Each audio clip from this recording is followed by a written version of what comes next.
Jeff, why do you insist on doing this dumb internet shit on TV?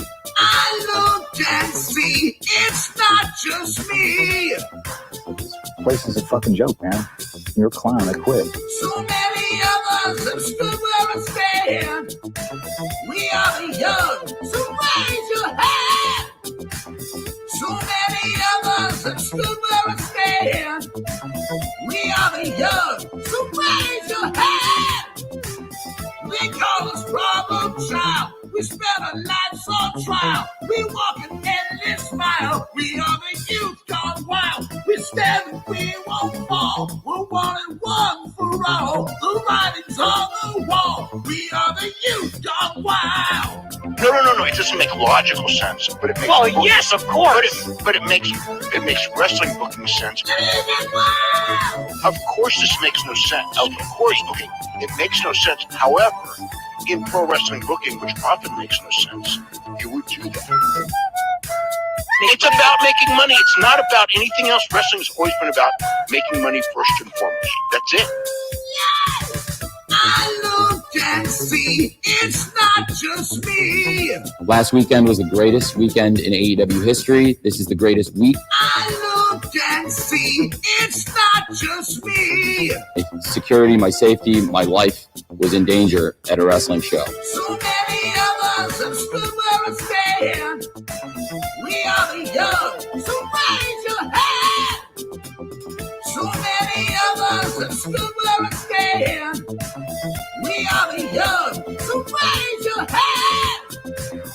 They call us problem child. We spend our lives on trial. We walk an endless mile. We are the youth gone wild. We stand, we won't fall. We're one and one for all. The writing's on the wall. We are the youth gone wild. They call us problem child. We spend our lives on trial. We walk an endless mile. We are the youth gone wild. We stand, we won't fall. We're one and one for all. The writing's on the wall. We are the youth gone wild. Get wild!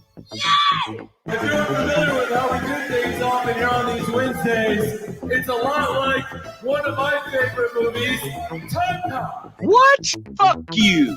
Fuck you. Yeah! Fuck! Damn goddamn! Yeah! Fuck! Damn goddamn!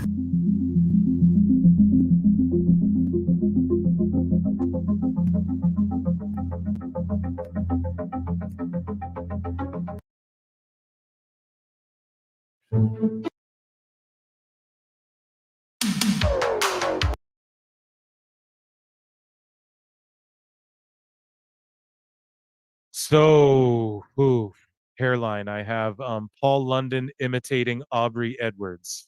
You want to watch that video? You want to watch that? It sounds funny. Like, I don't know. Those words strung together sound hilarious to me. So, let's get into this and see if it'll pop us or something. I popped us already. We're already popped. Okay, so here on X, formerly known as Twitter, still known as Twitter to many, we have Paul London imitating Aubrey Edwards, and he's here with James here. I don't know who that is. Rene Dupree, shout him out, and Ace Darling. That's a fucking throwback. Ace Darling. I think he did dark matches for like ECW and WWF back in the day, but never really made it. But shout out all you guys. Shout out Paul London. Here is Paul London imitating Aubrey Edwards. Shout out Cafe du Rene Dupree. Yeah, she was like, "You don't recognize me, do you?" Right. She's like, "I'm only one of the most famous referees in professional wrestling." And he was like, "Oh, I don't really watch WWF anymore. Like, I haven't watched it a long time." She's like, "WWE, please."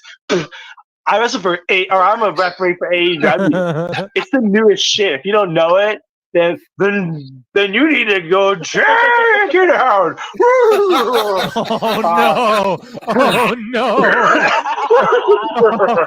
Oh no! And oh no! And then he was just like, yeah. She was like, Well, folks, it's been a night to remember, but right now we are out of time. I'm Nick Diamond. I'm Stone Cold Steve Austin. And I'm Johnny Gomez. On behalf of all of us here at Celebrity Deathmatch, good fight, good night. I'd be remiss for my friend if I didn't ask you about Fallen Angel. So the Fallen Angel is a performer named Chris Daniels, and Chicago guy. Yeah. And was brought out to Los Angeles, and he had the daunting task of taking someone like me who couldn't move and trying to teach them the basics. How to move. The basics of the business. もっと暖かくなるエアコンに変えてください。細長だから快適ゾーン4倍。What's your next desire? すぐ暖かくなるエアコンがいい。細長だからファジー速暖。静かでパワフル。日立の Big Flow。暮らし刺激人。日立。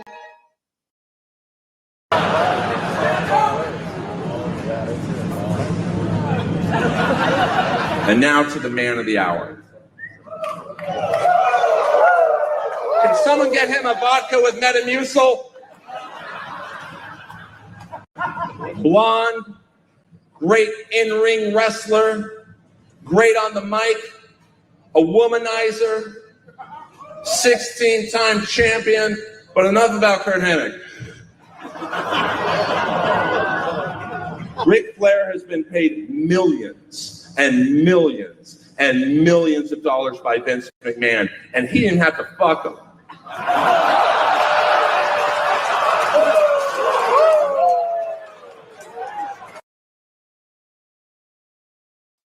Ooh, what's happening, guys? Welcome to another eclectic edition of PWT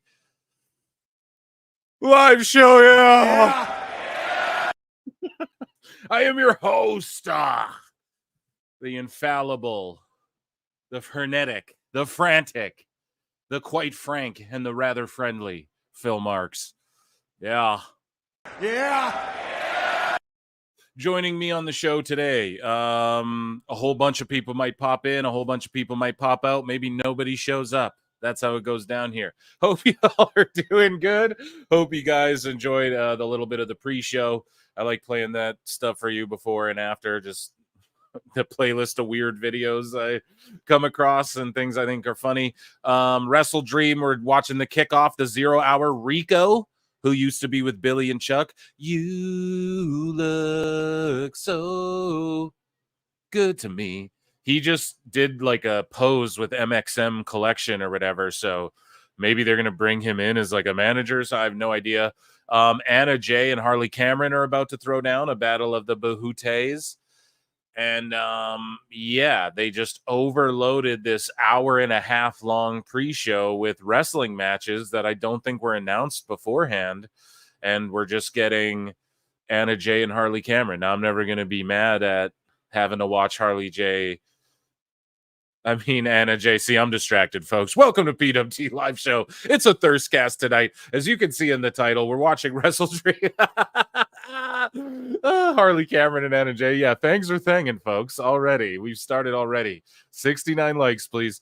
Yeah, there's almost 100 of you watching. Run them up. You guys know I'm going to ask you for 100. We broke records last live show. We had like, the most people we've ever had watch at one time was over 1,200.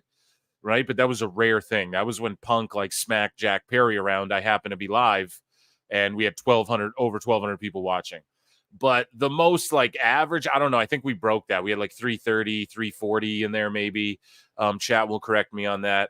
And that was amazing, like at all time. And then throughout the night, we reached like over 3,000, I believe, and like unique people. And then we hit 100 likes in like 40 minutes. We hit 200 likes and like an hour and some. So I don't know. You guys killed it. You always crush it. So thank you all for being here. I know WrestleDream is not everybody's cup of tea. I know a lot of people are like, oh, come on now, Phil. How dare you ask us to try and come here and listen to you talk about WrestleDream for 5 hours, for Christ's sakes. Well, here we are doing the damn thing, and there's almost 100 of you. So run them up to 69, and then we'll try and get them up to 100. It's the free way to support the channel. Appreciate that. You guys already know members can 99 cents. You yeah, I try and show member chats when there's hundreds of you in here, though. It's hard to show them all, but I definitely try and respond to them and keep an eye on what you guys are saying. Of course, super chats are welcome. And yeah, member show, I was like, yo, I'm going to do one yesterday as people file into the show here. I'm going to tell you about my life. How about that? As Anna J strangles Harley Cameron here. So yeah, I went to like a fall festival type thing. You understand what I'm saying? It's like a fall fair, and there's like wagon rides and animals and hay bales and pumpkin patches and corn mazes and caramel apples and bouncy things for the little ones and all of these sorts of things, right? And I had an absolute blast. And yeah, me and my girl just stayed out there for a long time, and I didn't come home until late. So I was like, you know what? I'm going to watch the Chucky TV show. I finished season 1. I rewatched all of the movies, and I'm going to hit them strong tomorrow and then pop on Sunday. I'm going to just start like hopping on every single day. Because I'm not doing anything for the next like month, I want to say, for real. Now that I kind of have things planned out, I'm just kind of taking some me time. So that's you time, because me time means doing a lot of PWT, because this shit is like therapy for me. Just getting to roast all the IWC stuff, because otherwise I'd just be arguing with Marks on Twitter all day. I ain't even gonna lie. Some of these people are crazy. Enough about my life. I know you guys don't really care. You're here for the graps. So you sicko. Oh, and so let me check in with chat, and then we'll jump in, because we got a lot of time, guys, before 51 minutes before WrestleDream starts. And then I'll start giving predictions and picks, etc., etc. Guys, I mean, yeah, make sure you go and buy this pay-per-view. I 100% bought this pay-per-view. Don Stevens today. So yeah, links in the chat. No, I'm just joking. I'm totally kidding. But what's up? We're on the Pirate Ship tonight, Pirate Ship Cast. Let me check in with chat, see how you guys are doing, and then I have somebody. Don't worry, buddy. I see you waiting as well. Someone's going to join us on the show here, but they're going to wait for a minute because I just got to get through the intro stuff. And guys, you're blowing up the other channel too. Like, we're on the road to 2K subs at youtube.com/@prowrestletimes. We're on the road to 5K on this channel, and also on the Patreon. If you don't mind checking it out, I watch the NFL films. Like, I'm reviewing stuff that they're gonna pull me off of YouTube for if I just watch the stuff, even if I try and transform it and give commentary. You know, NFL, WWE, AEW, these big companies, they're strict about that stuff. So over on Patreon, anything that I'm gonna get striked for or gets flagged is over on there. And yeah, what else? Just different. I'm giving early access to stuff, so just consider checking it out. It's how you support the channel. Anyways, let me check in with you guys. PWT, playing Modern and listening to PWT. That's what's up, dude. Y'all playing Sparking Zero? I realized I don't have the correct Xbox for Sparking Zero. I need to upgrade my shit. So let's help Phil upgrade his shit. How about that? No, I'm not. I'm just kidding. But I don't even game enough to quantify where I'm like, oh, go out of my way and get some new shit. But I want to play Sparking Zero so bad. You know, there's few games and movies these days where I'm like, I need to go and see that, or I need to go and play that. Sparking Zero to me, dude, I was such a Budokai Tenkaichi 3 mark. Phil Time Cop. Who's that Tekken looking dude in the thumbnail? That is Jimmy Jacobs. Yeet. Hey, yo, RIP Reed Flair. Yeah, no, dude, they weren't being disrespectful at all. Like, Ric Flair, if you guys don't know what Kill Tony is, like, they make fun of comedians. That's what the whole show is. You go up there, you do a minute, and you could be famous, you could be just whoever signs up in a bucket, right? And this show's so big now, they're doing like Madison Square Gardens and stuff, and Tony Hinchcliffe, the host, is the biggest pro wrestling fan. He's a huge Marky Mark Smark like us. And Ric Flair got wasted, and he just took it too personally, and he started and Tony's like, man, we make fun of people on the show. It's what the show is. So it was crazy. And they were going to start a podcast together. That podcast ruined their podcast, you know? So, yeah, it's just something I brought to the show because it's when he walks off. Remiss, Tony Khan. Anyone else suddenly breaking a Sunday, Monday, Tuesday, Wednesday, Thursday, Friday, Saturday, Sunday, come again, or whatever. That show was goated. The best guys, Tony Khan. The intro was epic. Yeah, thank you. There's lots in there. I add to it like every day, and then I just hit shuffle. So if it plays the same things, sorry. Hello, Phil. Hello, Savage Wrestling Podcast. Unique New York. Unique New York. Do you feel me, Phil? Because I feel you. Yeah, dude. I'm always like, you know what I mean? You feel me? We want Phil Mark's feet pics now.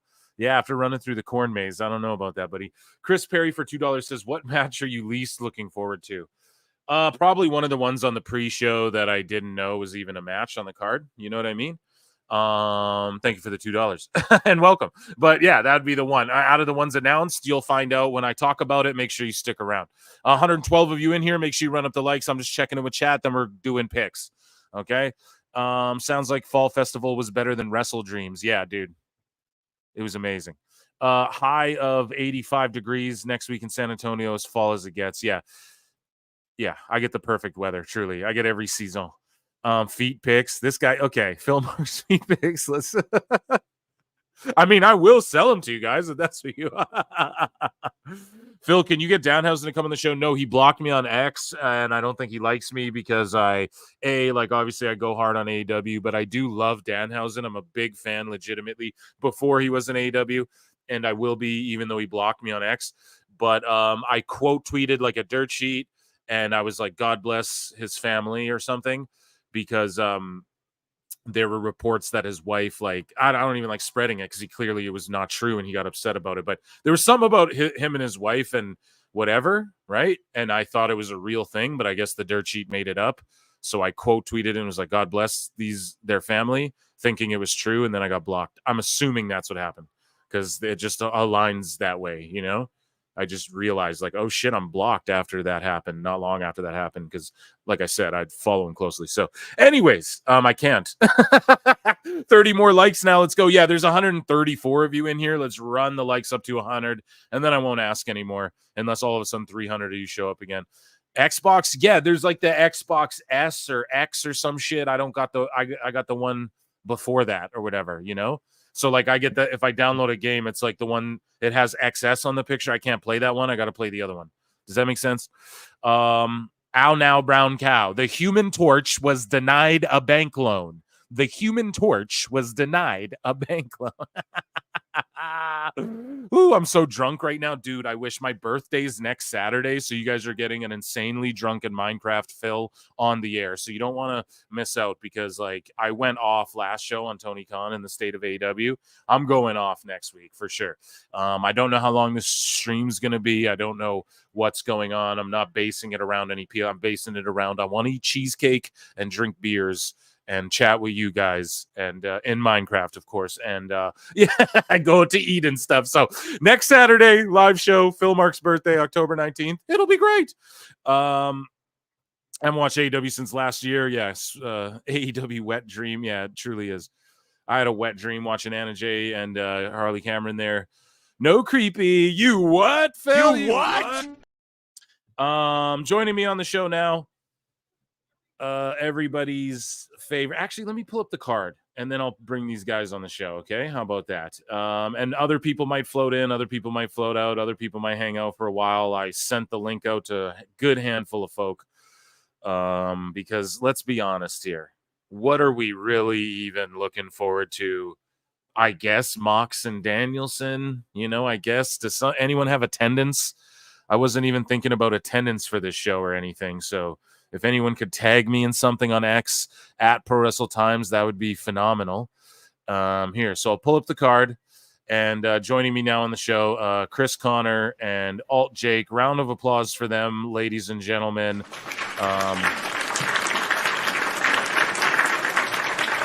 And sorry, I didn't see both of you were sitting there. I only saw the one of you for a second, and more people may join.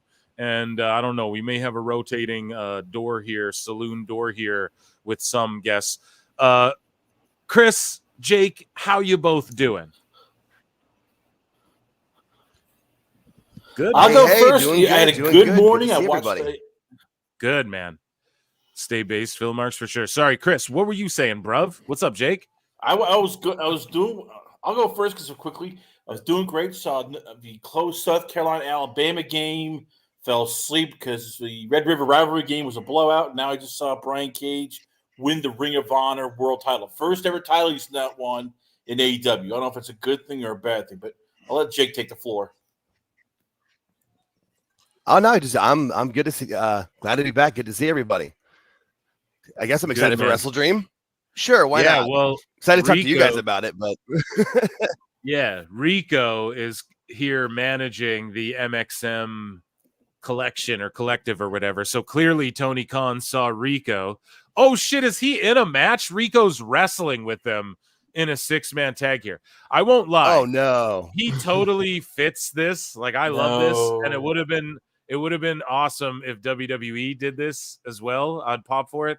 I know like Duke comes on the show, and by the way, I got a podcast dropping with him next week where he goes in on Sickos, man. He goes in on the dirt sheets, and he gives a huge update on the soft ground Uganda stuff. But yeah, the Acclaimed. Oh, dude, so is Billy Gunn is on the Acclaimed side. So this is kind of cool. Like Rico and Billy Gunn are going to interact again. See, I'd pop for this if it was in WWE. I'm going to pop for it here. It's on the pre-show, though, with 42 minutes before the pay-per-view. So no one's really going to see or talk about this. But you know Tony Khan saw Rico at that convention and saw Rico like putting on his jacket and taking pictures with people because it went semi-viral. And I think that made him go, well, let's contact Rico or something. I guarantee that's all it was. That's all it took for that to happen. But I'm actually kind of popping for it. I won't lie. I'm a mark, guys. What a crappy card. Yeah, we're going to go over it and make picks. Guess I'll not bother commenting then. LOL. Enjoy the show. I'm going to bed. Why? Because are we trashing fucking AEW? Sorry, Stinger Splash. We're not trashing Sting, bro. No, we love you, bro. Go get your rest. You are a member, so you reserve the right to shit on your boy. Yes, we can. We can trash this. Look, this is a 6-man tag. We're gay but not gay tag team match. I mean, come on. Yeah, it's two. Come on, Phil. It's two sussy tag teams. That's why it kind of works, though. But now Billy Gunn's going off. Like, I want to see where's Chuck Palumbo. That's all we need. Yeah, someone call Chuck Palumbo. He can't still be in shape, though. I mean, because at least Billy Gunn and Rico are still in shape.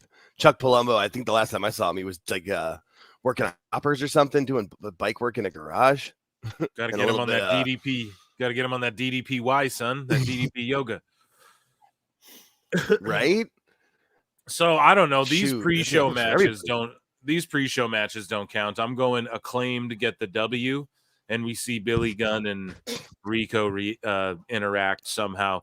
But let's pick the PLE here. We're going to call it a PLE. So Bruce Strickland returns. Okay, to do what? I have no idea. Hangman Page versus Jay White. Great match. 2 weeks of fucking build. Who cares? I think they'll have a banger. These two guys should be more than this. It's crazy. They're just a thrown together match within 2 weeks to be on this pay-per-view. Cool, I guess. I'm going to pick Hangman beats Jay White. Even though Jay White just came back, I'm going to pick Hangman. Allen versus King. Allen's going to win, obviously. And this, too, it was just, okay. They meet up on Dynamite. They talk shit. Allen's like, oh, I'll fucking, I brought you in here. I got you a job. Remember the Indies? Remember Ring of Honor? And then he hits him in the head with a rod. It was so stupid. We talked about it. I went off on it on the last show. Hologram versus the Beast Mortis. 2 out of 3 falls. Why?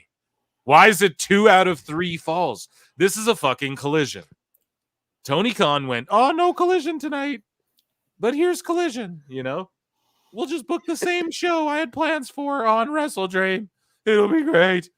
So I have no clue. Hologram, I think, because they're pushing this dude to the moon, as Dose has pointed out. The key factor in Hologram is that he's the first piece of, like, IP that Tony Khan and AEW owns. And I've criticized that since day one. I was like, man, Tony Khan needs to invent like his own Undertakers and shit.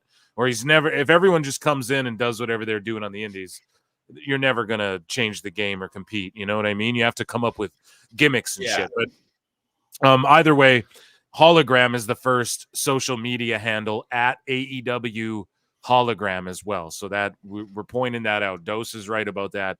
It's their IP, so just expect to see this guy all over the place now. Mark Briscoe versus Jericho ROH World Championship. Does Jericho the Ocho win it and take it off Briscoe? I don't know. I think like because they made it about Jay Briscoe and stuff, like, and Jericho brought that up, I think Mark's got to get the W and defend his belt. Why is this on the WrestleDream show? What the fuck? Why do some Ring of Honor champions get to be on AEW, but others like Athena don't get to be on AEW? Makes no sense to me. Hashtag free Athena. Just trade her to TNA. Like, I don't know.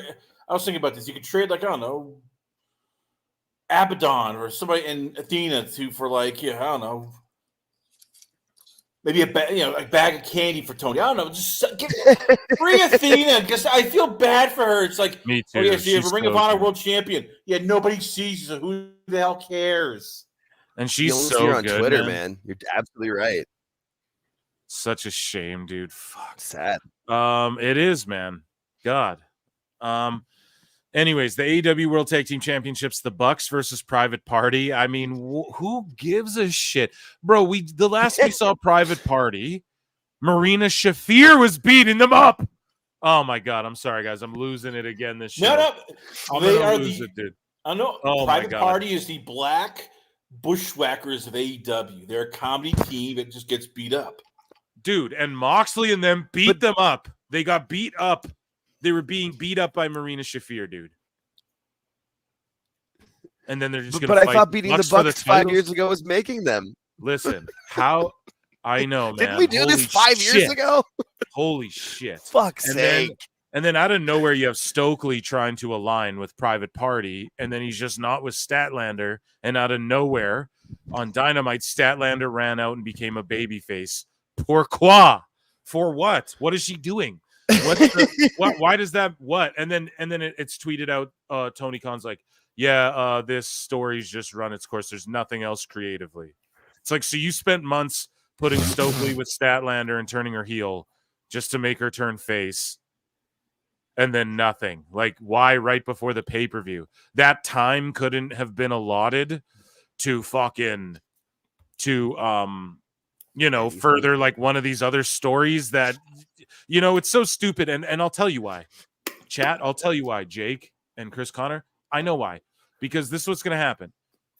Chris Statlander's going to run out and make a baby face save for Willow Nightingale, and then they're going to become friends again after they were just beefing when Mariah May and Marina Shirakawa or whatever team up on Willow after this women's title match or whatever. That's my prediction. But I don't know, dude. So absolutely. Stupid. I think the Bucks...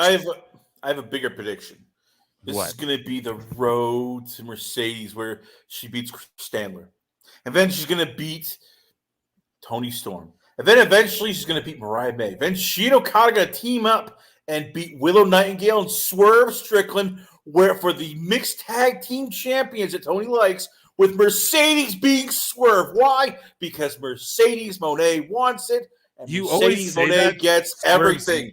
No, Swerve's never going to let Mercedes pin him. Yes, she will. Mercedes wouldn't Creative try. control, bitch. Mercedes Learn. Mercedes wouldn't try and pin Swerve. He wouldn't let Why her not? pin him. And then, and also, Tony doesn't want the mixed tag belts. He wants the fucking women's tag belts. Is what He is wants floating mixed around also. right now. He's Maybe, but he interested would. in- He's done less Yes, he will. intergenders. He's done less intergender stuff than WWE though. So I don't think so. I think the rumors are like he really doesn't value women's wrestling and shit like that. So yeah, I don't know. Well, I'm that's more clear. inclined to, yeah, well look, he's like, oh, the greatest women's roster of all time in history. There's one women's match on this fucking whole card. WrestleDream. It's like where AEW and Ring of Honor and like CMLL and ROH and everything crosses over. Except for Mercedes Moné can't make tonight's show, even though she's a New Japan and AEW champion. Like, it's just goofy goofness. So, yeah, I don't It think was he the biggest values company women in the world for however long she was. The only reason he gave Monet that money was to like be able to be like, we paid her the most, and he just thinks like throwing money at shit gets you the right publicity, and it just doesn't, you know. So, anyways, though, Jack Perry versus Shibata for the TNT Championship. Who gives a fuck, man? And I love Shibata, like obviously Prime Shibata, but like who cares, man? Perry's gonna beat Shibata tonight, guys. That's just gonna happen. Mariah May will take on Willow Nightingale. Mariah May defends. Mina gets involved. Statlander runs out, becomes friends with Willow again. All that story we told over the last 3 months, meaningless, nothingness. But Kevin Owens becomes friends with Sami Zayn after 3 years. Why does it? Because it's 3 years. That's why. New children are born in that time. This is fucking, you know what I mean? A month later, they're going to align Statlander babyface again for no reason. So stupid. And then you just have Purrazzo and Taya Valkyrie, or whatever the fuck her name is. Lyra Valkyria, Tyra Valkyrie. Okay. Sorry. I'm a big fan, but I just don't, both those names are so similar. I'm like, I always feel like I'm saying the other one, you know? I'm like, I'm going to fuck this up. Anyways, though. Yeah, Tyra Valkyrie, her Canadian, she's just teamed up randomly with Purrazzo in like a meaningless Ring of Honor tag team now. After Purrazzo came in, everyone's hyping her up. Oh man, she could really elevate the women's division.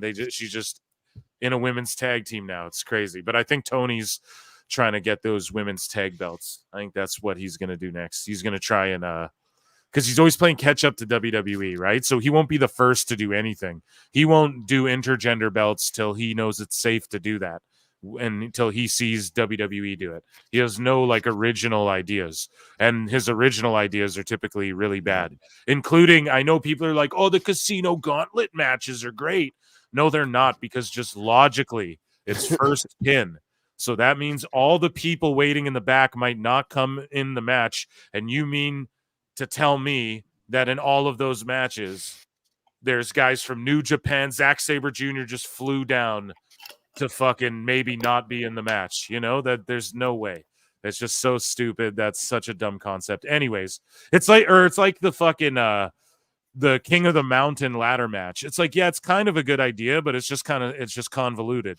You know, it's like you could simplify this way easier. You know how? Just the ladder match, you know, fucking just have a ladder match, you know, there you go. So, anyways, though, we have Ricochet, Ospreay, and Takeshita, because for some reason, let's just have a triple threat with these guys, right? Am I even making picks? I think I am. I don't care.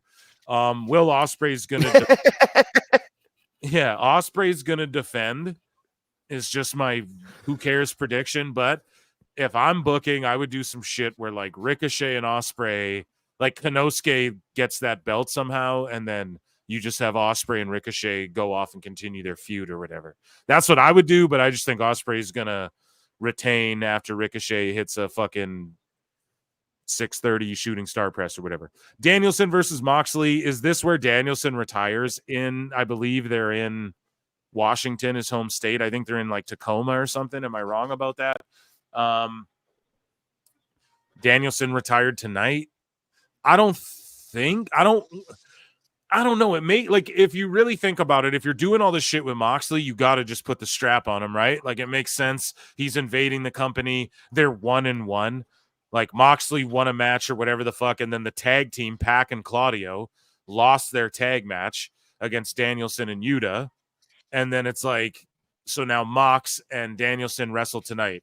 Mox has to win. Danielson just beat. Now, I don't want him to win, but I think he's got to retire tonight. No, and like Mox and him are boys in real life too. So that's like whoever retires him isn't gonna. Whoever retires Danielson isn't gonna be like wins by DQ.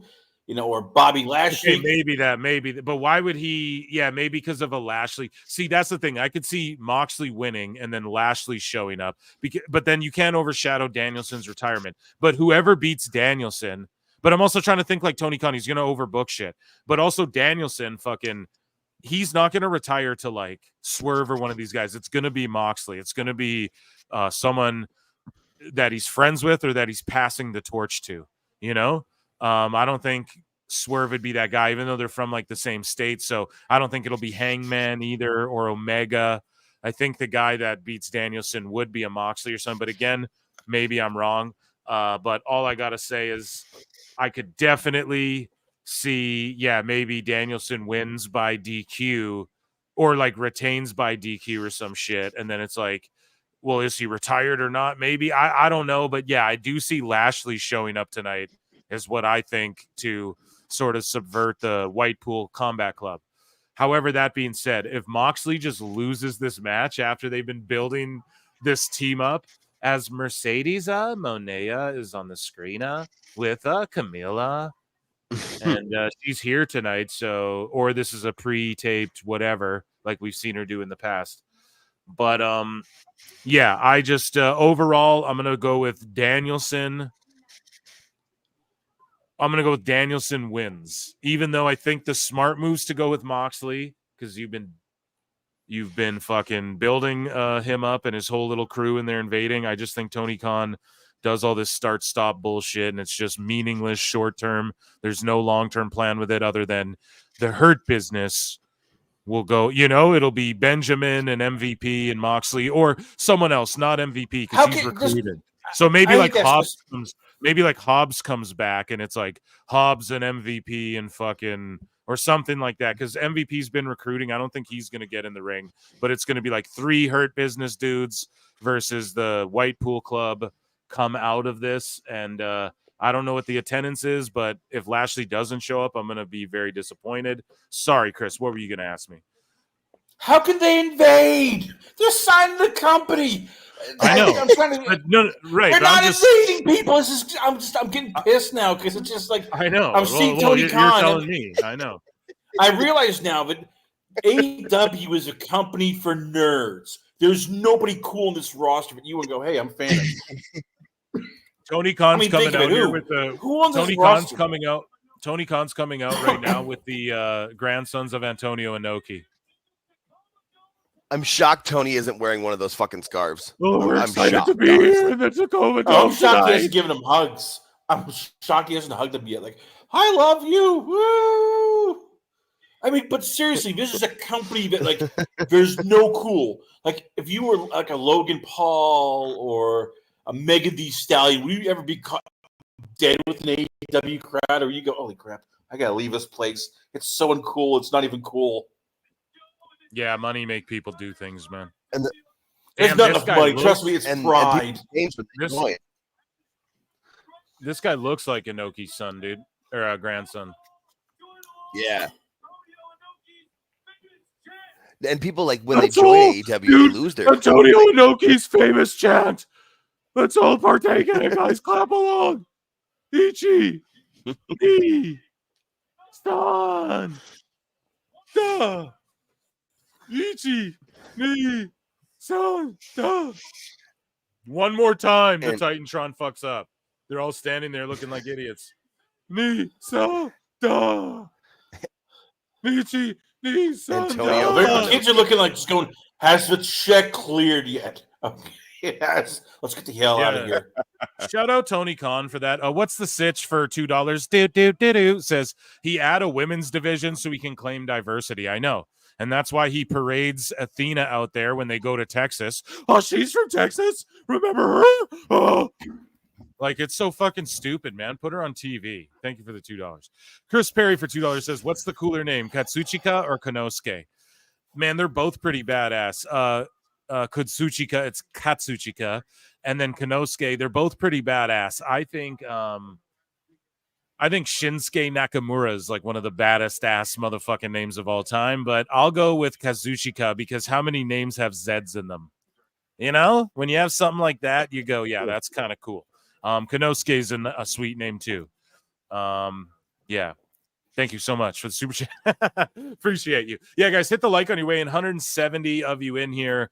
I'm going to keep begging you guys for likes until we hit 100. So you might as well run them up. We're at 67. So there's 173. Do some Steiner math on that. And you guys should be able to run it up to 100 in the next like couple minutes. Or else no fill marks, bookmarks. Sorry, guys.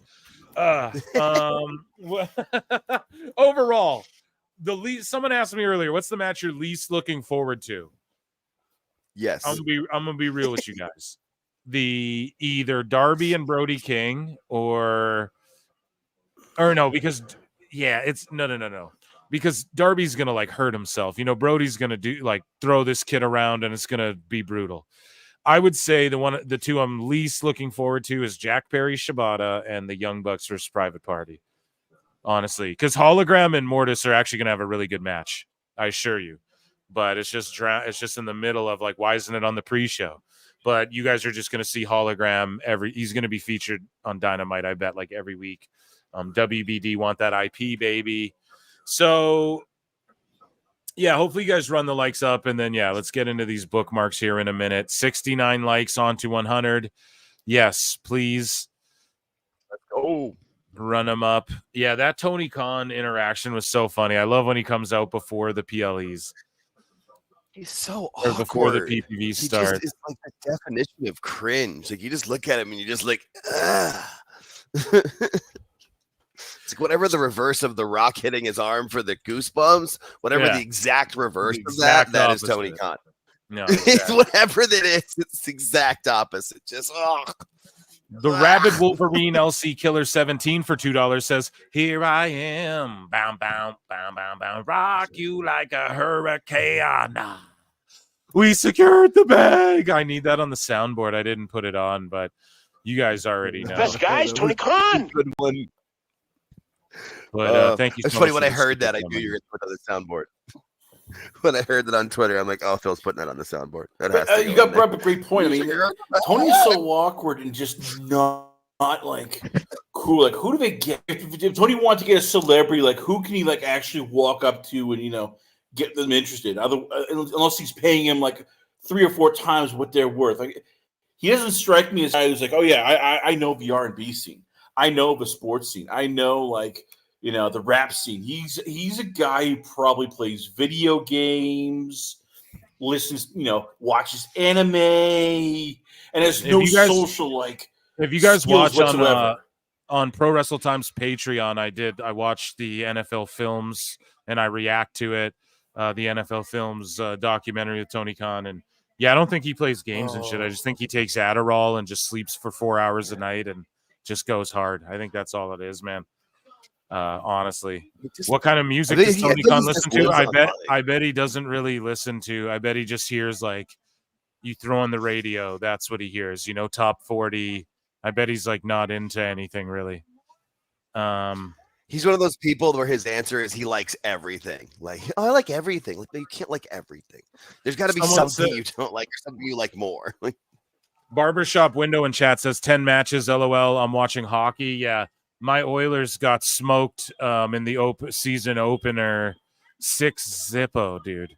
We got beat 6-0. And and then after choking in game 7 against Florida for the cup, oh man, I was like, okay. Like I was so devastated last year that I'm like, okay, we'll do good, it's okay. We're gonna start the season strong. And then no, dude, we got shut out 6-0.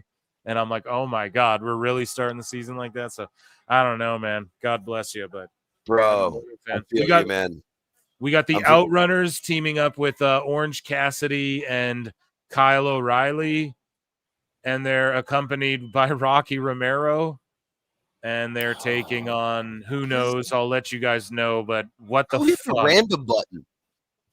This is like hitting the random button on a freaking video game. Yeah, it's literally just WWE 2K. That's all this is. And randomizer. Now I feel you on the sports, but if you on the top of my complex, if I got onto the roof, I could see Chase Field where the Diamondbacks play. So my mom's a big fan, and we went to one of the games of the World Series, the one they lost the World Series, and then they should have made the playoffs and choked the last 2 weeks of the year. So I feel you. Sports is not so much fun right now for me. Like, God damn it. Okay, guys, have you been running those likes up? I want to get into some Phil Marks bookmarks, and let's go. We're gonna do that. We just got to run them up a little bit. I'm giving you guys time. So overall, on my picks, though, just to summate it, then we'll dive into the bookmarks. I'm going Hangman. I'm going Darby. I'm going Hologram. I'm going Briscoe. I'm going Bucks. I'm going Perry. I'm going Mariah May. I'm going Takeshita, and I'm going Danielson. But really, who gives a shit? They're taking on the premier athletes. So Tony Nese, Ari Daivari, and Josh Woods with Smart Mark Sterling. So yeah. Hopefully you guys are excited for that. A lot of people are like, I have no desire. Yeah, and if you're just tuned in now, next week, Saturday, is Phil Mark's birthday stream, October 19th, and it's on my typical stream day. So I was like, okay, I won't bail on it, but I'm not doing it based on any wrestling shows, and we'll just read bookmarks, and I'll just read chat, and we'll just have fun. And yeah, I'm just going to I'm probably going to be severely wasted in Minecraft on that one, so you don't want to miss it. It'll be fun. I'm probably going to yell about Tony Khan a bunch, so you don't want to miss it. Are there still people coming out? What's Who's that? on Oh yeah, this Dark Order is The Dark Order's in coming there. out now. Yep, of course. So what Oh is my this? God. Like a 30-man tag team? What is this? Yes, I think so. Jesus. This is everybody else in the back. I get it. So this is the end Tony, of rest match. Listen, this is Tony Khan's infamous. This is Tony Khan's infamous booking here, right? So he takes two people from one faction, two people from another faction, team them up against a tag team, and then two people from another faction.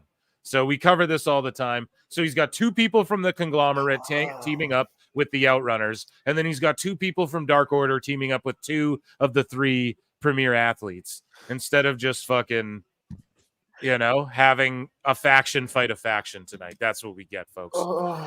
Booker of the year. This should be the perfect way. The best guys, Tony This Khan. would be this would be a perfect way for Bobby Lashley to debut. Just go in there, destroy everybody, and go, you know what? I'm going to save AEW from the nerds. I'm saving you idiots from all these indie geeks. No, because I then am they going wouldn't to want him. save AEW. Walks out. No, because then they wouldn't want him. The geeks would turn on him. Look at this meme. But that's why you make him a heel then. Bobby Lashley could be the ultimate heel, just making fun of everybody in this company. Like, you guys are losers. I actually am a real athlete, not a bunch of indie geeks. Perfect guys, heel, but Tony won't do that. Okay, guys, so we're in the miscellaneous folder here, or we're in the meme folder, pardon me, and Phil Marks bookmarks. And Neckbeard's response to this and goes, "Is that Andrew Baydala in this meme? That's so rank." Goes at him way too hard there. So yeah, we're gonna dive into miscellaneous. Here is Shinsuke Nakamura. Speaking of the GOAT Shinsuke, participating when he was a New Japan junior weight, I believe, and junior heavyweight, and he competed on Sasuke, aka Ninja Warrior, back in 2005. Let's take a look at his run. Oh, nice.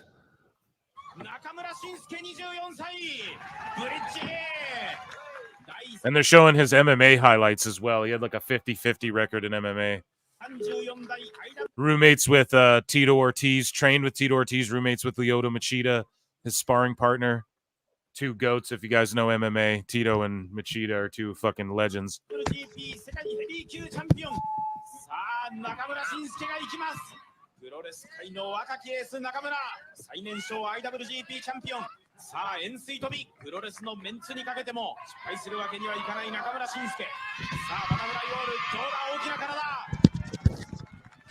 This is basically like watching AEW, guys, so don't worry. You're not missing it.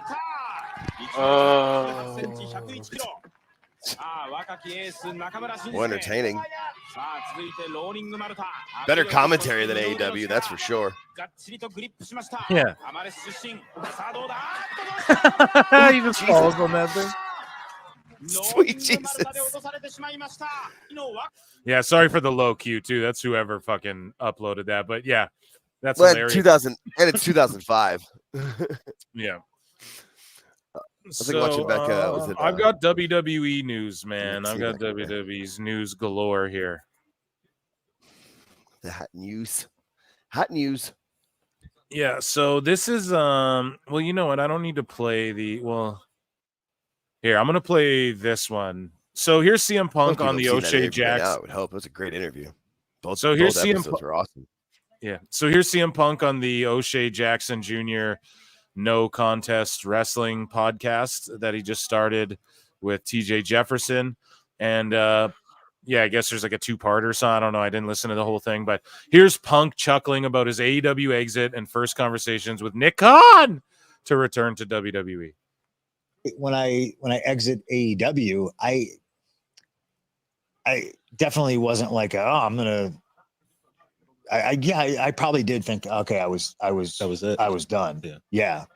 And then, because that happened in, I don't know, August or September. And then I'm just like kind of chilling. And then, Nick Khan calls me in November and he's like, when are you free and clear? And I was like, Nick, I don't know if you heard. I was fired. Heard it through the grapevine that See, I don't know if he's telling the truth with that shit either, but either way, it's funny. I might be free. Yeah, like very, very publicly. How do you not know that? He's like, oh no, I know. He goes, certainly you're not telling me that there's not and then he just stopped himself and he went, okay. Yeah. We want to talk to you about coming back. And then I was just like, I'm on my way to the gym. Bro, Nick Khan is the MVP of the WWE. Like, goddamn. Just him and Triple H, dude. And if it wasn't for Nick Khan, they wouldn't have got Punk back for sure. Like, maybe not as quickly as they did, but if it wasn't for Nick Khan, they wouldn't get... It's the same story he told on Helwani, too. Yeah. What were you saying, Chris? I was going to say, if it was for Nick Khan, they wouldn't have Bad Bunny or Logan Paul. I mean, oh, yeah. He's the MVP. He's the guy who knows everybody. Like, he is... People in boxing and UFC who I trust, like, he is well connected in all these areas. He has the Hollywood connections, the music connections. Yeah. He's the guy who gets stuff done. And he knows what's hip, too, unlike Tony Khan. I think it was flying to Atlantic City the next day for a CFFC show where I do commentary. And I was just like, sometime shoot me times next week and we'll get on the phone and like, we'll talk. And wheels just started in motion, and you're on the phone with them and somebody says something about Survivor Series being in Chicago and you go, oh, what? Well, oh man, we can't get a deal done in that amount of time. Who says? But that's the spot. That's the spot. That's the spot. So how eager are both sides? To realize it. That's why pro wrestling's amazing too. How eager were you? As eager as they were. Yeah, it couldn't be the Raw in Nashville the next night. It had to be. Yeah. No, because I think when we first started talking, it was just like, okay, the typical Rumble. You come back for the Rumble, right. But the easiest one. But me being the creative that I am, I was immediately just like, yeah, I get it, but that's what you do. That's what you do with everybody. Everybody gets that, So like, and then it was a gift. They just wanted to shit all over AEW, and they wanted to shit all over the double debut of Danielson and Adam Cole that one year. I know, because they had Orton return, and then they had fucking Punk return as well the same night. It was like they like Punk just wanted to fucking bury, and he released pictures too of him signing his contract at the building. So I believe they set it up that way, but I think it was more calculated, like, than they let on to be just for legal reasons. But I mean, that's amazing. Here, Bad Blood, we already watched that because baby, now we got bad blood. And now we used to be and baby, now we got bad blood. Y'all remember when I fucking did karaoke? That was amazing. I might do it my birthday stream too. Mike Sausalis for $2 says, "What's up, Phil? Flutes up, y'all. Email."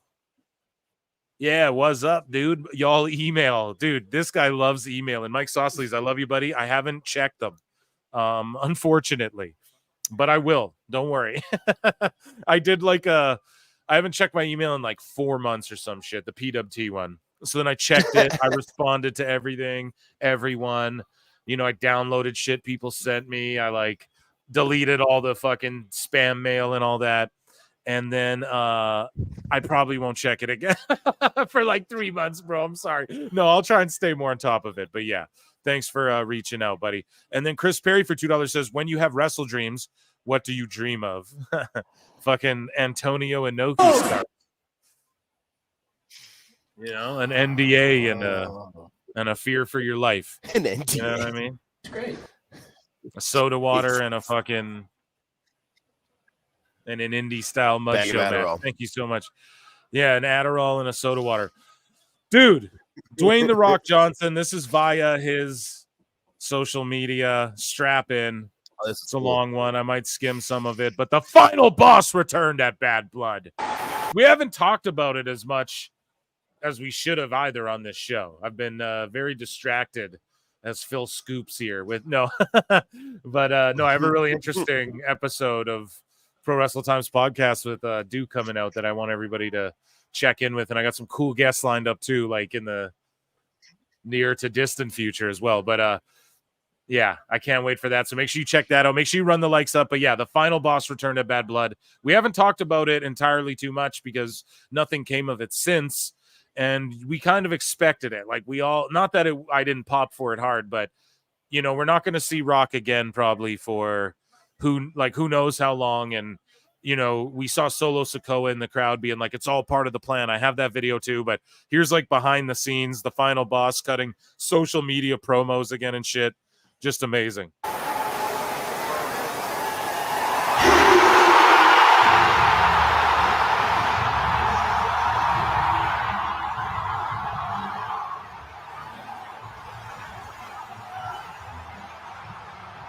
And that belt is a key thing because there's going to be matches for that goddamn belt. Like The Rock will defend the People's Championship at some point, and it's going to be glorious. When I was young, I used to say they should have had not an actual belt, but they should have did that DDP versus The Rock for the People's Championship. I know DDP said that, but yeah, they were both the People's Champions, and like that, it's amazing we have a physical embodiment of it, and we're getting it in 2024. He'll defend that belt against someone. Who knows who? Who knows? Probably Cody or Roman or something, but who knows when? Because he is Fast 11. They're shooting January 2025. They're trying to get this movie's been delayed because of strikes, so he might not wrestle WrestleMania this year because I don't think they're going to go, oh, yes, Rock, take a couple months off while we're shooting this movie. I think he's going to.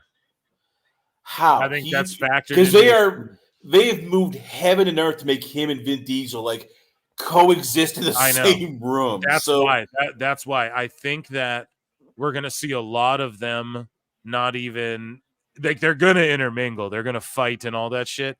But I think we're going to see them like separated a bit, and it's going to be jam packed with because I think it's the last one. So there's going to be everything, callbacks to every Fast character ever. You know, it's going to. I agree.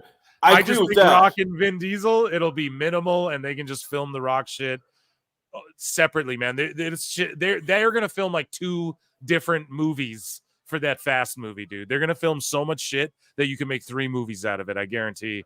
I just don't see him at WrestleMania this year. I think I do. I think I don't because I think because you can hold it off for next year when it goes to Wembley, and Wembley just pays the bag.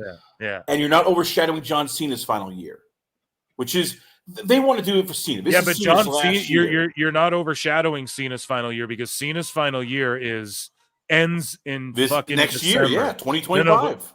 But listen, it starts in January and it ends in December 2025. So that doesn't mean WrestleMania, like his last match. But I mean, they want to have this will.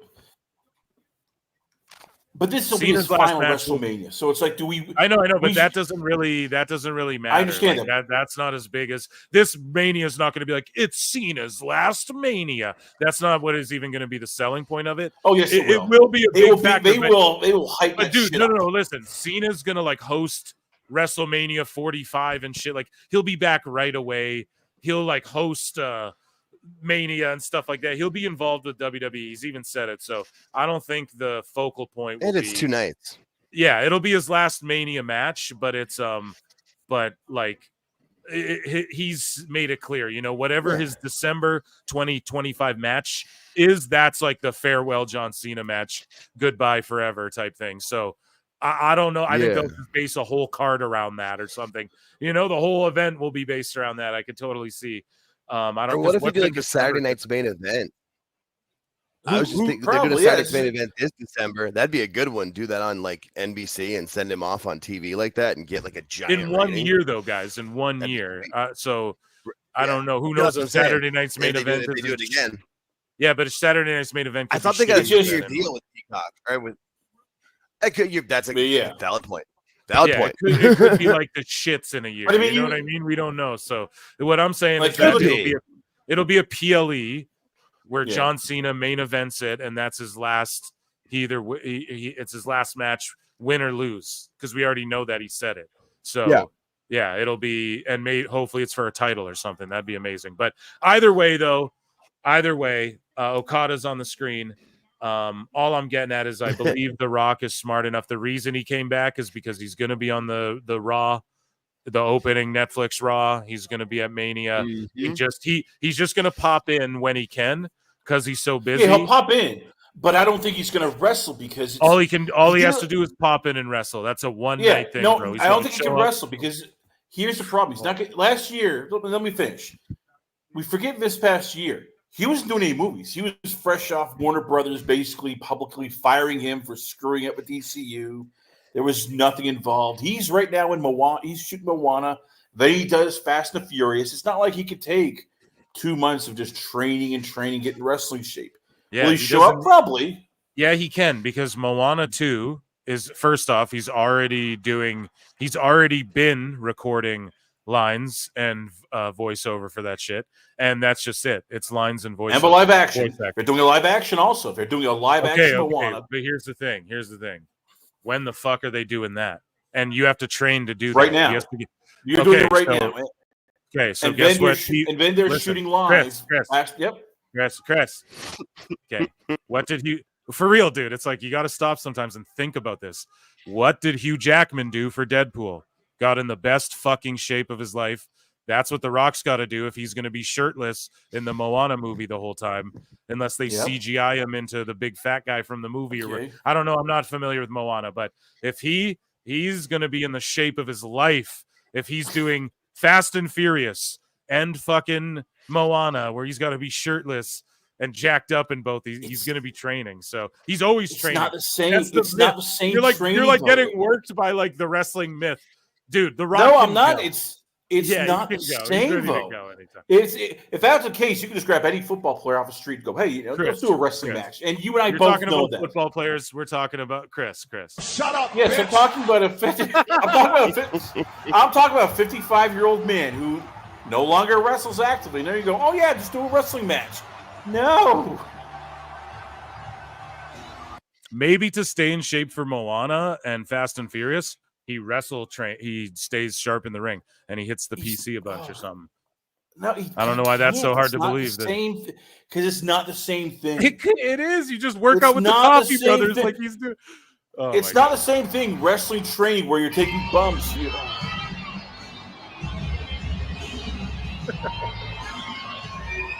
This is fun. I'm loving this.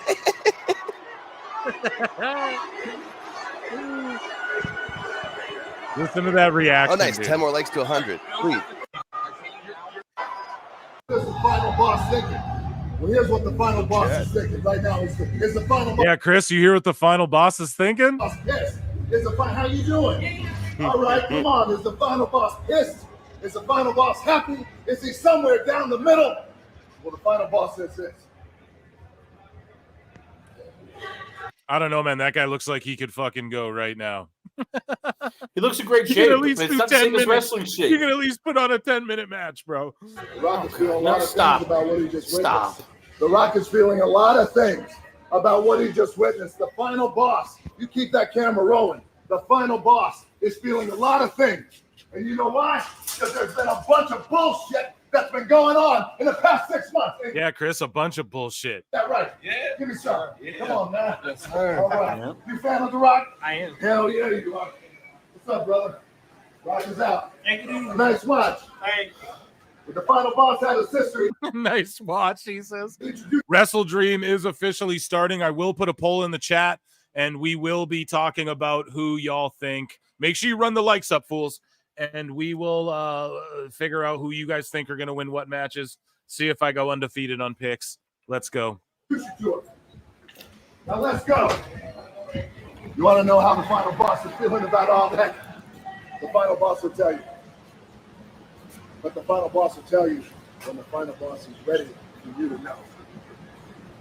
But here's the thing. Okay, so we got Jay White versus Hangman. I'm putting a poll in the chat. Poll in the chat. Who do you think wins this? And I'm going to put in quotations grudge match because it's not really a fucking grudge match, okay? Like how bad, like, you know, how bad do they really hate each other? Hangman Page or Jay White? So you guys vote. Let me know. I picked, who'd I pick? Hangman, even though Jay White just came back and watched me be proven wrong. Oh, come on now, Phil. That's not the smart choice. So here, let me refresh that. Okay, you guys go ahead and vote. So basically, The Rock, he just talks all this shit. He gets into a car.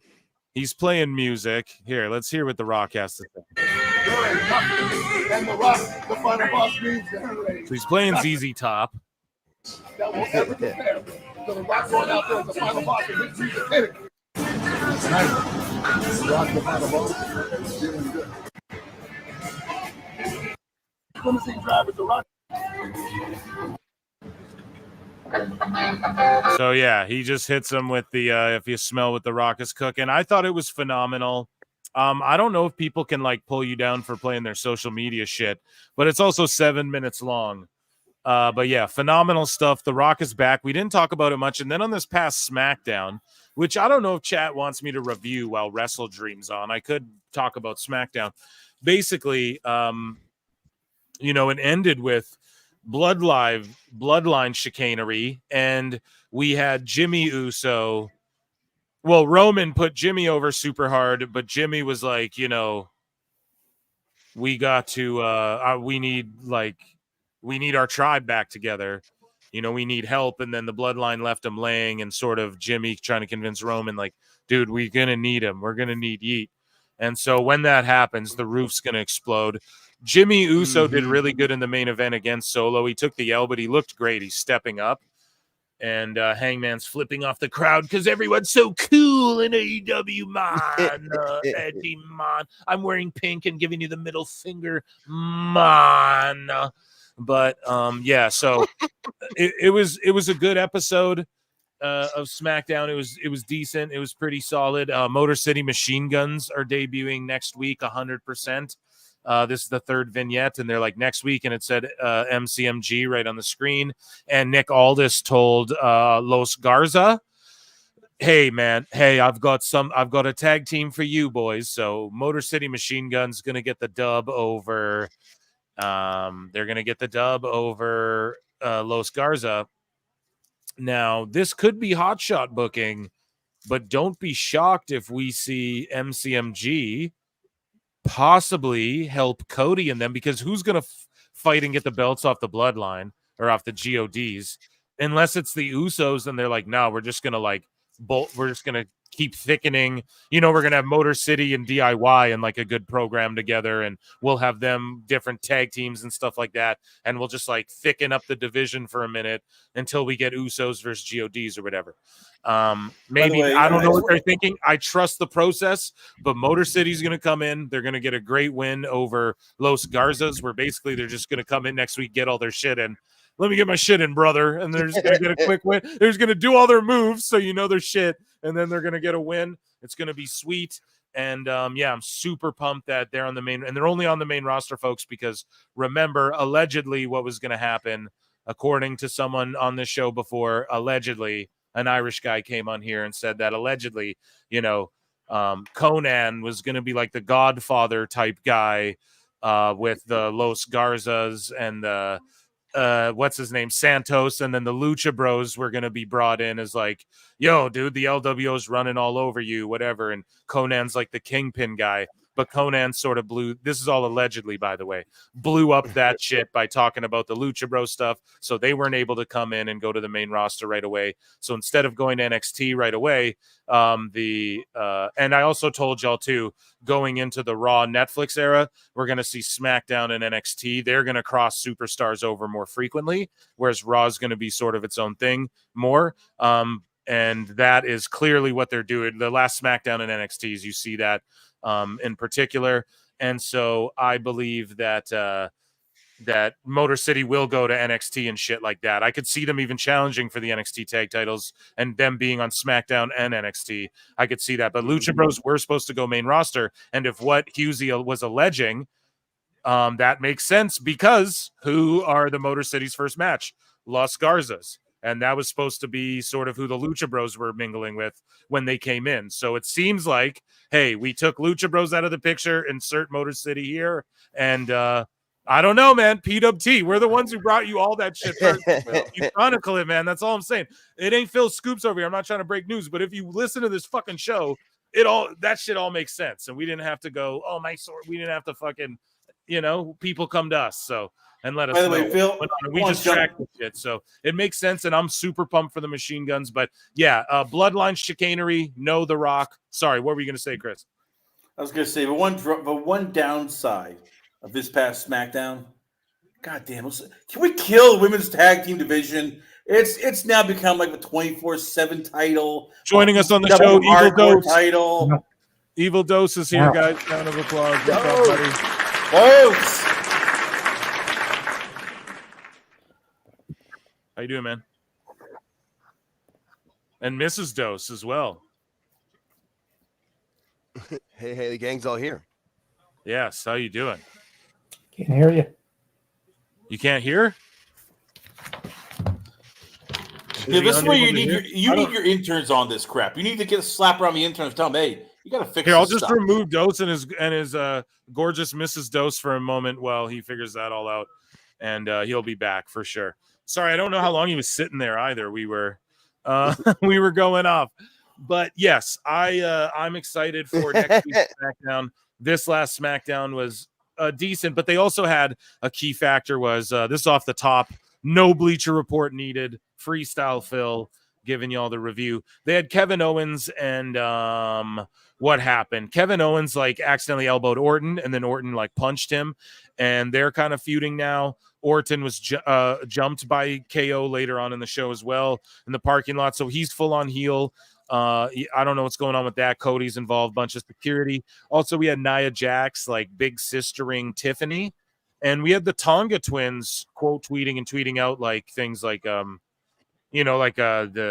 queen or the tribal queen needs her tribe or some shit like that. I don't know, man. They're hyping this stuff up, and maybe something happens, but either way, Nia's on to Tiffy's bullshit.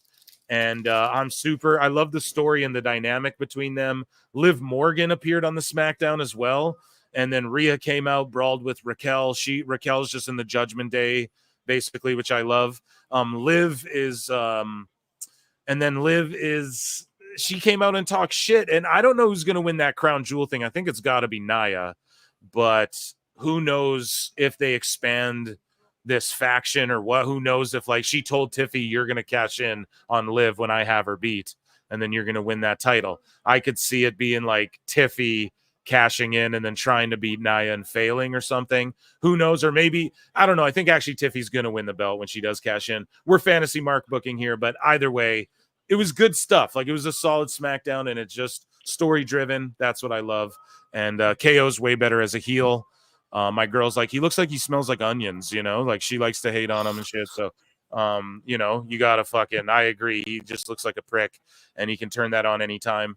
Although he's a lovable babyface too, I guess he can do anything really. So shout out KO. And then, yeah, I'm just really interested, but no The Rock though, and no further indication because Solo's like, it's all part of the plan with The Rock.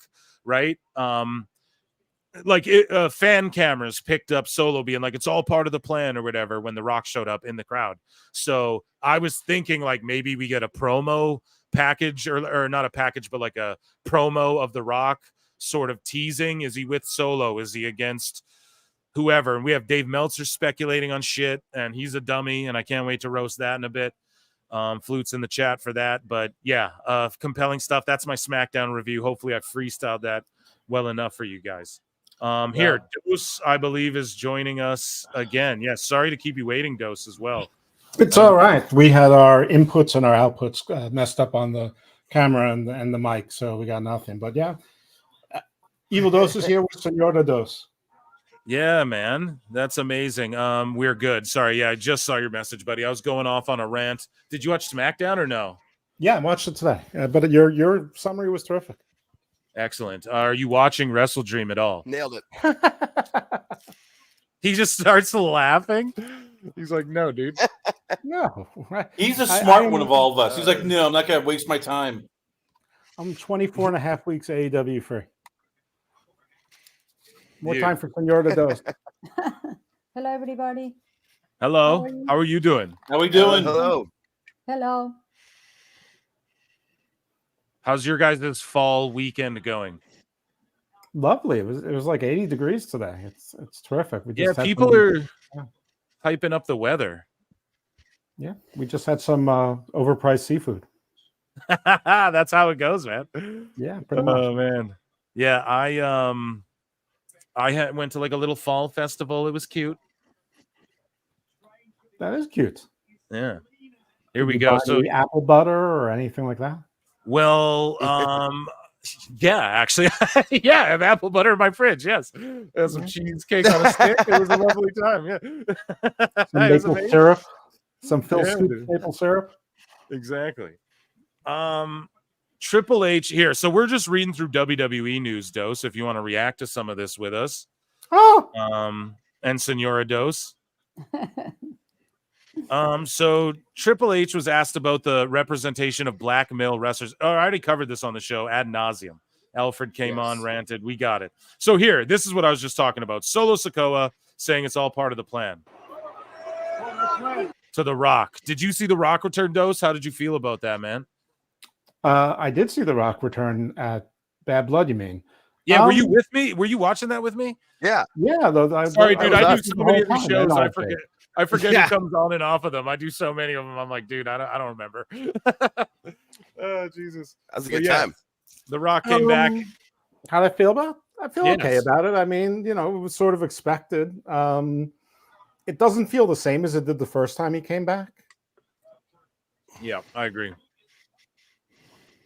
I agree. So I think it here's was Solo. Here's Solo, though, adding depth to the story, saying it's all part of the plan. And they again left it to no, this is a WWE camera, it looks like actually. Maybe not, or it's a fan camera. See, they're letting fans pick up little things, and it's genius.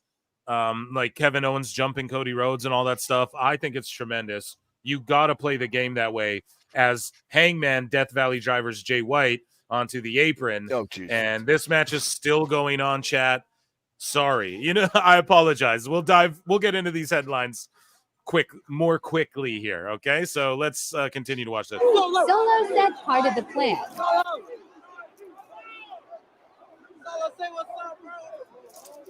What a night for real. Yeah, I don't know. I think The Rock is going to be maybe assembling his own group of Samoans. No, that's too much. Who knows? I like to speculate, though. Any predictions on that or what, guys? On what? On just like the bloodline. Is The Rock with Solo? Is he with or obviously he's not with Roman. He's like off with your heads. So he's with Solo then, right? It's got to be that. Yeah, he's definitely not with Roman. Yeah. Yeah. So AJ Styles' injury was confirmed as real. So I guess SRS was right. And Dave Meltzer was wrong. what? I was wrong. Yeah, you are, dude. But that's fine. We admit that here on the show when we're wrong. Report: New Jersey Sports and Exposition Authority using $7 million of federal pandemic relief funds to help secure WWE SummerSlam 2025. Now, this is a salacious, misleading headline as well. I'm sure people responded under this, Seriously. but yeah. So basically, the money, this $7 million. So here is Ref MJ from NJ. Who says, attention, friend of the show, attention, anyone actually interested in facts, not slanted headlines. The money in that fund were to be used to help make up for lost opportunity during the pandemic, which coincidentally enough, founder of Post Wrestling, John Pollock, was a strong advocate against any types of business operating during that time. So fast forward, and how do you make up on over a year of lost revenue? Tax receipts and show recovery and viability of the NYNJ metro area's hospitality sector by using appropriated funds to attract events. So, like, MJ's going off, rightfully so, right? But and calling out fucking Pollock and them, which is, I mean, bravo. It's crazy to me. I'm like heartbroken. I grew up loving Pollock, especially. So it sucks to like see so many people. But I mean, yeah, it's shit like this where, and then, like, exactly. So these funds, to summate this stuff, right, chat? These funds were supposed to be used for just such a thing, to help boost the economy back up. And WWE boosts the economy everywhere it goes. These funds are specifically for tourism and major events. Especially for a 2-night SummerSlam, the first ever one that everyone's going to. So you have to understand that. And it that's says what New this Jersey money- on it. And this is how you boost the economy back, right? MJ's pointing out, this is how the fuck do you boost the economy back up after everything was shut down? And you were advocating for everything to shut down. So then you put out the salacious headline when you even advocated for the shit, for the funding that even allowed this to happen. So for you to write this shit, it's nasty and weird. And it's slanted, and it's like, is Post being paid by AEW? Are you guys being, what is it about AEW that like everyone wants to take down WWE? Is that what it is? Like, is that just really what it is? I don't understand what it is that makes everybody or all these people, like, are they getting paid? Are they trying to gimmick their way into jobs? What is it that we just want to take down the Fed? Like, what is it, man? I don't get it. I just really don't get it. Yeah, no, and like this event, it's one of the first events I've ever seen at that stadium that says New Jersey. Like, they always act like it's New York. So it's going directly into the state of New Jersey. It's such a stupid thing to put out that way. What do you think, Dose? About which part? Well, just in general, like, I'm ranting. You got anything to add? Or like about Post Wrestling's practices or what, anything? Just what are your thoughts? I think Post Wrestling, sort of like AEW, is disappointing because they were supposed to be something better than what was being offered. And it turns out they're not. I still think that Post Wrestling is probably better than, say, The Observer and, No DQ and your average, aggregator. But they especially WrestleNomics, they were supposed to be doing like journalism and deep dives into things. And they do, but they're doing it like on legal stuff, which is all public record, which is outside of their expertise. It's like WrestleNomics is supposed to be nomics, so they don't really cover that. And yeah, they're doing tabloid. And as opposed to New York Times dry, boring journalism. And I think part of it is, yes, Vince was evil, probably still is. WWE was operating as the only big dog, and so part of it is Vince bad equals WWE bad equals let's cover it. And also I think the bread gets buttered sort of in the culture wars, just like regular news. And the culture war in wrestling is AEW versus WWE or WWE versus AEW. So they're acting no better than, say, anyone else, and their information might be worse than some of the others in their speculation. I mean, for example, I was listening to I listen to the free WrestleNomics once a month, and I listen to Pollock and Thurston once a week. And Brandon Thurston was going to redo all of his estimates based on a payroll of $30 million a year, based on that disclosure, that certification that was signed by their CFO like 2 years ago, stating that they had spent at least or no less than $60 million in salary for. You can't take that as $30 million a year when you say no less than or at least, whatever the exact figure was. I mean, I don't know what that $60 million trigger is for. They required a CFO to certify it, but it's probably a minimum amount that you need to disclose to qualify for something, whether it's a tax credit, whether it's site fees, whether it was loan forgiveness of one of the COVID PPP loans. It's something to do with that. It's not a statement that they paid $60 million in salary over a 2-year period. No one ever does. I mean, first of all, what business would have that round figure exactly like that. No change, no even dollars. I mean, or odd dollars. So Yeah. it's just stuff like that, and it's just stuff when you see the Brandon Thurston is outside his depth when he's trying to pretend to be business reporter. And listen, I know that if you go to school for law, you can learn other things. You can learn things by doing and whatnot. But in the wrestling media echo chamber, you don't really have to learn a lot to sort of stand out. You just have to be on the right side of things.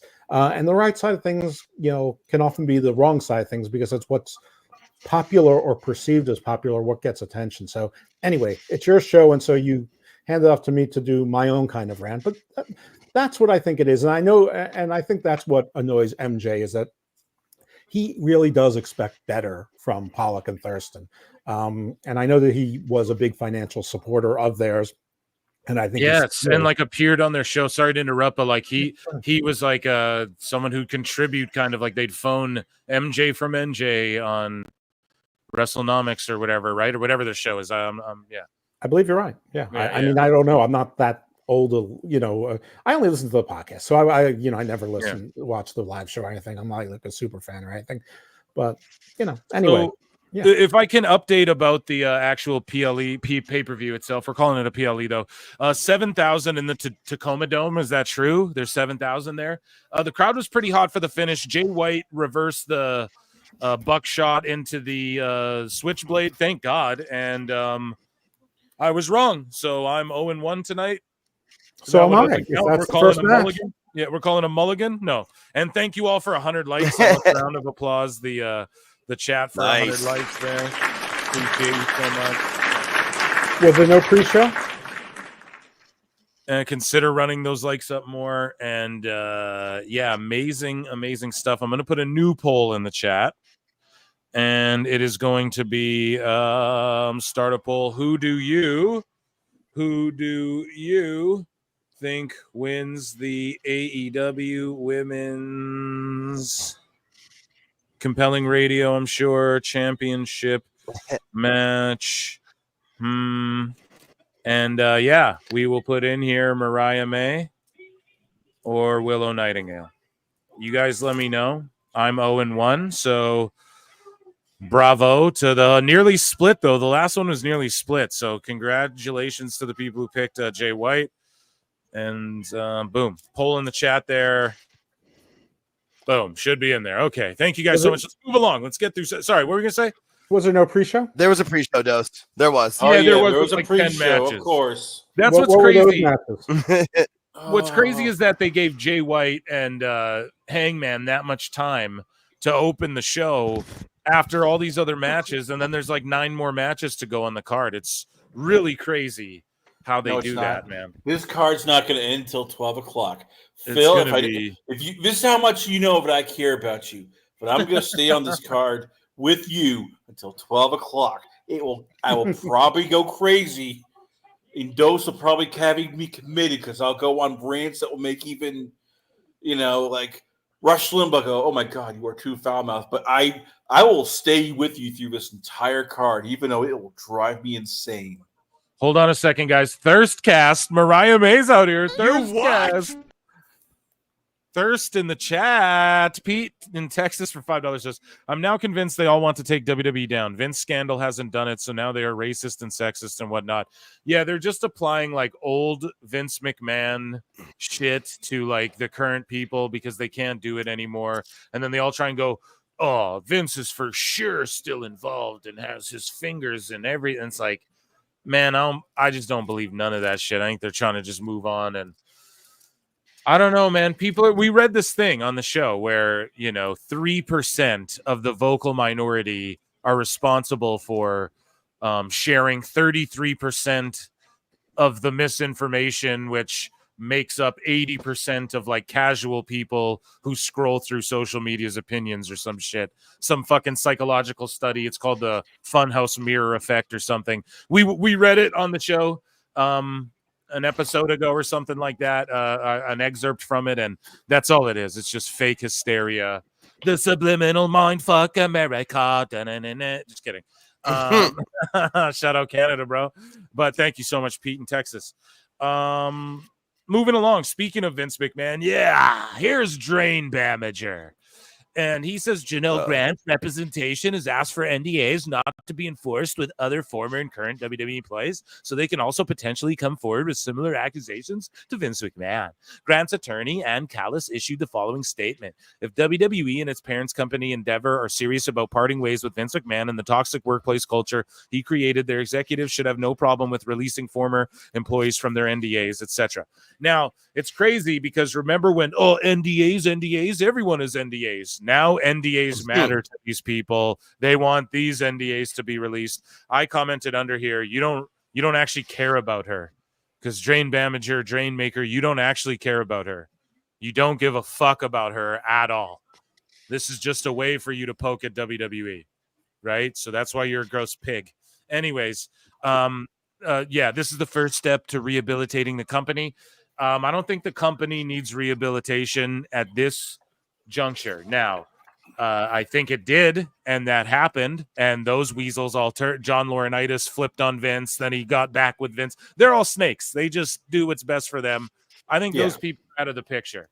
Everybody pretty much ever defends Bruce Pritchard and is like, he's the last guy. He doesn't even go out with people. He just works and like he's the last. So I just don't think there's any dirt on him, although he obviously knows things, I think maybe, but all that's even Monet in her Monea MAGA is defending Vince. So all I'm saying is that if they go, NDAs are unreleased, they're going to set they're going to set a precedent. People are going to demand same cancel pigs are going to cancel each other by demanding that AEW releases the NDAs too. And then you're going to have a bunch of your fucking wrestlers that you can't stop coping and crying over getting in trouble, I'm sure, with all that Jericho shit's going to get dug up again.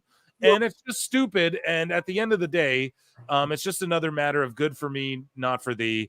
They don't NDAs. Oh yeah, the NDAs. That's stupid. Now all of a sudden, you say motherfuckers want NDAs to be, and all that's going to happen are some female wrestlers like Monet. More of them are going to come out and defend dude publicly and be like, and then they're going to say, why didn't you say anything before? Well, because I was under NDAs and shit like that. So that's all that's going to happen. It's just going to get messier.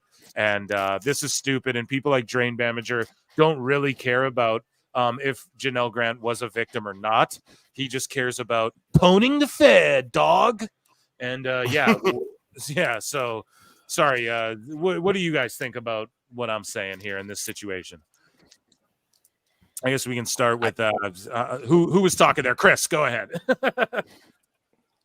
Honestly, do people even care? I mean, this is the mainstream. This is mild compared. It's mild compared to what's going on with Diddy. I mean, his whole, like sex parties, celebrities. There's tapes. Who's being blackmailed? Who did he abuse as an A-list celebrity? I mean, the Vince thing is just like, oh, all right, yeah, Vince had an affair with a woman. Okay, well, all right. I know. He's evil. I mean, nobody cares at this point. I know, but the mainstream's like, meh, whatever. They don't give a shit. They'd rather talk about like Sneeko and Aiden Ross and those fucking goobers. You know what I mean? They don't give a shit about this stuff. So it is kind of sad for multiple like different reasons. But Jake, what do you make about all this stuff? Are you just tired of talking about it at this point? I mean, I couldn't agree with you more on most of it. Like it's first off, none of those people that keep bringing it up really care. They're just trying to poke at WWE. And yeah, anybody who still thinks Vince is involved doesn't watch the show. There's just no way. Yeah, they're just with everything the announcers are saying. And yeah, exactly. So it's pointless. And I think you nailed it too with like, there's such a small percentage of the people that are doing it, but they just keep, posting it and reposting it. And how many of these losers have 12, 15 burner accounts that they're posting through? I mean, Drain Bamager is probably the same as the WWE botched guy. They're probably all the same, like 4 people. Dose, what about you, man? Are you just sick and tired of talking about this Vince stuff, or are you like, I want to see him burn?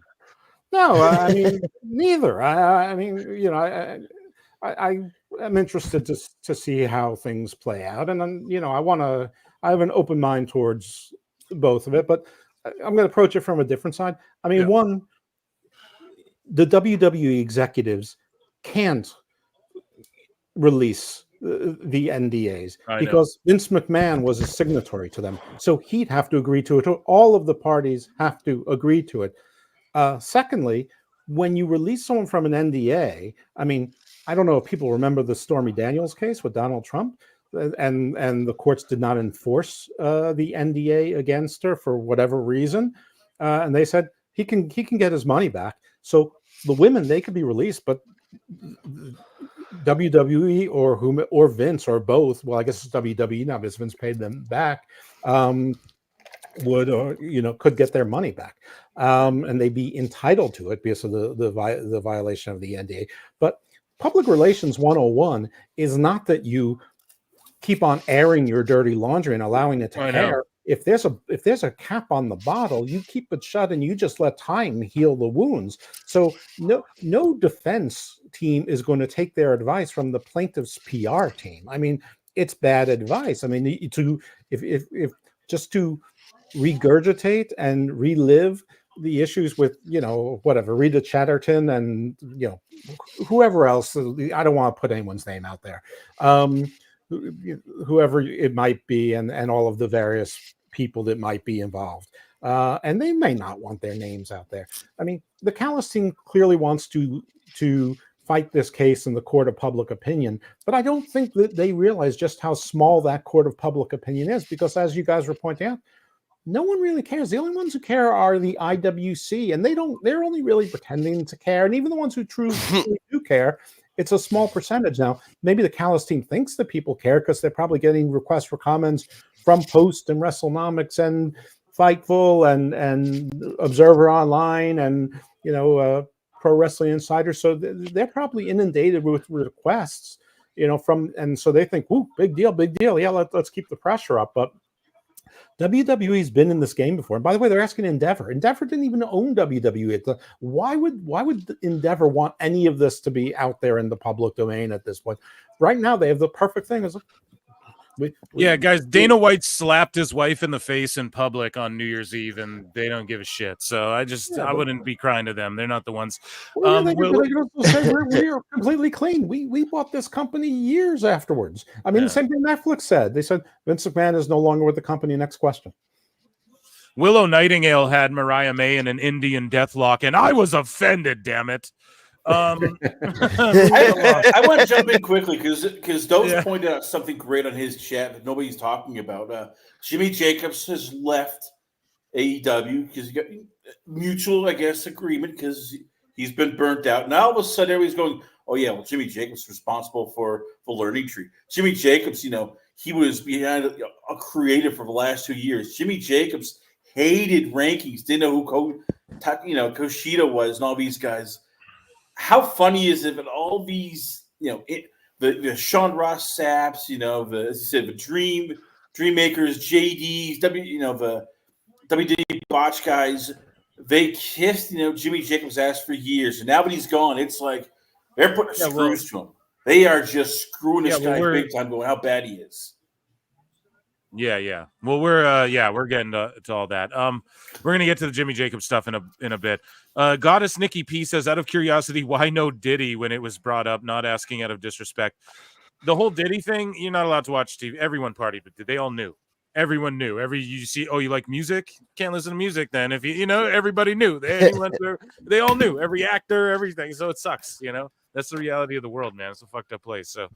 I just want to put Jimmy Jacobs, one of the interviews on Garden of Doom Presents Book of Black, where me and PJ Black, we talked to Jimmy Jacobs about, and if you listen to that show, it's a cheap plug, but if you listen to the show, you're not going to hear someone that causes a lot of waves and is a controversial figure, and what probably would be someone that people can't get along with. So, you guys hear that, Dose? Jimmy Jacobs freshly said, "I had enough of AEW," which we're going to talk about in a bit. Was on Dose's show.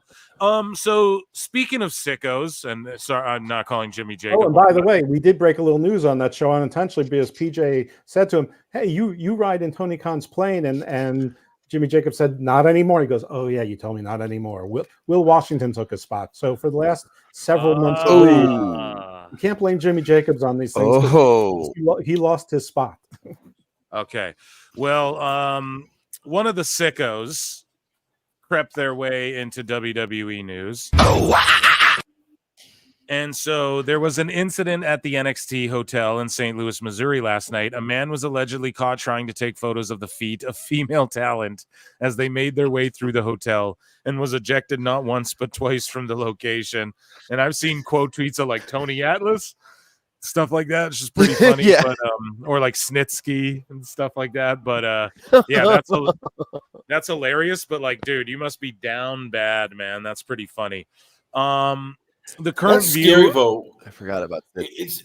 It's kind of scary, but for a lot of these, and because they deal with a lot of female fighters and also adult performers, and I've heard of horror stories of these people like that, like following them to their hotel room, following them almost to the ladies' room. It's like you start realizing, holy crap, you need to have extra security there sometimes for even some of these WWE divas because you don't know some of the weird perverts who are in these places just and like who's the hotel stalking security them. letting this guy in and out and in again? Do your goddamn job better. Call the cops.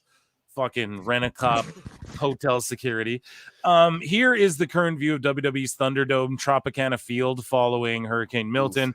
Praying for everyone. This is just trippy to look at, and yeah, hopefully people did good where it rolled by, and I know people are still going through it, and yeah, prayers up. Best. This show's dedicated to everyone suffering from that, I guess. And yeah, I just best wishes up. I don't know what to tell you. Chat, hearts in the chat for the hurricane victims. Mariah May retained. We are 1-1 tonight. 87% of y'all agreed. And we'll put another poll in there for whatever the next match is. AEW never puts the card in order. And we'll just move along with these headlines here. So Cody Rhodes says the WWE locker room morale is through the roof ahead of the Netflix premiere. And how couldn't it be, man? You got to be so excited if you're one of the boys right now. We're going to have Shibata versus Perry up next. So I will put a poll in the chat. See, the WWE shows are better too because they give you time to where we can get into Phil Mark's bookmarks without the match going on, and it's AEW's the opposite. They're just like, here's a match, here's a match, here's a match, here's a match. Too much. So who do you think will win the TNT? The TNT Championship. And what were the pre-show matches and what were the results? It was like the Outrunners with Rico from Billy and Chuck fame took on the Acclaimed with Billy Gunn. So Rico came in and just like managed the MXM or whatever. And then you had like Dark. I can't remember, the Acclaimed or whatever. Who gives a shit? And then you had like Dark Order and whoever taking on like Kyle O'Reilly and whoever. It's fucking dumb, dude. It doesn't matter. We did have a three-way five-man tag match. It was terrible. But wasn't the Ring of Honor World Championship on the pre-show? Yep, but we have a new Ring of Honor champion, Brian Cage. A big guy finally won a title. Finally. What title was that? That was the TV title. The TV title, yeah. The ROH title match. The ROH title match is on the line. Mark Briscoe versus Jericho. Right. He won a TV title promotion that doesn't have a TV show. Right. I know. Hey, doesn't make details. sense. Yeah, Tony it's real good. Real details. Tony Khan doesn't care about the details. You're right. That's on me. You're right, Chris. That's 100% on me. That's my bad. My bad. So moving along here.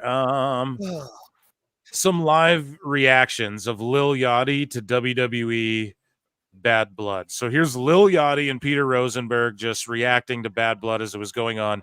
Shout out whoever's this is from WWE social media. Don't pull me down, WWE. I'm a shill. I'm Phil the shill. Please. Whenever I want to feel bad about myself. Don Stevensing is the other company's gimmick, okay? Physically. This guy, Finn, is like 43 years old. He's like my age. Wow. Oh my goodness. Goldberg sitting that close to you was crazy. Yeah, no. Did you meet him? I didn't meet him, but I looked at him. I stared at him. Oh, look out! Oh, and there's Finn Balor. This is really amazing. What do you like about it so much? Just the interactions because of the fans. And you feel it. It's so live in here. Really artistic people like really get this. Lin-Manuel. And in the hip hop community, like hip hop Twitter, the Twitterverse, everybody's laughing because they're saying that like Lil Yachty is really close, I guess, with Drake, right? And Drake, in his beef with Kendrick Lamar and others, one person he's beefing with is Metro Boomin. And so Metro Boomin was like a big part of Bad Blood. And then Lil Yachty was at Bad Blood. And he's got pink in his cup. I think this guy's literally sipping something super saucy, if you guys get my drift, at Bad Blood, which is crazy, dude. But they allowed that shit to happen, or it's just some pink drink. Who knows? But it looks like pink drink to me. Anyways, what's crazy though is that people in the hip hop community were like, "Yo, little Yachty's like sacrificing, like willing to sacrifice his friendship with Drake for WWE right now. It's that hot or whatever." So I don't know. I was laughing at that because Metro Boomin was a big part of it. I guess Drake hates him or something. But yeah, that shit popped me too. When this video dropped, and it just shows you, like, I don't know, Yachty's popular and shit. Rosenberg's kind of corny, but there were so many celebrities at Bad Blood, and then the legends. I was like, this is reminding me of WrestleMania vibes. This isn't just like, and maybe they knew that, like, all the rappers were gonna turn out, and that's why they made it this big ass event. Like, I know people want to say like, oh, Bianca and Jade, they weren't featured on the page. They were just the hosts and shit. And it's, if you don't understand why at this juncture and like where WWE's marketing, and it's I don't know what to tell you, but yeah, I don't know. I pop for all this. WWE's red hot, and you see he's talking about Lin-Manuel Miranda, who's like if you guys are unfamiliar with him, he's like he writes movies, he acts, he stars in Broadway plays. He might have even written Hamilton. Yeah, Hamilton, all of that, and he's like a super genius. I don't know if he's like a Mensa level, whatever, but he's like a super high intellect dude, and he fucking loves WWE. But no, it's just McDonald's slop, according to the AEW sickos. We would tell you it's rat shit and it's filet mignon. Oh. Meanwhile, literally, bro, people are watching fucking Jack Perry pull up in a short bus and argue with Punk. That's what they think is he's going to argue with Punk about doing glass spots, and drives around in a short bus. And you mean to tell me that we'll just eat up whatever? It's bullshit. It's a lie. Let's watch Alfred Konuwa. This is nasty. Here's a little minute excerpt of what Bret Hart has to say about Owen Hart. And this is topical to the show because I've been covering, the whole trademark thing and Martha Hart, what she had to say about WWE and all of that. And here's Alfred Konuwa interviewing Bret Hart in 2016. And here's what Bret Hart has to say about Martha Hart. Now, again, what Alfred says up here, the views and opinions expressed by Bret the Hitman Hart. Oh, F it, just shut up and listen. I agree. I'm not going to sit here and bury Martha Hart. I don't know how she feels or whatever. It's not my place to whatever. But a lot of people do say that she's sort of bitter and stuff like that. Here's Bret. He's Owen's brother. He would know better than anyone, in my opinion. So let's hear his opinion. And you got to have Owen Hart in the Hall of Fame. I don't care what anybody says. He's got to be in there. I don't think anybody would disagree. Except for his wife. She needs to be psychoanalyzed by herself. She's a psychologist or something today, but she really is so childish and immature and obtuse towards the fans and the people that loved them in the industry. And to carry this sort of hate wrestling and hate the people in it and hate the fans that watch it mentality, to the point that she refuses to let anyone remember Owen or recognize his contribution, or just remember him in good ways, where you like the DVD they came out with. She was so opposed to that and did everything she could do to stop it from being produced and stop it being made. No pictures were given to support it or help it. Or I would have made that DVD the greatest DVD she could possibly make. Like, I would have, if you're going to have a Hall of Fame, you got to have Owen Hart in the Hall of Fame. I don't care what anybody says. He's got to be. Oh, restarted. Yeah, exactly. Like he said, why not contribute and make his memory the greatest? Like, I get it. You don't like fucking Vince, especially now. And it seems like they're there to stay with AEW, man. The Owen Hart legacy, for what it is time in New Japan, I guess. I don't know. In fairness, Is Wayne Brady gonna have to slap a choke-a-bitch? Yeah. Oh man. I want to jump in quickly because I feel bad for Martha because everybody's like, oh, she should just do this. She should just do this. Like, her husband died, and it was because WWE at the time, and this is I get it, it's Vince, had him do a stupid stunt with people who were not trained to do it. Yeah. And now you're telling her, oh, get over it. Just let them make money off of them. Oh, get over it. Just let do this. It's like, who the hell cares? But these are the same wrestling fans also who are begging WWE, oh, put Chris Benoit in there. We need to have him in the Hall of Fame. I'm sorry, I lose patience with wrestling fans and even Bret Hart because no, I don't think it's they are nothing but carnies. They will sell their own family out for $1. I don't think it's the same people saying put Chris Benoit in the Hall of Fame, but Owen Hart, though, I mean, yeah, the opinion, Bret Hart's opinion, like nobody's more hurt of losing Owen than his own brother, dude, for sure. And it's not get over it. It's just Bret's like, dude, we all have grown. I don't know. He is right. His time in WWE deserves to be like honored and shit properly. And maybe they just induct him and don't ask her or some shit. Who knows? Maybe that just pissed her off worse. I don't know. But wasn't it part of the settlement agreement that they wouldn't do anything with him without her consent? Probably. Yes. I mean, I don't know the details, but yeah, that's probably why they haven't yet. And so they were featuring him, though, when they went over to Europe. They were talking about him and like him and the British Bulldog and Bret Hart, and they were showing packages and doing shit with their matches and talking about how Owen Hart was the shit. And so, yeah, I don't know, man. I know that they're pulling for it, I'm sure. Because if anybody should be in the Hall of Fame, it's definitely he should be one of them. But yeah, AEW's filing that trademark. They need IP, like you were saying, Dose. And yeah, it seems like Martha Hart's going to stick it out with Tony Khan. So good for her, I guess. The Motor City Machine Guns will actually debut next week on October 18th. They air next week on the SmackDown vignette. Here is Fightful saying, Fightful Select is reporting that the word internally is that travel has been set for Alex Shelley and Chris Sabin to be at October 25th episode of Friday Night SmackDown. So that's how they work the sheets. Like, yeah, they tell them that. And it's not a lie because they probably do have travel set for the 25th, but they are not debuting then. And then you guys report it and look stupid. And then we point it out and then you fucking freak out. And the IWC continues. The world goes round, man. The world goes round.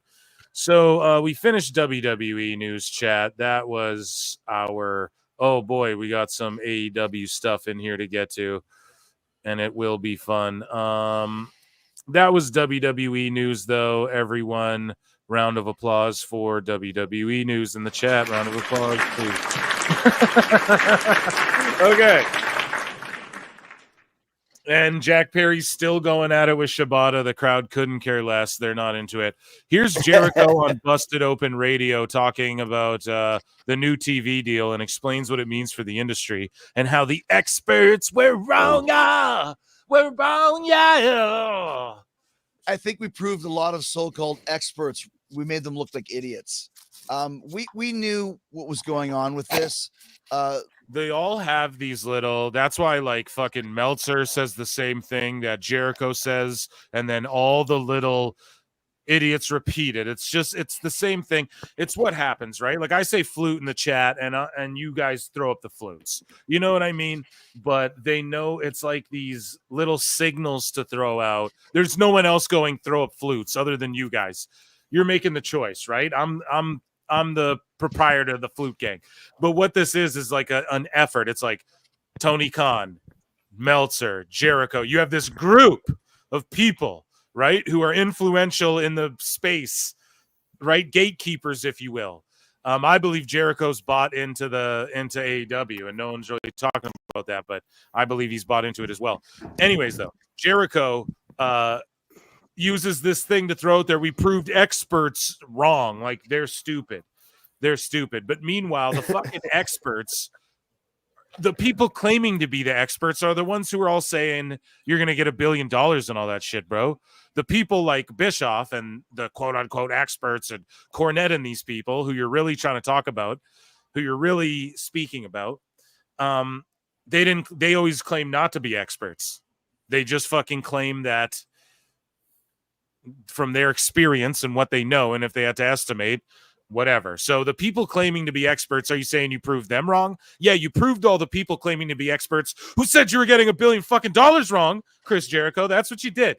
And you guys are putting out this little thing that all the little fucking sickos can parrot, can bot out there. Oh, the experts were proven wrong. That's what happens. You all do it. And it's like it's an agenda for sure. Now, does everyone have an agenda? I'm sure. But ultimately, we see through the bullshit. There's a reason Jericho, Tony McCann, Dave Meltzer, they all use the same vernacular. There's a fucking reason for that, okay? And the Bucks, too. They tweeted some shit out about that.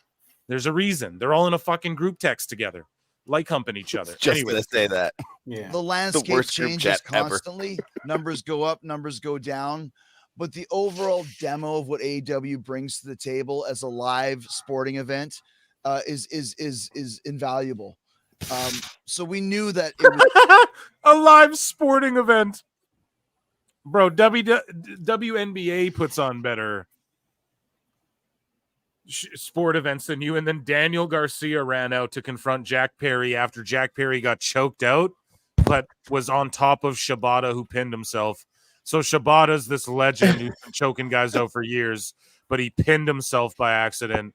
And Perry unironically gets choked out as the finish. You can't make this shit up. This is a fucking Dummy. Yeah. terrible booking. Remember, Daniel Garcia, main eventer. Main event Daniel This is Garcia. Big Terrible. bucks. The crowd does not care. And then MJF's WWE back was now. jumping at the bit. So MJF's good. back. Let's see what he's going to brawl with Garcia. Movie star MJF. And I love how a lot of people too are trying to shit on Jade, these sickos. They're like, it's funny how Jade wanted to go to WWE to be in movies, but MJF's done 3 movies. You guys, MJF's an outlier in general. MJF's an outlier of life. How many 24-year-olds understand how to cut a promo or work babyface and heel or get a fucking stupid kangaroo kick over?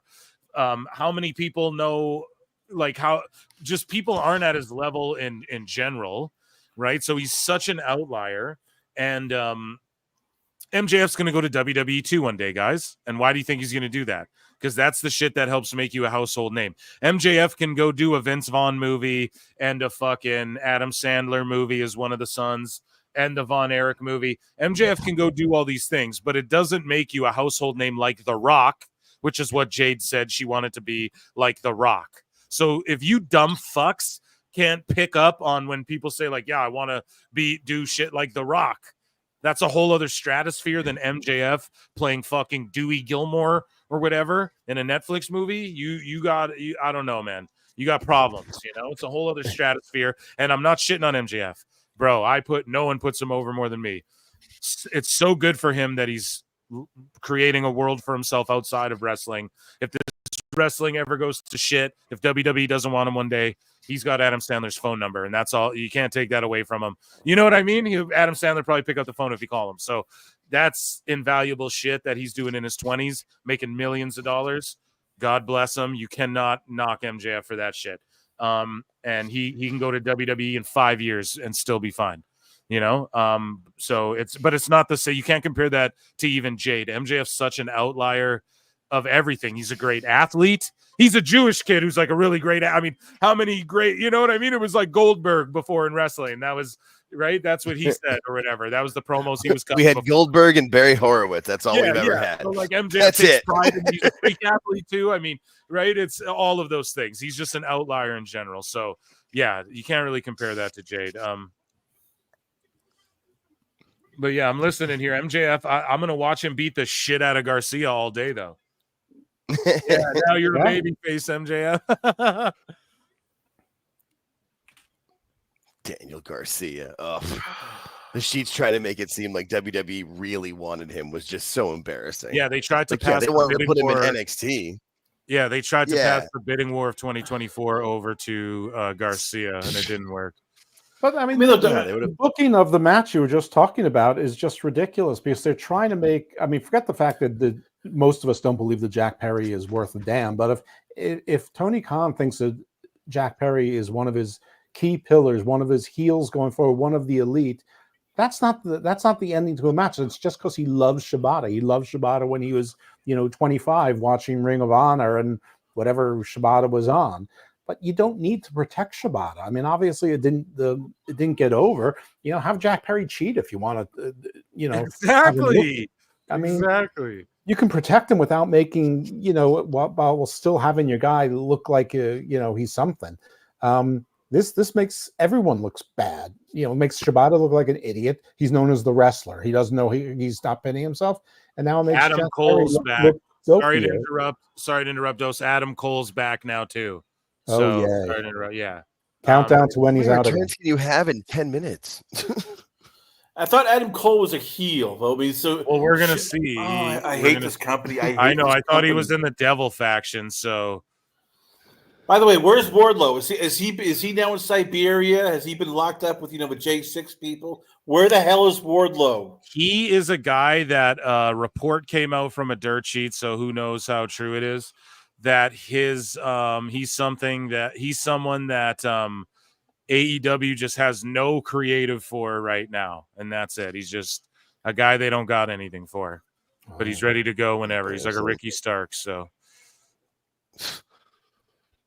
that's embarrassing. Blowing through 6 months of television. Yeah, the chat's saying it. He's blowing through 6 months of television, 6 weeks of television. Cole's back. He looks in pretty good shape, man. I mean, I guess for Cole, I mean, he looks like he's been curling. Right? And he's back, man. The crowd popped pretty hard for him. I mean, I'm glad if this is this should have been their all-in match, right? It was Cole and MJF ultimately, but yeah, hopefully we get something good out of this. I'll give them points, man. They're cooking up, but yeah, they blew through. It should have been like Cole could have came back on TV.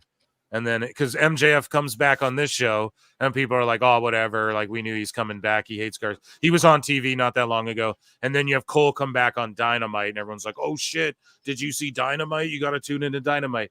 But instead it's like, did you tune into the pay-per-view? No one's calling everyone's already watching the pay-per-view. Who's going to watch? But another thing, why would you have MJF in this, hot feud with Garcia to bring back Cole to just muddy that up? I mean, it's going to be a triple threat, and Garcia's going to eat the pin, right? Moose Knuckles, someone hijacked his account. He keeps asking me for feet pics, dude. Oh. Something happened. It's like a fucking feet zombie. This whole, he's been in the chat the whole time being like, feet pic, Phil, we need feet pics. It's like, dude, who hacked your account? Is this your call NXT Hotel Security? Yeah, dude. Man, but Adam Cole though, I'm actually happy he's back, and like I'm glad to see this story play out. But yeah, they should have maybe saved this for Dynamite. And then I don't know if we get a Bobby Lashley later, if we just got an MJF and an Adam Cole now. And a Shane McMahon. And I don't think Shane's ever coming in. I just don't think that's a thing. I don't care. But the crowd's into him, man. He popped the crowd hard. Everyone's on their feet. 7,000 people, though. So the hard cam side, of course, is darked out. And it just looks like a fucking Dynamite. Why can't WWE or AEW do like the unique sets anymore? You know what I mean? I want to see unique sets. Here, let's end this poll. I see you goddamn cheaters cheating. Jack Perry is up 80%. You liars. I'm going to put a new poll in the chat because, again, they're starting up the next match.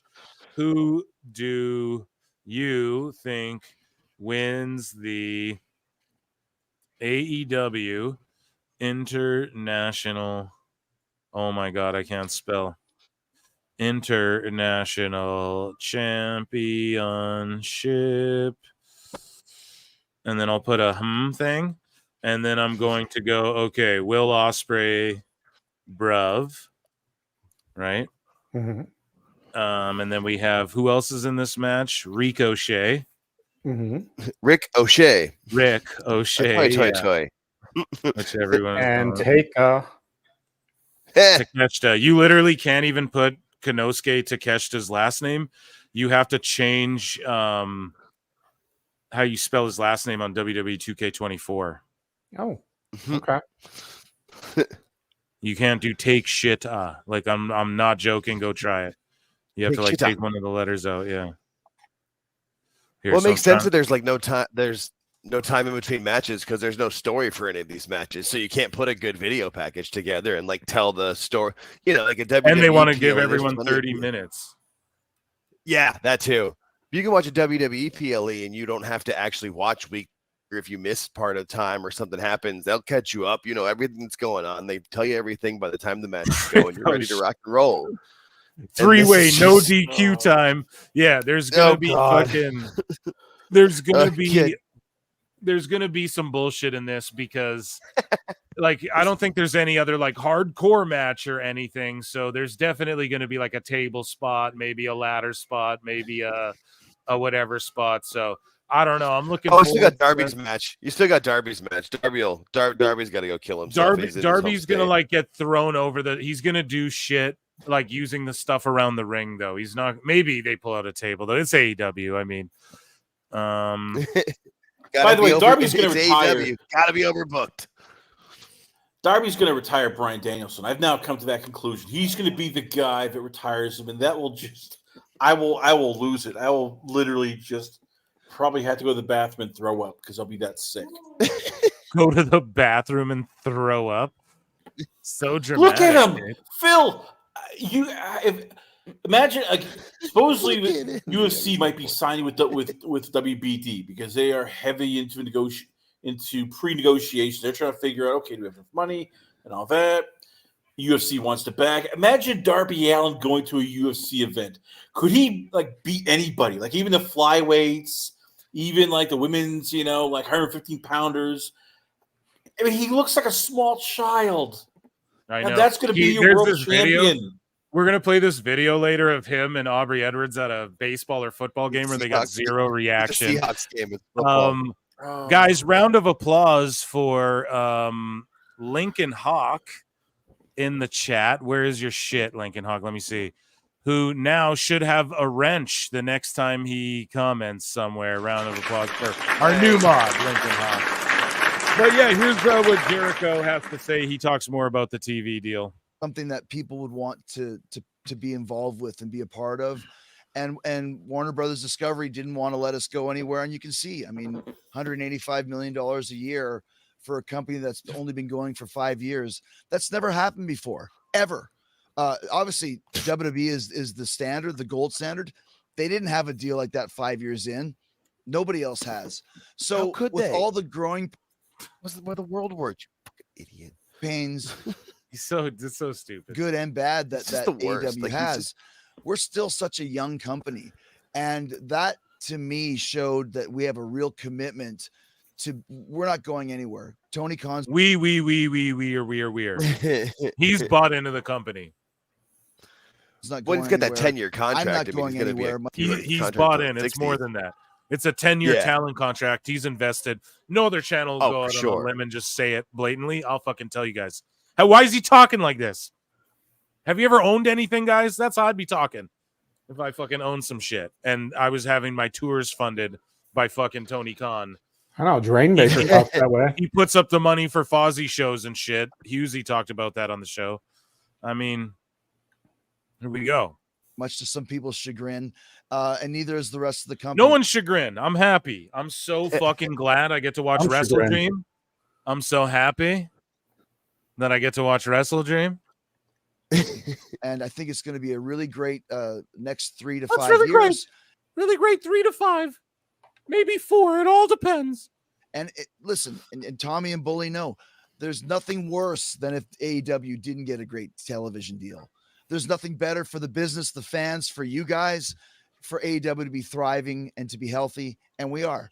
I don't know, because maybe TNT on WBD, maybe TNA on TNT would they take it more fucking serious? Do you know what I mean? So I don't know if it's actually good for the wrestling business that Tony Khan just got rid of Ring of Honor and New Japan suffering along with AEW, and as far as viewership and stuff like that, and TNA's cooking and they don't get a fucking juicy TBS, TNT, WBD deal. You know what I mean? They don't get a sweet match. Is that really good for the business? I mean, I'll say, I guess it is if you like to watch pro wrestling, but I think a lot of people have brought it to this show, you know? It prices wrestlers out for these other companies and who are like taking it more seriously. You know what I mean? And I don't know. I just, Tony needs help. I guess Jimmy Jacobs, we'll talk about that in a minute. I guess he was doing like a lot of the creative stuff. But over on Patreon, I watched the Tony Khan NFL Films thing, and you see it there. Like Will Washington is just there, you know, just hanging out with Tony. And I'm sitting there questioning, okay, so they just did the backflip spot that they did in Japan that they just did on Dynamite last week or whatever. Like they just did the same thing, man. It's so fucking stupid talking about Ospreay Ricochet. But anyways, Will Washington was brought in as like the long-term booking guy, right? And then Tony Khan is like, there's no such thing as long-term booking at AEW. So then what is that guy doing? Just takes Jimmy Jacobs' job on the plane where Tony Khan was like, I'm going to leave the company to Danielson and Jimmy Jacobs if anything happens. Now it's him and Will Washington. It's like, I don't know, bro. It's not looking good. And Tony really spread really thin. He needs to figure out what he's doing. That's all. He's got to figure out somebody who can come in and really, maybe it's Shane O'Mac. Maybe that's what these conversations have been about, but I don't think Tony ever gives up the creative power. And Lincoln Hawk, what's up, dude? You got a wrench now. What's up? Yeah, this match is, tables. We called it. It's turning into shenanigans. So Tony Khan, of course, comments on the possibility of a roster split following the AEW media rights negotiations. Tony Khan goes, it's not a bad thought. It's an interesting thought. I definitely have considered many iterations of roster management and still working on some really interesting things in terms of the future of AEW media and the future of the roster. It's early to speculate on that, frankly, going into the new deal and what's to come. But it's a very interesting thought. And to be honest, I have reflected on it and thought about it. So basically, it's not going to happen. He always gives this kind of bullshit answer. He should do it. I think he should have just did it with Punk, a hard full-on roster split, which they kind of semi tried to do. But ultimately, I'm doing a video that's not like on the pod. I'm gonna do like its own video where I'm gonna basically go through the rosters of AEW, WWE, every company, and I'm going to say like who I'd keep, who I'd fucking scrap, and that's coming soon. However, awesome. As far as a brand split, sure, try whatever, Tony. You got the money. You know, sure, whatever you want to do. You're already doing whatever the fuck you want. Who cares? So, speaking of that same media call, the pre-WrestleDream media call, and I'm going to want Doses and Chris's and Jake's thoughts on this. On today's media call with Tony Khan, SRS asked WB if WBD has any equity in AEW, and Khan responded with the following answer. Let's listen. Oh, God. There had been a lot of questions regarding WBD possibly having equity in AEW. It wasn't featured in the press release or the Variety story, but Sports Business Journal had mentioned it. When I spoke to people from WBD and AEW, they had indicated that they didn't provide that information for Sports Business Journal's story. And a report revealing indicated that if they do own a piece of AEW, it wouldn't be at least 10%. Are you able to provide any clarity on if WBD does have any equity in AEW? Well, it's a fair question. You know, I would not get into our ownership structure beyond saying I have 100% of the voting stock. I will not get into our ownership structure. Ownership structure, meaning WBD is not the only people bought into this. We know he just confirmed it. He just confirmed it, right? His dad, him. He just confirmed Warner Bros. Is by not confirming they aren't, guys, right? It's all about, that's how these embellishing the truth and lying by omission and things like that. That's what these people do. They're all carny. So he didn't confirm they didn't. So that sort of confirmed he did by proxy, I guess, or as a result. And also, therefore, he talks about this structure. And I am saying right here, bringing it back, Chris Jericho owns some of this bitch. Meltzer might too. And Eric no, they Bischoff don't. brings up a compelling fucking argument. Bischoff does as to why Meltzer. He's like, dude, how the fuck would Meltzer know they're going to be profitable? Like, why does he say, I know they will be? He's either talking shit or he knows he's looking at what they're going to bring in because he's bought in. Now, I don't believe he is. I think it's more likely he'd be getting paid by the shit, or than owning any of it. However, Jericho owns some of this shit. I promise you, man. There's an ownership structure. I bet you the Bucks are bought into some of it too. I bet you they own a 1% or something. Fucking, it wouldn't shock me at all, man. So, yeah, he just said it right there without saying it, and that's what we do here. Yep. In PWT, we uncover that shit. Yeah, give me a yeah. Hold on a sec. We're uncover Phil Scoops here. Can I get a yeet? Yeet. Stock in this company and have since the beginning, and hold the vast majority of shares. And I think that's he holds the vast majority of shares, but he owns 100% of the voting power. Terrible. If you're bought into that shit, you're basically like, okay, we're just living off this. It's basically like we're just sort of siphoning off this billionaire and let him do what he does until he fails, and I'll just sell my shit off, or he'll buy it from us before it goes out of business. When the fucking fire sale starts, I'll sell my shares to him and get the fuck out. Like it's all it is, man. It's kind of sad actually, but I mean, I guess maybe it's good for wrestling, kind of. I guess. I don't know. fair to say. And as the sole voting owner and the vast majority shareholder of the company, I think that, speaks volumes, and I'm the controlling owner with 100% voting control of the business. Oh yeah, that speaks volumes, bud. Yeah, I don't know, man. That's not looking good there for them.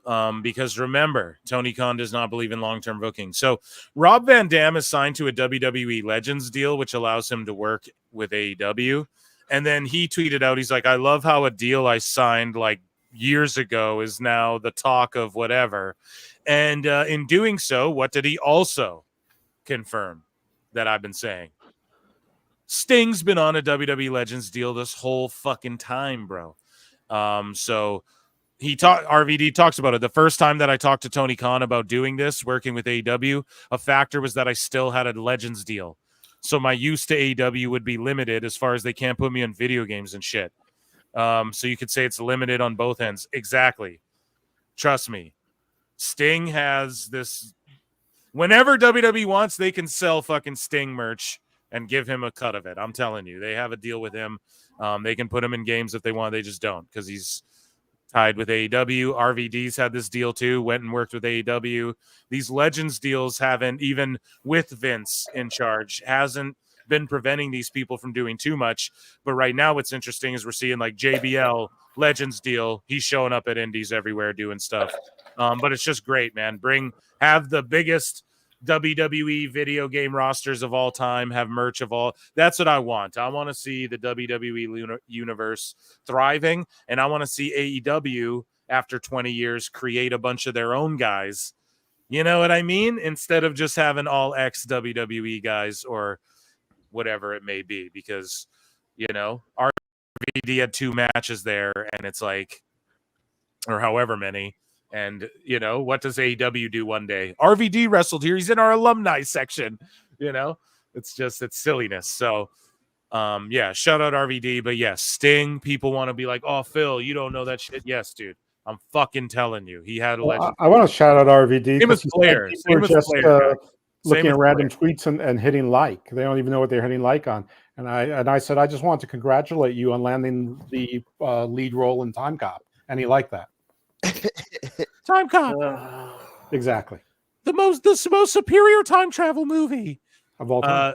Yeah, but same with Flair too, man. That guy's always been hooked up with WWE, even if he can go to AEW, wherever. So anyways, 24 Hours with Tony Khan. Check out the Patreon. I watch that and I give reactions to it, and it's fucking hilarious.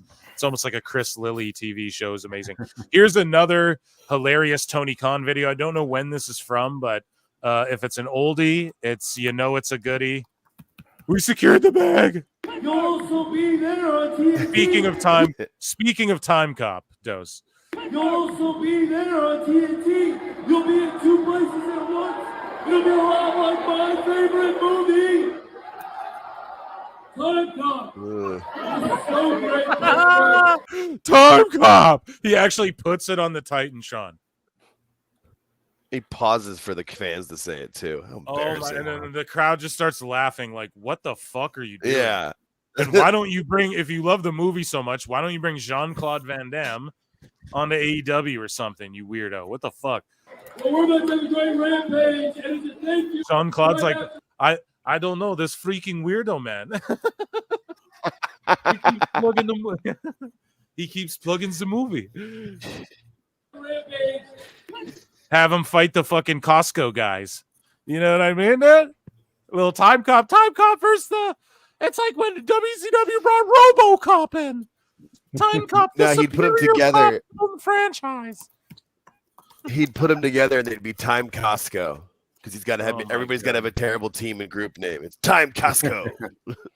And don't forget, guys, the TV deal. Because we have just secured the bag. Because we have just secured the bag.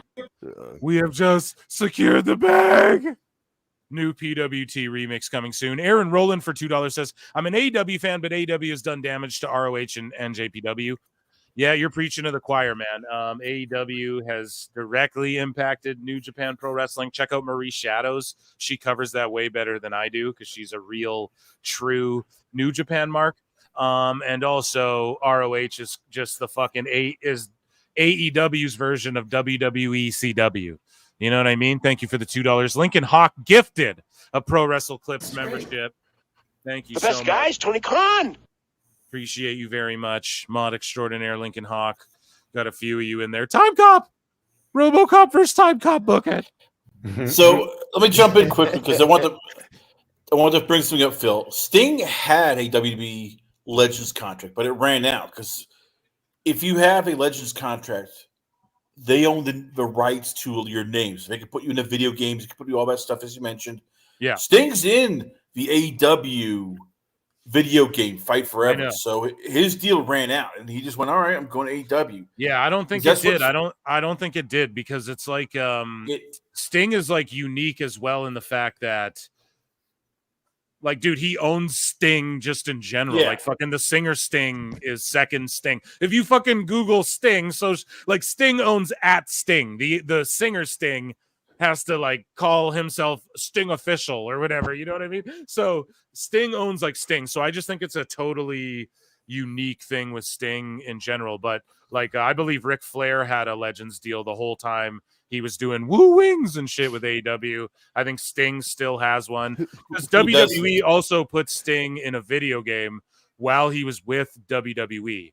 I mean AEW. I mean they because he went and debuted for AEW, and I remember like a few months later, at least they included him like in one of their 2K Battleground or whatever. It wasn't the 2K game, but it was they like didn't release one that year, or whatever. Either way, dude, I think they do. Maybe it did expire.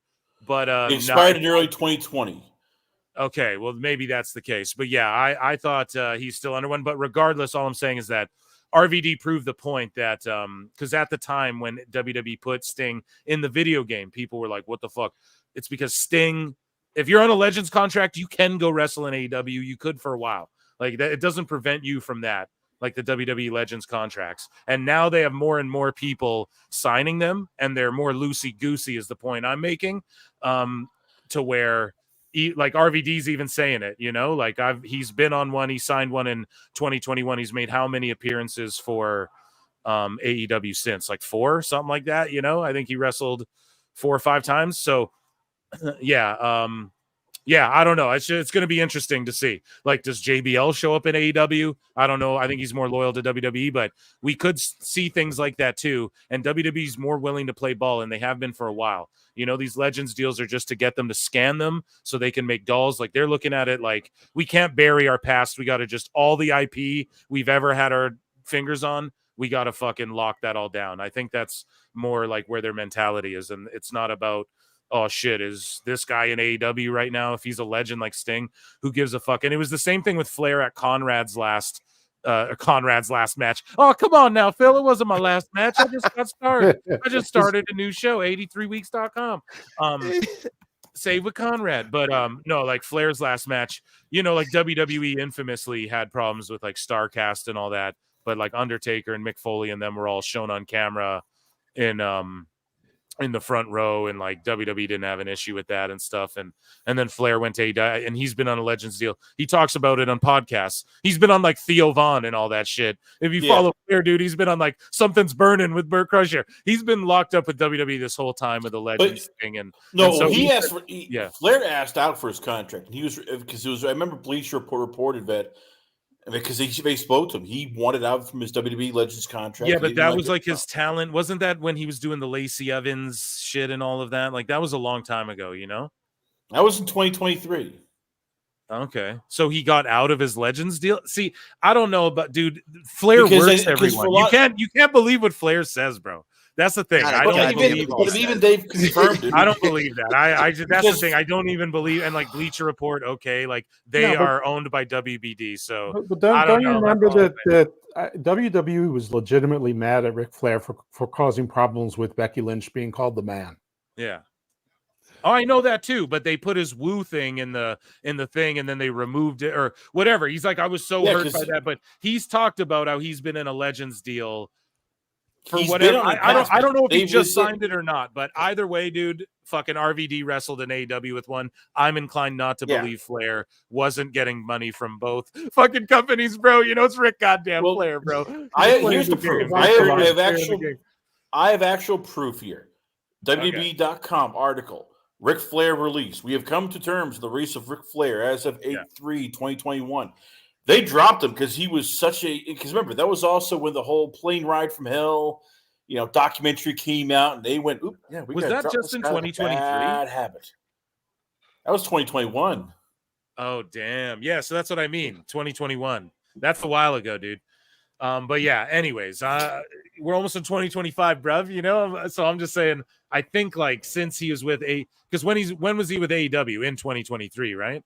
Yes. Yeah, so that's what I mean. I think he's under a Legends deal that whole fucking time. That's my assumption anyways. But either way, speaking of Legends, Adam Copeland has been helping FEMA workers recover bodies out of fucking hurricane wreckage. Again, prayers up for anybody affected by that. Round of applause for fucking Edge. I'll never hate on him. I went off when he broke his tibia. But I'll never hate on him, and shout him out because that must be horrific. And like, you got a dude who could just be kicking back, looking at, I'm sure he lives wherever he lives is beautiful, and instead of that, he's out there helping people in need. So that's amazing, man. Shout out Copeland, legend in my eyes. We're gonna keep him over there for now. As we keep going through, man, this Ricochet Ospreay to catch the match still going, dude. Still going strong. Still going? Good Lord. Still going. We're not. This car's not going to end until 12. Never forget. Always remember this photo. Tony Khan double fisting. The double mics, bro. I think that's the first. So Mercedes Moné credits herself as being a factor in WWE signing Stephanie Vacker. And I just was like, of course she does. I don't agree with her.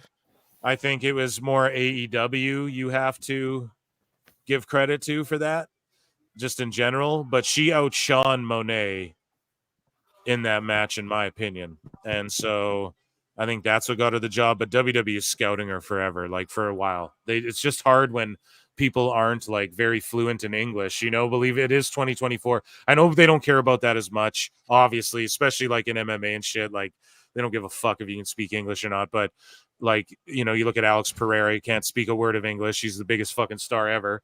Well, like not ever, but in this generation, he's like the only guy, he's like the biggest guy in UFC and MMA right now and stuff like that. As far as like star power, but so they don't care about it as much, but it's still a factor. And I'm sure that was why they didn't just bring her in right away. And Kyle Fletcher just glommed Will Ospreay with like a screwdriver, more screwdriver bullshit. And Fletcher and Ospreay are probably going to spurn off into a feud of their own.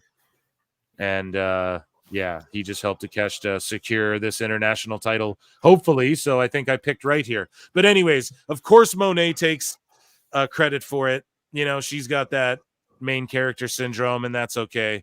But Vacker, I think, responded to that somewhere. I think I have it.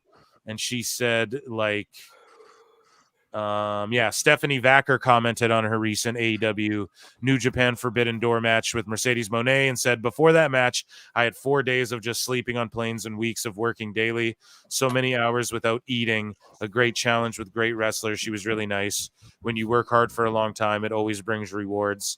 So I don't know. I think Moné, Takeshita just won. So Moné sort of taking credit and Vacker saying, like, I don't know, I came in and looked as good as I did, and really, I don't, like, you know what I mean? I don't know He's how trying not good. to say Mercedes Moné is full of crap. Yeah, exactly. I just think, like, Vacker's kind of saying, like, look, man, you didn't make me look any sort of way. Like, I come ready, you know? But whatever. It is what it is. Shout her out, and she's going to be a huge fucking star. I know, dude, and I've said it before, when I make videos about her, they get views. So that's all I'll say. You know what I mean? Her and Julie about to blow up. And shout out Vacker. I'm a huge fucking fan as far as just her coming out. Like, I don't know her last body of work, but her match in AEW, I did the live watch along for that pay-per-view, actually. And we were like, damn, that Vacker girl looked better than Monet. And then you go on, everyone's talking about her. She's doing numbers. WWE scoop her up right away. It's her dream to be in WWE. People stop tearing away at her fucking dreams. I say the same thing. Hey, Edge worked forever in the business, wants to go get $3 million a year. Let him go fucking do it. You know what I mean? Don't fucking rip that away from him. Don't rip this away from Vacker and take the credit for her lifelong journey of fucking her dreams coming true. You goddamn pussies. No. MJF is in Happy too in a significant role. He was filming throughout September and wrapped last week, or the last week of the last month. He's expected to be returning to AEW sooner than later. And he's also secured a role in another movie featuring Justin Long and Ron Perlman. I think I might be wrong. I heard Vince Vaughn's in that, or am I totally wrong about that and conflating two things? I don't know. But there you go. MJF doing the damn thing, and good for him. But he's back for a little stint against Garcia and Adam Cole, I guess. So we'll see what comes of that. And I'm looking forward to Happy Gilmore too. So here we go, guys. Here's a new segment, breaking news. We have breaking news for you guys. And Dose had to dip out. He might come back in. Sorry, guys. Breaking news. Here's a French lesson with Phil. Mercedes Moné is correct. And if you guys are watching at home, look at the screen and you will see the spelling of my tweet on the right-hand side of your screen. Here's French with Phil, okay? Mercedes Moné is correct. Mercedes Moné is not. In French, the hard A sound comes from this accent over an E. It's called l'accent aigu, or the acute accent. This accent over an E, like the backward slash, accent grave, makes an S sound, like in the word head or dead. And I don't know who started doing this E with the accent grave with her name, or if she started it, but it's wrong and someone should inform people. And I don't know who started it, but that's all I see online. Everyone's spelling it the wrong way. You're not supposed to spell it with this backwards accent E. Now, I'm not giving people, I'm a sicko for this one, for analyzing this, but as en français, I should correct people. And the correct E is the other way. So if Monet is spelling it that way, someone inform her she's doing it wrong. I don't know who started it. I think she calls her show it that way, with the accent the wrong way. So again, another botch. I don't know if no one had time to look into shit. So her name, if it's spelt that way, is Mercedes Monet, not Monet. And I don't know if she does it that way, but damn, what a botch. French lessons with Phil. For $5, you ain't hype, says, my son just beat Pressure for the first time. He wants to hear the best guys, Tony Khan. Okay, let's do it. Best guys, Tony Khan. Just beat Pressure. What the fuck is that? What do you mean? I don't know. But he wants to hear the best Best guys, so Tony Khan. Thank you. You ain't hype for being here. and we have Cassidy and Hook backstage talking. So who cares?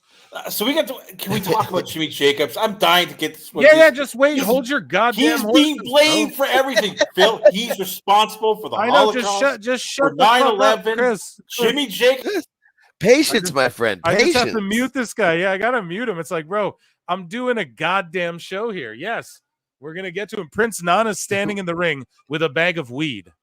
You want to talk about that? He's got a fucking bag of, bro. What is that? Is that Prince Nana's tea, or is that like dispensary level weed that we're talking about here? Well, I mean, they're in Washington. Back. It is. God damn it! Recreational. We're gonna talk about it. We're doing a show, bro. We gotta fucking. We can do a whole hour show on this. It's 2 hours and 30 minutes of a 5-hour fucking show, Chris Connor. Let me do the goddamn. You do your job, I'll do mine. How about that? Okay, Swerve's about to come out and respond to MVP. Are we going to see Lashley? I don't know, bro. We're running. Let me do my goddamn thing. Here's the thing, though. Nana, correct me, chat. Is he standing there with tea or gummies or marijuana? What is that? I would love to know. Speaking of like people fucking up, Chris. What is John Moxley doing in 2024? This might be the worst selling I've ever seen. Why the fuck did he just jump like that in forward roll? Guys, watch this. And I'm going to get Don Stevens, but watch this. Watch Moxley's selling, like jump super high, stumbles, rolls, gets back. Like, what the fuck's going on with this guy, dude? I don't know what's going on. If these guys are just washed or if Moxley just doesn't care because he's super rich. But everyone's allowed to just do whatever the fuck they want in this company. And that's horrendous. Like, I swear this is like, dude, you've given up. Like, what was this? Charlie in the Chocolate Factory asks, I'm hurt. Oh, I'm hurt. Oh, just kidding. Come in, children, to my chocolate factory. What the fuck is going on? And here's Tony with his shoes untied. I roasted Tony legendarily on the last show. So speaking of Darby Allin, earlier I talked about, they were at the Seahawks game. They got no reaction. Watch this, dude. And again, I don't mean to laugh, but imagine you're like, you're all football fans. From the world of professional wrestling, here's Darby Allin and Aubrey Edwards, and everyone's like, okay. And then imagine like, here's a big bad pro wrestler. He's standing there in a pink fucking jacket. He's there in a pink jacket, and you're all like, that's a wrestler, like Roman Reigns or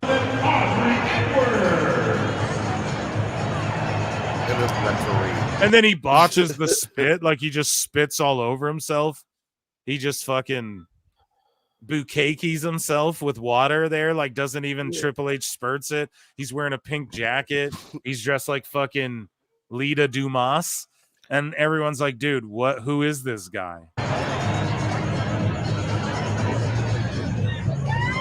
And Aubrey Edwards, zero crowd reaction. They're like, who are these people? Is that his mom? And then Darby fake punches someone and they fall down and they didn't catch it on camera. Like, what an absolute. Imagine you're at that game and you see that, dude. He doesn't look like a wrestler. And compare that to Seth Rollins a week or so ago. Compare it, Seth Rollins. Compare it to Joe on the floor in Hendry. the big screen. Yeah, dude, if they put Joe Hendry on there, the crowd would have erupted. It's an epic fail. Hopefully we get a Lashley debut here. I will interrupt myself if we do. Otherwise, I just don't care. Like, I'm so sorry. Oh, come on now, Phil. That's not very fair. Giving up on AEW. They gave up on me, Conrad. In my head. In my mind, Conrad, that I argue with on the show. Ricky Starks has addressed his absence from AEW TV, confirms he is not injured. Ricky says, no, I'm not out of action due to injury. I'm healthy. I'm of sound mind and body. I'm capable to wrestle. Just, not up to me. I get a lot of messages lately where people are like, hey, just now, if he started planning his WWE run and Conan talked about it on his fucking show as some hot news, they'd fucking Tony Khan would call him immediately and be like, "Oh yeah, can you still work?" He goes, "But yeah, I get a lot of messages. They care, I love them. I wish I can give an answer. I'm healthy. I'm ready to get back to work. I'm in shape. Obviously, been in shape, always in shape. I love wrestling. I'm gonna figure out what to do one way or the other. But at least I know fans, whatever. I need to know. I need somebody to figure out, do some dirt sheet digging, and let me know when Ricky Starks is free. Is it like 2027, like some of these guys signed to? Is it like 2026? Is it like 2025? I'm hearing 2025 and 2027. Some of these deals are going to be up. But I don't know. So hopefully he's not there till 2027. But fuck, he needs to get an NXT now, man. Ricky Starks, the face of NXT. Call Ethan Page up. And that would just be amazing. But no, it's who knows? And he's healthy. They're not using him. They're using guys like fucking Jack Perry. No one cares about. Daniel Garcia that no one gives a shit about. Imagine a Ricky Starks MJF feud. But no, they're fucking up. So they want to go with this. Guys, free Ricky. That's all I'll say. But MVP's making his way out. We're about to see the Hurt Syndicate. Or the business of punishment, whatever. Let's pay attention to what's going on here. Maybe Lashley comes out here. We're just going to focus, okay? I'm going to turn this up. Maybe you guys can hear this. Deep contemplation, thinking about the decisions that you're going to have to make regarding your future.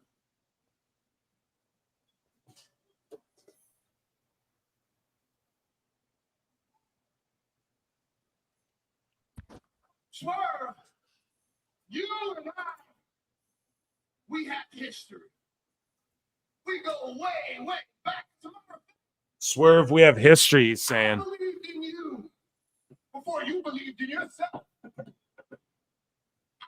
So is it going to be like Swerve versus Lashley? Like, what's the feud they're going for? I don't... Swerve versus Sheldon Benjamin, then Swerve versus Lashley, because, hey, Tony Khan's Yeah. going to have all the black guys be associated with the other black guys. It's true, though. Think of it. I know people would get so mad if Triple H did this, but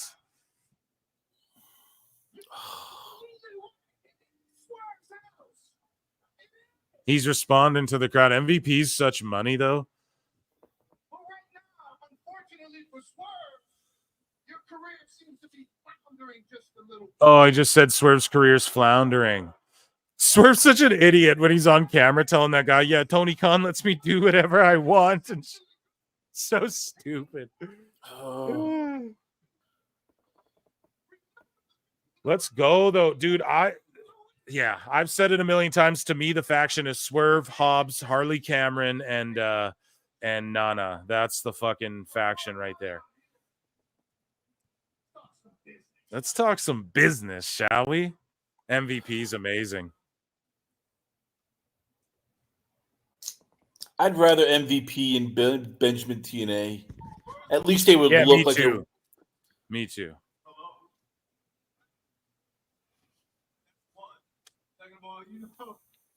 No one's fucking gone to bat for Swerve more than me, dude. Maybe some people, but who put over...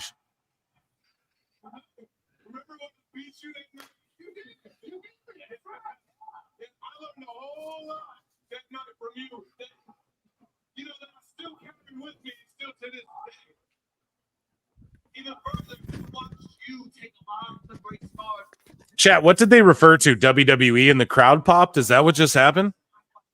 Probably. That's what they all do. They always mention it. They're all from WWE. It's like, okay, Always, yes. right?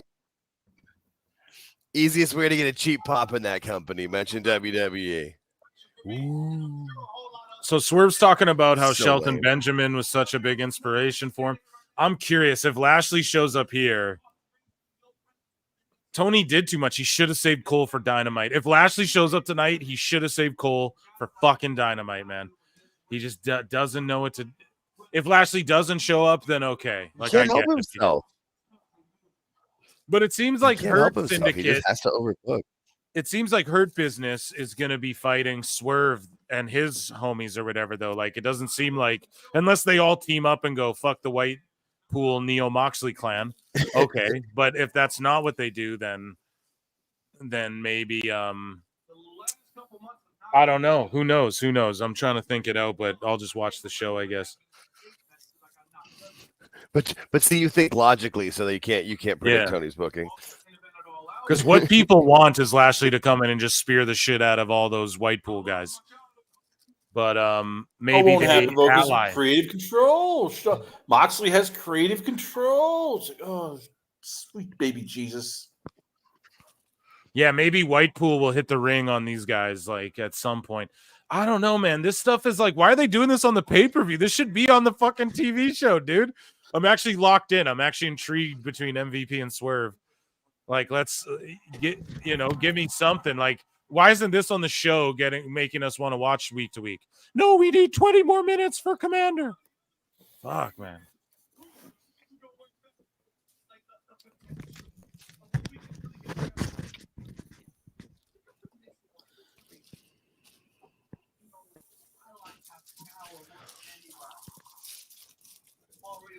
Not more than me, pal. No one likes power more than me. Yeah. This thing's gonna go till 12 o'clock, and it's gonna be one of the reasons why. Oh, of course. Is this an angle show? Well, it's like an angle show.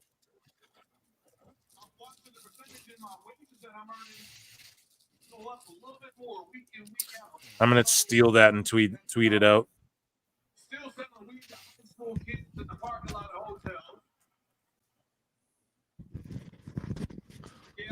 Only Tony, man, put storylines on his pay-per-views, and so week to week you have no idea what's going on. Just classic. Just if there's a wrong decision, Tony Khan will fucking make it every time, and nobody will come out on it. They will not come out in the post-fight press. No. Oh God, no, and nobody. That's why Will Washington's got the job, because he's a better yes man than Jimmy Jacobs or anybody. Everybody's a yes man in this fucking company. And, who says that? Yes, I'm going to send a referee to a football game because that's what they're going to care about. One of my referees. Did you imagine that? WWE sent Jessica Carr out there.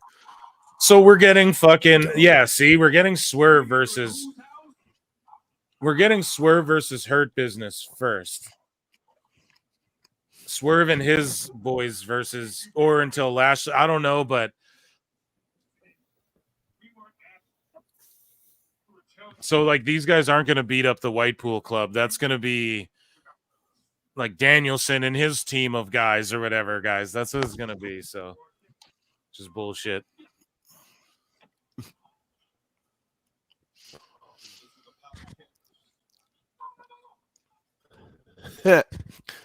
Juan Salazar in the chat.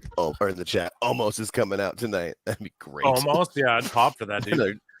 Another giant that Tony just wouldn't know how to book. The backstage clears. Aubrey Edwards holding people back.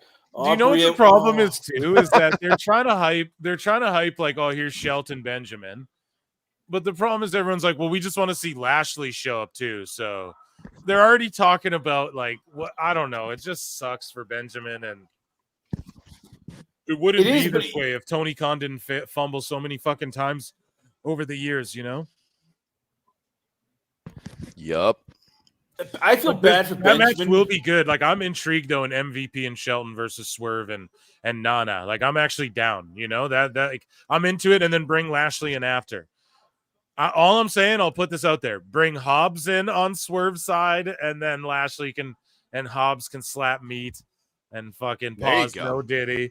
And there you go, man. No, keep Hobbs. Yes, we need big, burly, fucking larger than life characters. So we're keeping all the black guys in one. Who gives a shit? I don't get triggered by stuff like that. I hate when people point that shit out, and people only point it out when it comes to WWE, but they don't point it out when it comes to AEW. I'm pointing out the AEW, so I'm the guy right now good, pointing. But I don't care about that shit on any show. I'm just happy to see a diverse group of people coming together to enjoy wrestling. Chris, no, but like for real, I don't even try and fucking worry about that. I'm just like, is the story good, bro? You know what I mean? So we just got to. like, yes, people would give WWE shit if Triple H was doing this, but they're not even in a group. They're fighting each other. So there you go. I don't know. But Hobbs is already in a group. He's with Don Callis' family. Right. Oh, we forget And that that's now. why. But the Callis family traded Lance Archer for those luchas. So, which they never had. No, they never had the luchas. Oh god, so I know. I know. It really pisses me So off. if we're using Tony Khan logic, Hobbs could totally. I've always said though, you got to put Harley Cameron and Hobbs with Swerve. I just felt that's like Hit Row 2, but like a better version. Because no offense, like I do like Top Dollar, but like if I had to, Hobbs would be a guy if I could like invest in and shit. That'd be a guy. I'd be like building up, man. That's a guy, with a look and everything. Okay. I forgot about this match. Hologram versus Beast Mortis. 2 out of 3 falls. This is gonna take forever. I love it, guys. This is gonna be amazing.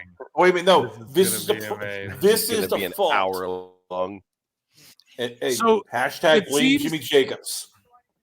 So it seems people in the TV industry are starting to catch on to how badly Zaslav and WBD got fleeced by Tony Khan. This is a quote from a media executive who spoke with John Ourand of Puck. On competition outside of the squared circle, if the reported numbers are true about Zaslav re-upping with AEW, what must he be thinking when WWE's minor league show NXT destroyed them head-to-head in the ratings this week, 874 to 329? It does not appear WBD knows when or how much to spend. A media executive. Okay, well, that quote could be, but like that is obvious. Like everyone knows that when it comes to Warner. Thurston, though, says it's not at all surprising, but still striking to see AEW assert in court that all of its talent are properly classified as independent contractors. In reality, AEW probably, so shout out Thurston for calling out AEW here. In reality, AEW probably exerts enough control over many, if not all or most all, almost all of its talent that their status would fail to pass a multi-factor test commonly used to determine employment status. Like WWE, AEW is benefiting from the long-standing precedent of this probably illegal practice that allows them to avoid paying payroll taxes and providing other required benefits to talent. And no one dares challenge it in this very competitive industry where success hinges on the highly subjective decisions of a few key people in power. And yes, even those talent in AEW who have dual roles as employees and contractors might be improperly classified as it concerns their contractor talent roles. So basically, when it comes to the Tate twins, which we've been chronicling, and shout them out and shout out Stephen P. New, but Brandon and Brent Tate were formerly contracted non-wrestling talent in the case of Foot, whatever. At all times, material hereto plaintiffs and all putative class members were properly classified as independent contractors under the respective talent, blah, blah, blah. So they're pulling a WWE. Chat. Okay? Dose is smarter. He can break this all down as Hologram does flips already, making his entrance. They're pulling a WWE. And again, the sickos who call it out on one side, they're not going to call it out on the other side. The truth, you find it here, PWT. You find the truth here at PWT. And I'm the only guy covering the fucking Tate twins fairly, too. I've been blowing myself off show because it's the truth. I'm the only guy covering them fucking fairly. Okay? So, but AEW, they're standing on, they're independent contractors. So, hey, that's what all the UFC, WWE, AEW, wrestlers need to unionize. They're never going to fucking do it, though, because when you get to the tippy top of the mountain, it's way sweeter if you can be independent than, like if you get to the high level, it's better for you. So that's why the top stars don't speak out, but when you're just a floater, you can make the best of it. But Tony's doing the same shit. For anybody who's like, oh, wrestlers in AEW can go other places. So they can too in WWE. They're in GCW, they're in TNA, they're all over the fucking place. So here we go. Hologram and Mortis. And the crowd's like, who and who? No. Well, here's the honest question. Like, who, if you had to start a wrestlers union, who would you want as like the leaders? Like, who are the guys that you look and go, they'd be willing to speak up. They have enough credibility that they can get people, and they know what they're talking about. I mean, it's tough to start a union unless you have like lawyers helping you out, business people helping you out, a huge market and just, people willing to go, okay, I will take on the establishment, even though they could crush me early on. Yeah, that's really all it is, man. And all the lawyers and shit are all in the pockets of pretty much of the people who are the ones in power already. You know what I mean? Not to say people couldn't do it if they all just titsed up and were like, we're going to unionize, but it's I don't know. Where's Andrew Yang or whatever that dude's name is, right? That he's a joke. Yeah, I'm gonna fucking call out the WWE, and then Tony Khan's inviting him out to fucking shows. So here we go, hologram. I'm watching though. He just did a backflip off of Mortis's chest. Here we go, kick, boot to the face, super kick. It's just that here's my problem with hologram. He doesn't fucking look cool. This is my problem. His color scheme and everything, to me, it looks very. Be honest, he looks like a small child, but all of a sudden got to have a crowd decide, oh yeah, I'm gonna cosplay as a wrestler. It's not even like that. No, he's really good, actually. I'm into the lucha stuff. He looks like a small child. He's Daniel Garcia with a mask. These are cruiserweights, though. Like it's like cruiserweight section, cruiserweight part of the show. This guy wearing a WWF in your house shirt in the front row. High five and hologram. Oh shit. So via Marvin the Movie Monster, and he took a screen grab of Brandon Thurston here. Thurston says on the media call happening now, Tony Khan is asked by Dominic D'Angelo if Khan understands the fan feedback on airing the All-In footage. Khan says TBS called him about the rating and said, good job. That's the most important thing. The rating is the number one source of fan feedback. It added intrigue to the match. No, it didn't. It never added intrigue to the match. No one gave a shit. They watched that episode, and then there was no one watching the next episode. It's, where's the poll for this one? Yeah, we didn't end the last one. You guys are cheating in the poll. Sorry. Yeah, we'll start it right now. Sorry, guys. I was distracted with headlines and shit. Who wins this lucha match? And we will go hologram or Black Mortis. Sorry, guys. There you go. Poll in the chat. Thanks, chat, for reminding me you guys are goated. Boom. There was a Huracan Rana. So someone else posted this hilarious callback, I guess. So Arn Anderson comments on CM Punk asking him and the rest of the legends. Hologram just won quickly, ending the poll. You cheaters. No, I saw you. 2 out of 3 falls. Remember. 2 out of 3 falls. Right. I ended the poll. Okay, wait. Second fall. I'm starting a new poll for fall number 2, chat. So 87% of you picked right. This is fall number 2. Okay. Who wins Lucha Fall 2? Botch. Yeah. Hologram versus Mortis. Okay, start poll. Okay, epic botch by your boy Phil. So listen to me, guys. God damn it. Arn Anderson comments on CM Punk asking him and the rest of the legends for feedback after his Hell in a Cell match at Bad Blood. Arn says, the fact that he actually wanted our opinion of what we thought for a guy in his position, that was very humbling. There's much to learn about the generation before you. I know I learn something every day. So the fact that he actually thought it... Sorry, that voice is shit. Thought it had merit. It was very humbling. Very appreciative that he looks at the business the way he does, and just pretty much the overall mentality of the company now is just refreshing to see. And throwback to Adam Page going, I don't take advice. I don't take advice from legends, bro. The first thing I thought of when I heard the comment from Arn. It was the first thing I thought of was Page. And CM Punk to this day asking advice from DDP and Tully and Arn and them. Adam Page, I don't take advice. They're watching me, and I'm jobbing to Jay White in the fucking first match of this 7-hour-long pay-per-view. Jerking the curtain, jobbing to Jay White. Nice job. So, dude just got gorilla pressed onto the fucking ramp, which was crazy. Hologram did. So Mortis will probably get fall too. And like, I don't know, the crowd's been pretty hot. 2 out of 3 falls, not no DQ. Is it no DQ? Oh, Jake? No, I'm saying it's not. No, I'm saying it's not. It's a 2 out of 3 falls, and it's not no DQ. The best They're out guys, there on Tony the Khan. ramp, and there's no count out. Like, just Jesus, this company, man. And Aubrey's got to so come sad. out too. They could Of have had course. like how long until they have like a lucha ref who's like wearing a mask in gimmick as a ref in AEW. Oh my God. Don't give him ideas. Tony will do that with like a zebra Tony, mask. if you're listening, please do it.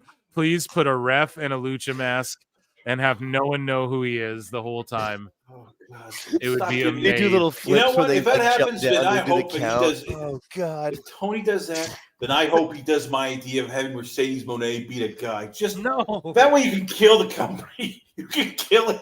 I'm begging Tony. Listen to my idea. Do us all a favor and do this. So you can kill the company. We can all get on with our lives, not to watch this pay-per-view till 12 o'clock at night. God damn it. Here's the problem too. Like Hologram got suplexed or like body slammed into the corner, and then his feet are hung on the top, but they didn't get hung up, so his feet went to the ground. And then instead of waiting for Mortis to like throw him up there, he just does a handstand and throws his legs around the top rope, or like, you know, and then Mortis kind of, and it's like, what are you doing, man? Like, just that move looked like it should have killed you, and you're just doing a handstand a second later. Like, no, I'll get my legs up there for you, bro. Damn, that was crazy though. Hologram is pretty good, I won't lie, and I get it. I get why they're doing it. The whole IP thing, but he's not as cool as like a Rey Mysterio. You got to do a lot of work to. Ray could do promos. Ray could speak English. Yeah, like get this guy a manager, like do cool vignettes with him every single week. They just ran vignettes for him, and then he debuted, and then all of a sudden it's nothing. He just shows up in matches, and I don't know if he's lost. He debuted on Collision. Yeah, exactly. Let's be real. It's not like they put him on Dynamite to start. But it's good for like kids and shit. Oh, okay. He botches a poison rana. Like basically lands on his own head. Jesus Christ. Now he's getting him up for like a burning hammer. Please don't. Please don't. Jesus, dude, we're trying to put you over and you're dropping people on their heads. Come on, guy. Right. I just don't think his look Phil's is trying to put quite you over right. there. It's something about the mask. Like, maybe I don't know. Maybe I got to It's give a it more generic time. character. This is a guy that you build a wrestler in a video game, and you're like, all right, well, I don't really have any time for colors, so I'm gonna give him a generic mask. It's like, you know, when Hurricane would come out and he had the long hair and the face paint, and it was like, okay, Mortis gets the second fall. Of So course. we botched. Yeah, Mortis got fall too. So who do you think's going to win the match now? Restarting. Listen, Gotta be Hologram. when Hurricane had the long hair and the fucking and like the face paint for his mask, like it didn't really click. Then he dyed his hair green and then wore the actual physical mask like a superhero would, and then it clicked right away, and it just like that's what Hologram needs. He needs something with his mask needs to change or something. It's just not quite there to where like Axiom looks cooler than fucking Hologram, and Axiom looks kind of stupid, you know, if you ask me. So I don't know, like they're missing something. But I think the problem is this is Tony's creation, and like it's Tony making it what he thinks is cool, and we've established that Tony doesn't know cool at all. So it's just never gonna be, again, if you get somebody else's input, because it's most generic crap with like the H on his chest too. Like it's just a terrible look. It's also a guy who doesn't speak English, has no personality. Like at least Hurricane was like it was entertaining. He was goofy. You were sitting there going, okay, what's he gonna come up And with? it Sugar it's Shane selling it. Helms, like he can work like a motherfucker too, you know. Yeah, he's great in ring, and he cares about, he knows the business, and the backstage interview segments were great too for a while. That like And what Josh Bennett said, he was brings up Uwit Side, uses what was his other name? Manic or Panic or something, right? Manic. Yeah, Manic in the TNA video games. His name used to be Self-Delete, you know? But use that name. Oh, yeah. Because I don't know. Yeah, just don't be throwing that in the chat. But yes, you are totally right. And exactly. He looked cool as fuck too. Manic. I was gonna say Fuego del Sol looks cooler than hologram. Kind of. I don't mean to hate that much because here's the thing. I like the concept of I'm hologram and I have the shiny rainbow shit and like I'm gray and neat. Like I'm cool with kind of the color scheme and everything. It's just something's missing. I don't know what it is. A tattoo? No, not that. But he is impressive. Like look at the shit he's doing right now. The problem is that when you have like what Ricochet and Ospreay just did, it sort of just takes this what's special about hologram away, you know? And I say, yeah, make the ropes purple and bring in Enzo Amore. Yeah. So for $5, Jamie Earhart says, my poor Phil and Jake, while you guys were watching AEW, I was having some yummy Swiss chalet with my wife. Swiss chalet. That's amazing. Thank you so much for the super chat. I hope you enjoyed it. I cooked beautiful spaghetti and meatballs myself and before the stream, which was lovely, and I loaded up. So yeah, hopefully you tune in and catch this has still been a really good show. Lots of hot news, headlines. 218 of you in here. There's been over 200 the whole show. Run the lights up to 200. I don't really be asking that often, you know what I mean? But when there's this many of you, it's like, yeah, run them up. We already crushed 100, so whatever. But listen, we're going to talk about Jimmy Jacobs next after this hologram fucking match. You know what I mean? Because after this, I think it's the Bucks or it's Jericho. And like, I love Mark Briscoe, but who gives a shit? Like it was, you know, I'm just like, God damn it. I don't want to see Briscoe have the to lay Jericho down. Vortex is unwatchable, man. Dude, yeah, and I don't want he can take on anybody that I love. And it ties into the Jimmy Jacobs stuff because apparently he was responsible for all that. We'll talk about it in a minute. I know Chris is fucking rumbling, got his knickers in a wad over. He's ready to rock and roll, man. Dude, it's just breaking news. Jimmy Jacobs awful wrestling. Responsible for hurricanes, like Hurricane Helene. That's Jimmy Jacobs' fault. Yeah, exactly. Everyone's Milton blaming Jim Jacobs. Like they just already had like the fucking goobers on Reddit and everywhere. They already had the narrative ready, pre-planned, ready to go. It was some bullshit. And yeah, I don't know. Thank you for the super chat. We're about to talk about Jimmy Jacobs. Probably will be one of the best parts of the show. So stick around and hopefully the learning tree's up next and the universal lines and because it sort of relates to the situation, right? So, and I just don't want to see Briscoe lose to fucking Jericho either, man. Like, and then what? We got to watch the Bucks just like get a shitty win, and then I don't know. There's no Scully Vibes is here, member for 5 months. Says, what's going on, Chris? Jake, Phil couldn't justify buying the pay-per-view. Me neither, brother. I'm gonna be honest with you. I'm watching it, but yeah, dude. You got the dark side. The hate has flown through me. You know, like so they've gotten to me. All you motherfuckers are like, dude, you really are. You know, it's one where I was like, oh, this is a thing. Like, okay, you know, I guess we're streaming for all of WrestleDream this Saturday. You know, I was like, oh fuck, I wasn't. You know, but I'm glad we're doing it. The card was too weak for 50. I know, bro, and I hate to be this guy, but I gotta be this guy tonight. How's the show been? Exactly what you thought. Not worth $50. You know. Nothing crazy. You made the right decision, my friend. Yeah, exactly. You know, it's not and like this hologram and Mortis are like, you know, this hologram guy's just bumping like crazy, and I don't know. It's been about what you expect, but I don't think there's been any blood yet, has there? So how can they? They wearing masks. Yeah. No, I just mean in general on the show. I don't think there's been any blood, so I think like that's a record too for a because they think pay-per-view. They got Get ready, Darby's still up. Match, You so still have Darby out. Yeah. A lot of us are possibly watching on a maybe not legal site. Army mateys. Tonight is Yar matey. Yeah, Yar mateys. Captain Phil here. So what the fuck? Mortis finished this guy with this same combo before, but it's not enough to finish hologram now.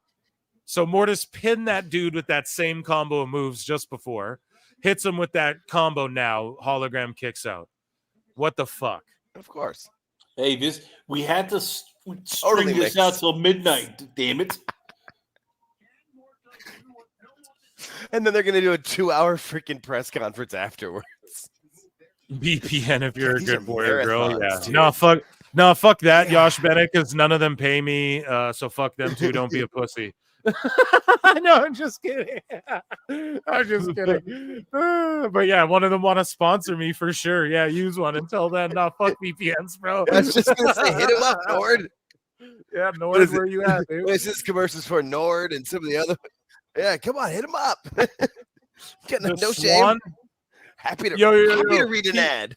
He hits him with a swan dive crucifix bomb, and then he does a roll up, and then he fucking Maestro Cradle, yes, and still gets a 2 count only. and then he kicks out, and then the crowd's like, "Oh, none of them cared. They're all just laughing. They're like, oh."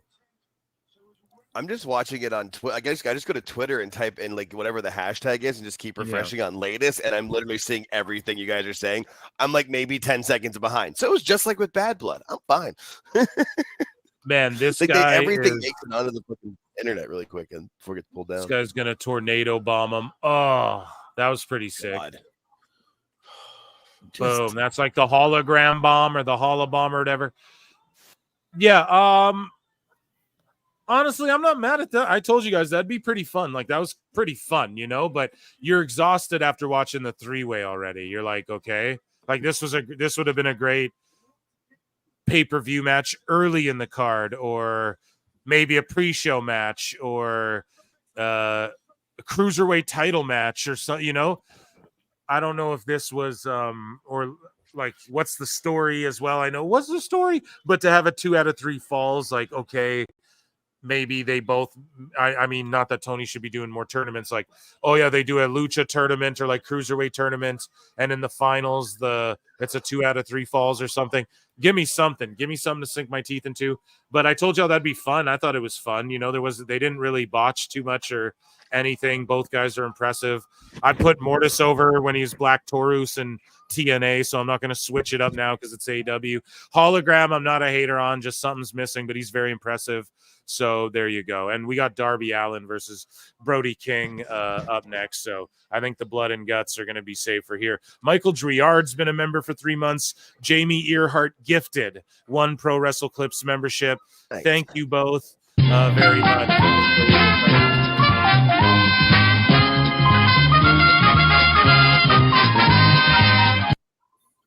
Amazing. Thank you guys so much. And I hope a hater or someone who's really wanting a membership got that one. Yeah, next week too, birthday stream. I can't wait. It's going to be hilarious. And oh man. Yeah, now we got Darby and Brody King. Who knows what happens? Is it no DQ? I don't know. Darby's going to do some shit to hurt himself. They're showing Darby fall through glass and everything. Who knows? Oh, yeah, they already fought each other in like a coffin match or something. Then why do this more? Like, why not have the House of Black like holding down the trios division and having like an actual division? I don't know. Was there Tony doesn't give a crap about that title either. I know. He's just it's so stupid. Like, why? Belts. Oh, here we go. Another Darby skateboard music video. We're going to talk about Jimmy Jacobs during this match, unless Darby does something crazy, pretty much. So, Yeah. I'm just going to We'll check hydrate. back in when he goes nuts.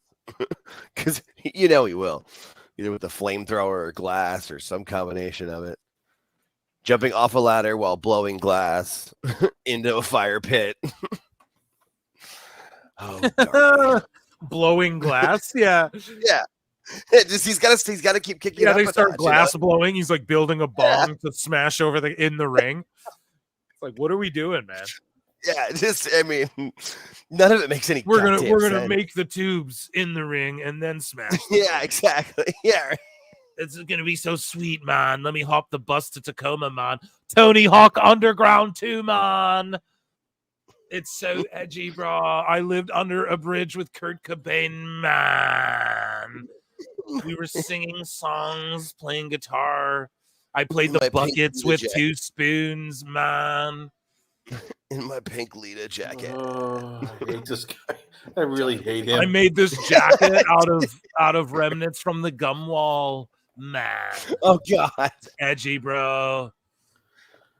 At one point, you had Moose as champion, you had Roman Reigns as champion, you had Darby Allin as champion. Which one of these doesn't go with the rest of them? It's all, and I could give you three choices, and even if you were stoned and out of your mind, you still would get on the first choice and not need the other two. This company pisses me off. It really I would just pisses have a me fucking off. cruiserweight division, man. That's all I would do. It'd fix so much of this problem. Like, But they're all cruiserweights. All of these guys are cruiserweights. right, but you can get around that. You can get around that shit, right? Like if you want to be, Shawn Michaels and Bret Hart were cruiserweights, maybe a little over, So I get it, but you can work around it, right? So I just think Shawn that Michaels is not a. I'm glad you brought that up here because Shawn Michaels was a big guy for regular people, right? Just not for pro wrestling. He's exactly. Yeah. This Yeah. guy's small for any. I know any for kind of like people. life. I know, yes, dude. I know. But what I'm saying is, And look at him. He get it- looks like a just tool. just have a junior heavyweight division, and it clears up all that. Have hologram flip on this guy and all that shit, or like a title that's sort of like the X division title, where you're just gonna see people do crazy shit in this division. It doesn't really matter their weight class, but just this is the division where you're gonna see guys of any weight class just do all the flips and all the craziness. You got to do something. Just define it, and then it's like an attraction. I sound very much like Jim Cornette, I know, but fuck, it's corny, bro. There's a reason he's invented the Hell in a Cell, things like that. Lincoln Hawk, member for 3 months, says, I want them to run up hologram streak the same way ROH had Vita Scott run up the RD Evans win streak, 162-0 forever. Dude, I think hologram has been on like I think he's like 9-0 or something. Yeah, let's see him win a whole bunch. I'm down with that too. I'm not mad at hologram at all. I like that. I encourage it because I said it. Tony has no like Undertaker or anything. Now, if you're going to do a lucha gimmick, just pull a WWE, bro. Just take Rey Mysterio that WCW already made and just blow him up to bigger heights. They could have just did that with Rey Fenix. Phoenix was established already. He comes into AEW, claim him as your own, make him your fucking Rey Mysterio. They botched that. They wanted to do it with hologram, cool, but more characters, more wrestlers where, we have a Nick Camarado. Okay, you're not just going to be fucking Nick Camarado. You're going to be like Sasquatch Jim or whatever. Not that, but you guys know what I'm saying, right? Like you're going to be Something. You're going to Give be you this some guy. sort of Yeah, character. you're like a gimmick now. Not just Yeah, and I especially the way he created looks you. too. Yeah, and you're like my creation, like Vince is the Undertaker, and let's draw some fucking money and make a character larger than life. So I'm gonna always applaud them doing that.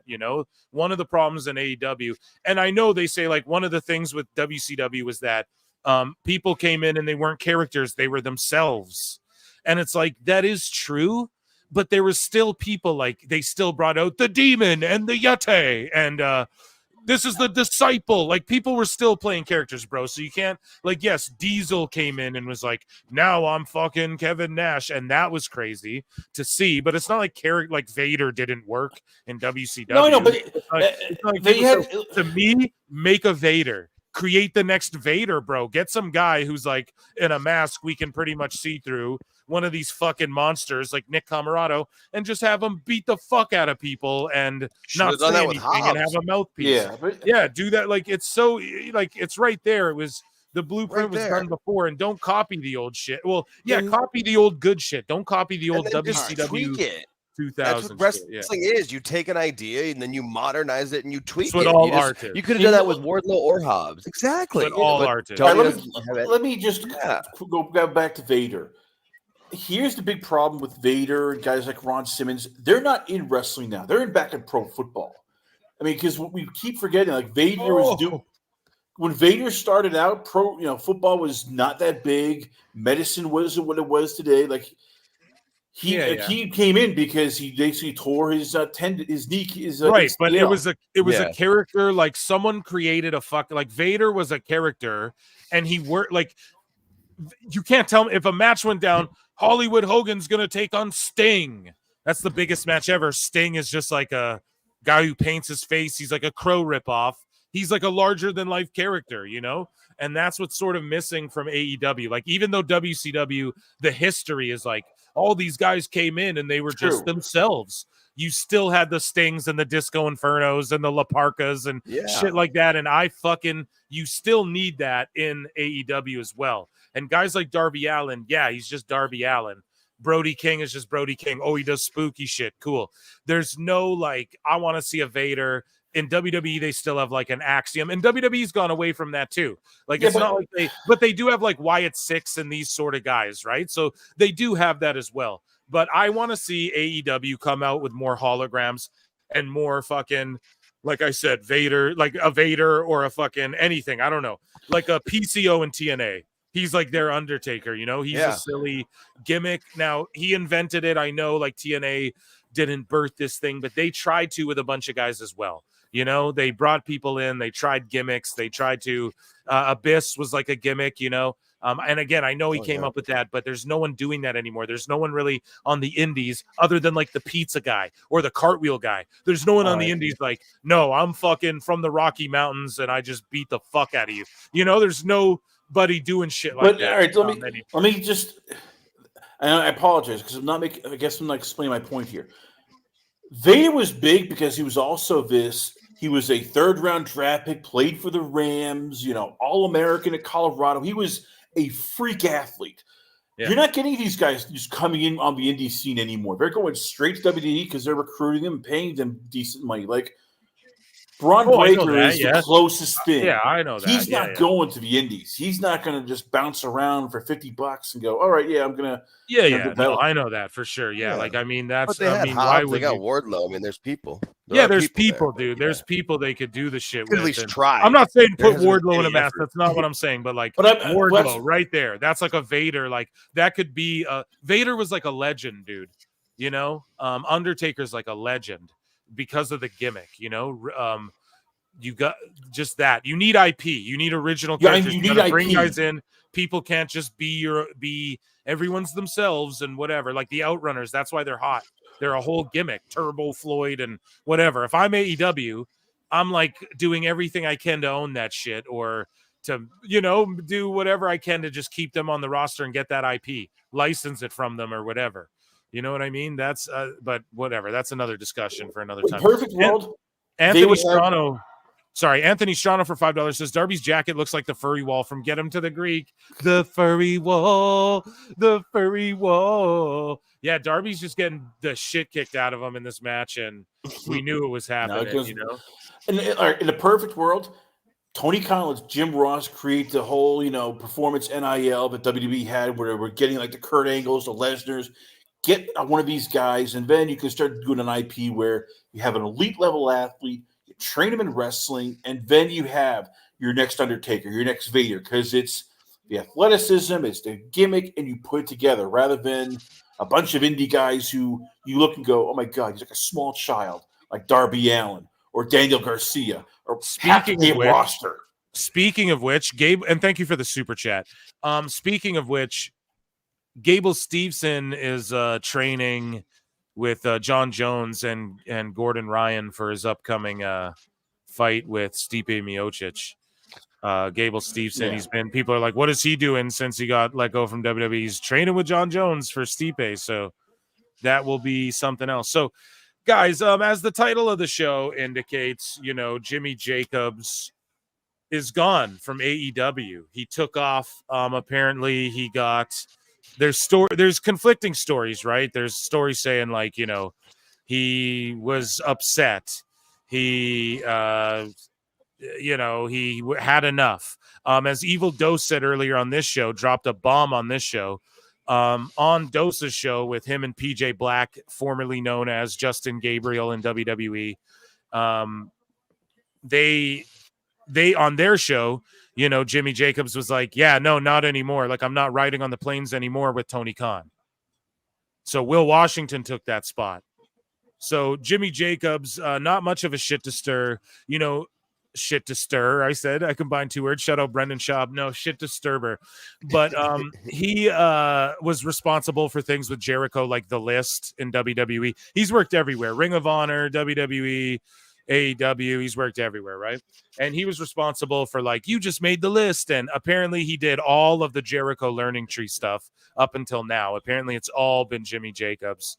And apparently he's, I don't know, sort of upset about it. We can share the Wrestling Observer Figure 4 newsletter website here. Brian Alvarez has confirmed that Jacobs has left AEW. So if you guys remember, we covered it on the show. Tony Khan was talking about how Jimmy Jacobs and Bryan Danielson were like on his planes, and if anything were to happen to him, you know, it's like people like Danielson and Jacobs that I would look to, you know, and things like that, who could take the company over. Well, apparently nah. And I bet we do see Jacobs back in WWE. He does have a great mind for the biz, according to everyone who's known him, right? So, or that you hear speak publicly about him. I don't think anybody trashes Jimmy Jacobs, except for the sickos now that he's left AEW. Right. They already have their fucking agendas lined up, and you know what I mean? These marks already know what they're going to say about it. It never fails. But anyways, though, Jacobs, who worked as a producer as well as being part of the writing team, resigned over this past week. According to the report, Jacobs had been burnt out as of late, and AEW is looking to change as a way to freshen up the writer's room.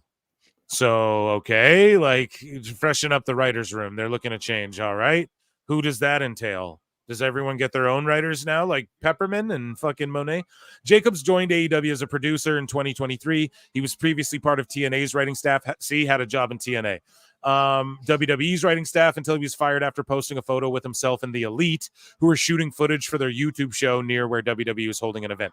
During his time in AEW, Jacobs wrestled a few matches with Ring of Honor, where he had been a mainstay in the 2000s. After losing to Shane Taylor, he followed up that this past May with a loss to Satnam Singh, ultimately being pinned in under a minute, which whatever. He's also producing, getting fucking double pay. Shout him out. But yeah, he decided he's going to leave. And here's the picture that got him fired, of course. Him with Marty Scurll, famously in the Bucks. And there's like reports saying, oh, it was amicable and they're all good. He didn't burn any bridges. There's other people saying like, nah, he got fed up and he's burnt out, who knows, really? But I would be burnt out. Apparently he was doing, like, now everyone wants to say he's responsible for literally everything that goes on in the fucking company. Now, I'm going to read to you guys this sicko statement of just mind-numbing insanity. But I want both of your guys' reactions to Jimmy Jacobs just saying, I'm out of here, and resigning out of nowhere. Do you read any? And then they also said, well, AEW is looking to freshen up the writer's room. So it sounds like it was kind of mutual, and they didn't really want Jimmy there either, maybe. And apparently, according to Dose, they're like, Will Washington took his spot. You know, he cozied on up to Tony Khan, and shiny new toy, Jimmy Jacobs. You know, they're not into him anymore. So I guess what do you guys think? All Jake, like, what was your initial thoughts when you heard Jimmy Jacobs was dipping out? Because like this picture indicates, he worked for WWE here. He's pretty close with these guys, you know? Yeah, it sounds like it's one of those things because, like, obviously Tony is terrible about like firing people or letting people go or any kind of confrontation. So Tony probably just started like ignoring him, and it sounds like, you know, Will Washington kind of took over. Like, you know, he probably came into a writers meeting and Will was in his seat, you know, and then tried to get on the plane and, oh, sorry, there's no room for you. And like, you know, they just kind of eventually, you know, boxed him out until he was like, all right, I'm out of here then. That seems like, at least, like he just kind of fell out of favor, but Tony never confronted him about it. So he just said, you know what, deuces, I'm out of here. Seems just that's Tony's MO. He doesn't fire anybody. He doesn't confront anybody. He just, because like you saw the thing with Maria Kanellis where she's just like, yeah, I'm trying to, my contract's coming up. Is anybody going to call me? Or they just don't. It's such a pussy move. It's just like you're not a boss at all. What say you, Chris Connor? I mean, look, I felt bad for Jimmy Jacobs because he did good work in WWE. He did good work in TNA, but it's a crap job being a writer for AEW. Because it is, because Tony does whatever he wants. You have Jennifer Pepperman, who has a big sway because, hey, she's Mercedes Monet's hand-picked writer. So I bet for Jacobs, like, I'm traveling a lot, I'm doing a lot of work, nothing's getting done, I'm being ignored. Screw this. Let's part ways. Being usurped. I'm out of here. Because he's friends with the Bucks, so I'm guessing he doesn't want to, burn bridges with them. But it's just for him, like, this job's not worth it. I'm tired. I'm burnt out, and I'm dealing with an owner who treats this like a toy rather than a business. But Phil, who the heck is Black Mortis exactly? Fuck it. The polls got botched. Darby won. Here, I'll end this poll. You cowards. No, I just want we need to go with Jacobs. His accusations were TEC. He had no idea who Kazuchika Okada was. I call false on that. He was not familiar with AEW programming before coming in, nor did he like it, apparently. So this is 2019, 2022 AEW. Full Gear main event. It was his fault. Didn't want to push Daniel Garcia. Found it laughable when it came to pushing Garcia. Well, what are you? Wait. What are you talking about? This all. Yeah. So you're jumping ahead here, Chris. God damn it! Wait a minute. Learn to control yourself. Next one here. Learn to control yourself on this show, Jimmy Jacobs is responsible for measles. Hey, well, listen. When you got measles, Phil, when you were a little kid, it's Jimmy Jacobs. All right. So, here we go. Chris Connor jumping the goddamn gun. So, this person posts. I have no idea where this came from. Tony Khan. He goes, it's all on X. I urge you to go listen to his spaces on X Twitter. Ibu has been breaking plenty of AEW news lately. No, he hasn't. Oh, because God. we chronicle it on this Ibu. fucking show, dude. You what? He doesn't, bro. He says the dumbest shit ever. Like, Lashley is locked in and is expected to sign soon. It's like, well, is he locked in or is he expected to sign soon? It's always some bullshit. He's been wrong about a bunch of shit. Oh, Tony Khan's, he appreciates fucking Ray Phoenix and he's not going to hold his contract. He fucking is holding him under contract. Ibu's wrong about all this shit and he humiliates himself constantly. And so if you're like, oh man, go listen to Purist. So Purist is putting out this fake bullshit garbage agenda again, narrative rather again. And so Jimmy Jacobs, was Tony Khan's right-hand man. Okay, so he was. We know that. Did not believe in rankings. Okay, that's a good thing because that shit's stupid unless you can actually implement them properly. And Tony Khan doesn't believe in them either more than anyone because he gave up on it fucking twice already. Maybe even 3 times now. So Tony doesn't believe in rankings either. So who cares? He was not familiar with Kazuchika Okada. That's an absolute false lie, dude. There's no way. Tell us what you know, you goddamn liar! There is no way that he's didn't friends know. with the Young Bucks. We know he knows Okada. Oh, yeah, dude. that's absolutely fucking false. He flew on private planes with Tony and Okada, dude. He was not familiar with AEW programming before coming in. Nobody's familiar with AEW fucking programming right now, dude. What do you before coming in? Nobody fucking was. It's 5 years old. What are they supposed to? Oh, these guys had long matches. Okay. He was responsible for the Learning Tree program. Every single Learning Tree segment was Jimmy Jacobs. Okay, so is that a bad or a good thing? Because guess what, guys? Every single show, they give TV time to fucking Jericho and the Learning Tree. And not only that, it seems like Jericho and the Learning Tree are going on as the co-main event of this whole fucking card, is what it looks like thus far, because they're doing the Young Bucks and Private Party next. I'll put a poll in the chat. Besides that, is that a good or a bad thing in AEW? Or is this the Sickos and Ibu trying to go, all the bad shit you don't like, it's all on Jimmy Jacobs? That's what they're trying Everything's to do. going to be great And now. they always do this. They bury every wrestler. They bury everyone who leaves the company. They already had this narrative. Jimmy's responsible for all the shit you guys, not the Bucks, not fucking Darby Allin and Daniel Garcia. No, everyone's going to love Garcia. It's such bullshit. So did not want to push Daniel Garcia. You shouldn't have. Found it laughable when it came to pushing Garcia. Yes. You guys want to know why? Because Jimmy Jacobs isn't in wrestling going, push me. He wears a skirt, heels, and lets people chokeslam him through a pile of chairs and shit. And he puts other people over. Because he understands, don't push me either. Jimmy Jacobs understands the fucking business. If you came up to Jimmy, we're going to push you to the moon. He'd probably be like, what the fuck? He doesn't, if this is true, he doesn't want to push Garcia. That's a good thing. This all sounds like good things, guys. So, and this guy's fed up and left. Crazy. Punk is fed up and left, and he was drawing your biggest out. Crazy. We got the young bucks wasting $40K of fucking pyro on their shit entrance no one gives a fuck about. You guys are mad that Jimmy Jacobs didn't want to push Garcia? Holy shit. Was opposed to having Takeshita win the ladder match for the TNT title. Okay. Did Takeshita win is Takeshita a TNT champion? Maybe because Takeshita's destined for bigger and better things, bro. Here's the thing. Yeah, having him win a scrambly 6-man tag match or 6-man, 8-man ladder match, Takeshita can do bigger and better things. Oh my God, you didn't want Takeshita to win the TNT title? How dare you? Was he even the fucking champ? I don't even remember if he did win that belt.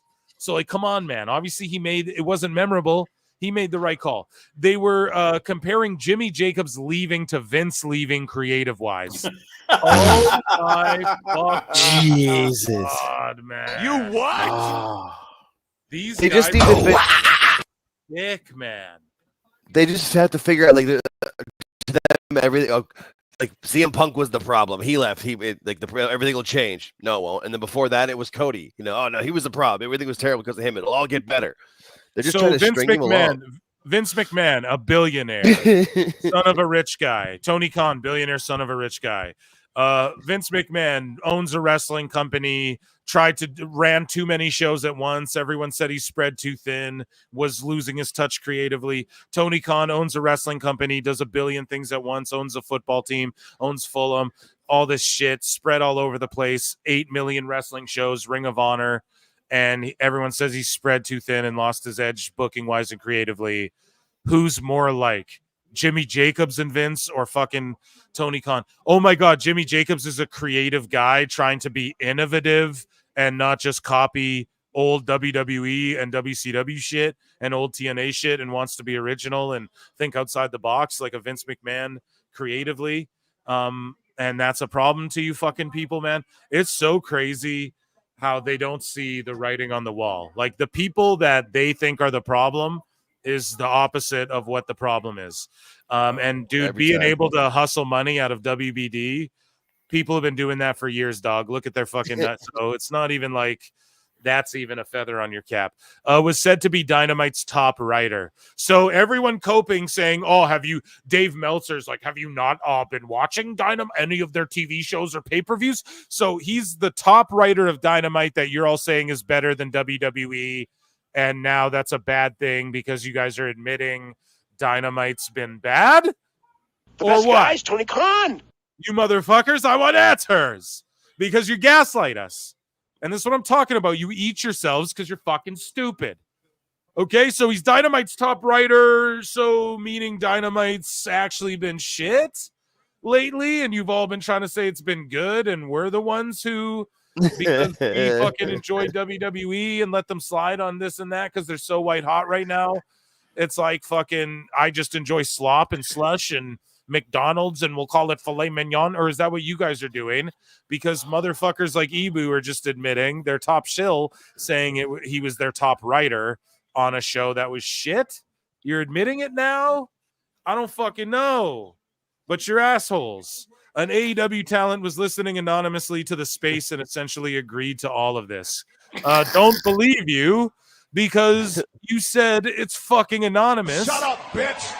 Oh, I agree because get to the last part. And I'll explain. I could say, hey chat, guess what? Chris, Jake, guess what? An AEW talent's listening right now to PWT, but they remain to be anonymous. Oh shit! Did you guys know that? And they told me fucking, Tony Khan. They told you everything was right. Everything you said. They agree with everything you said, of course, but anonymously. I agree because read the last part. The last part, I'll give my explanation after the last part.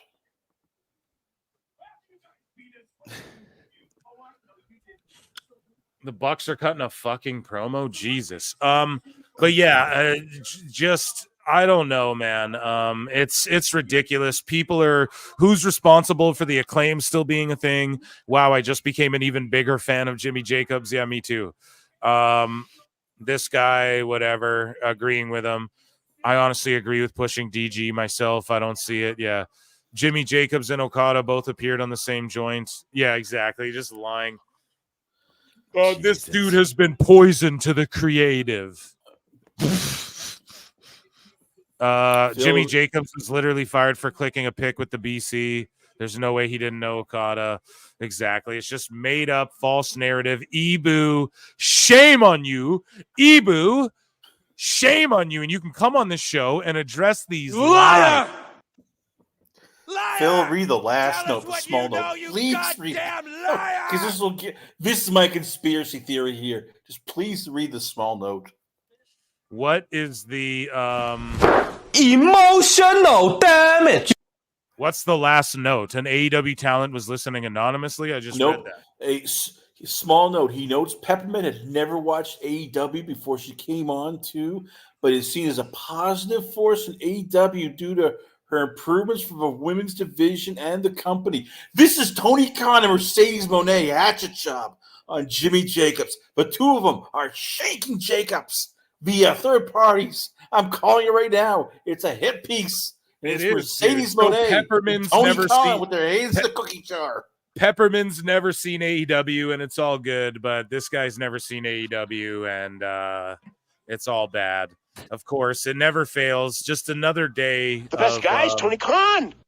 And yeah, I don't know what to tell Sounds you, like man. a Neckbeard's tweet. The company's fucking just silly. It's just a silly, silly place.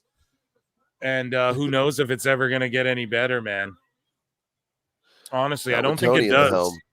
Yeah, not with Tony like in control of it all. And you need No. guys like Jimmy Jacobs, but he'll just go back to WWE, I bet, and just stooge everything to them. That's the thing, man. For real. You just like, that's what's good. Oh, so this Private Party and Young Bucks match just started. Yep. Oh my God. I guess it's time for poll in the chat. Here, I'll start a poll. Who's going to win? Because the match officially just started after they were diving off stages and shit. The crowd doesn't give a fuck. Lord. Who's going to win the AEW Tag Team title Nobody match? cares about the Bucks.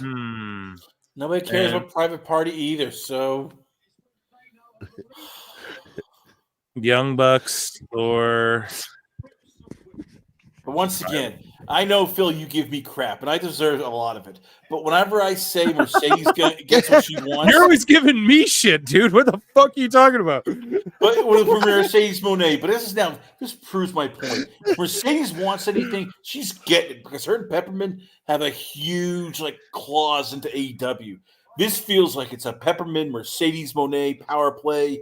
I'm telling you, if Mercedes wants to beat a guy, she's gonna beat a guy. Because God damn it, she is the CEO, and her and Peppermint have their hooks into Tony. Literally, Tony does everything for them. It's not. He did a character assassination through fans on Jimmy that's what Jacobs. they do, and that's what the fucking Tates are talking about too. Like people, like Tony defamed them and shit for like that's what they're claiming. So I don't know. Guys, breaking news. Joining us on the show now because it is such a long program. To serenade Chris Connor, here is Chris Jericho. I look and see it's not just me. So many others have stood where I stand. We are the young, so raise your hand. They call us problem child. We spent our lives on trial. We walk an endless mile. We are the youth gone wild. We stand and we won't fall. We're one and one for all. The writing's on the wall. We are the youth gone wild. Let it get wild. Yay!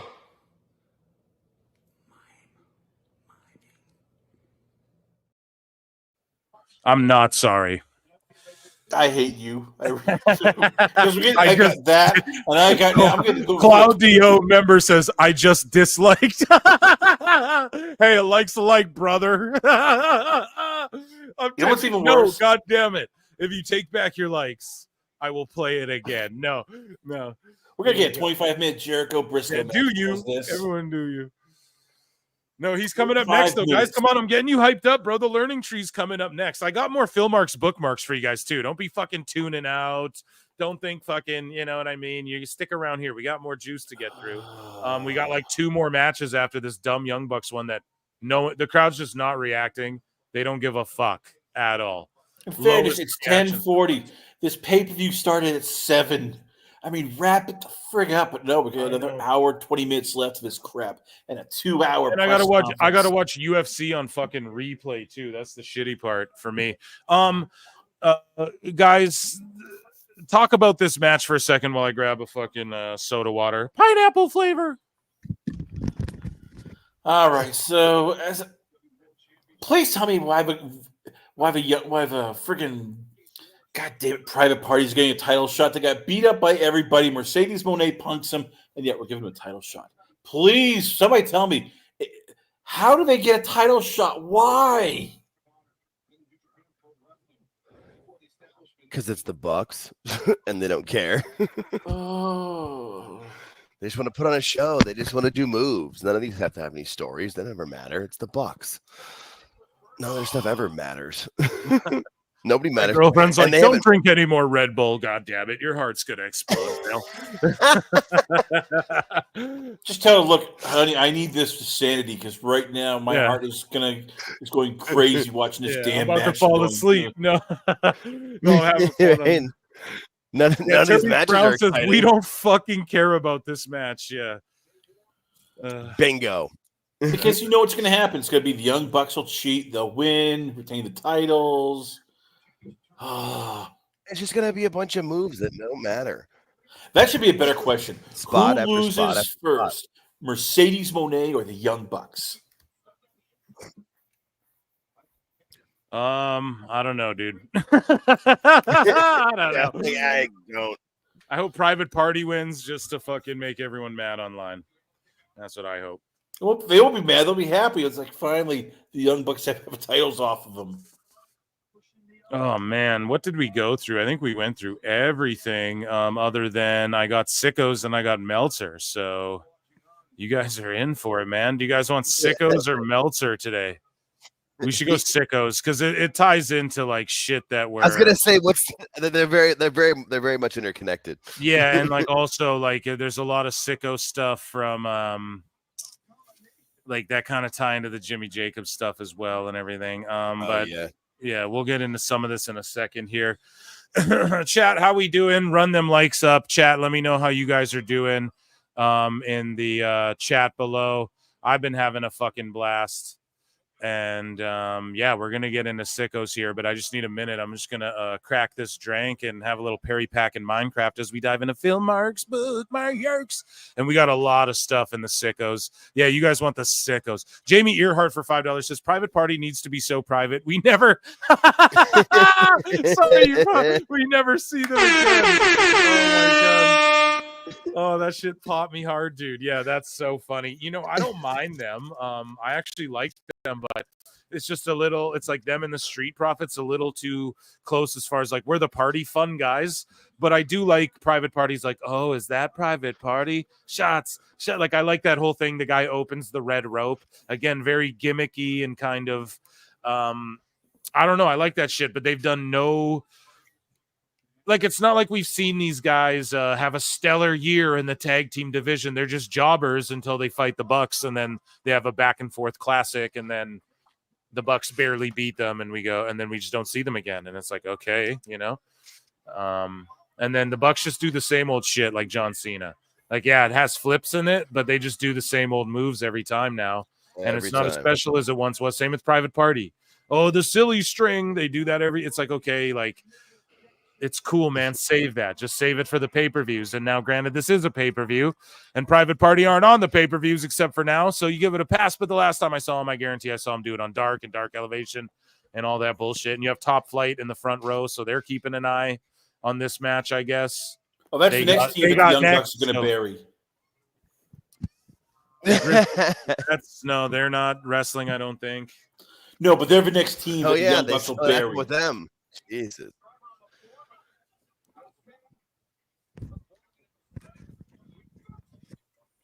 I don't want to see another Poison Rana until the day I fucking die, too. It's like the Destroyer. It's like, speaking of Destroyer, a botched Poison Rana into a botched Destroyer. Did y'all see that? Good lord. Sloppy, shitty match. What a bunch of sloppy shit in this match. It's the Bucks. Oh. It must be a Bucks match every fucking Fuck's time. sakes. They're so terrible. It's fucking offensive, man. That's just bullshit. Jesus. That's what happened. When you're an EVP in AEW and you have complete control and power and First Nations rights, you can do whatever the hell you want.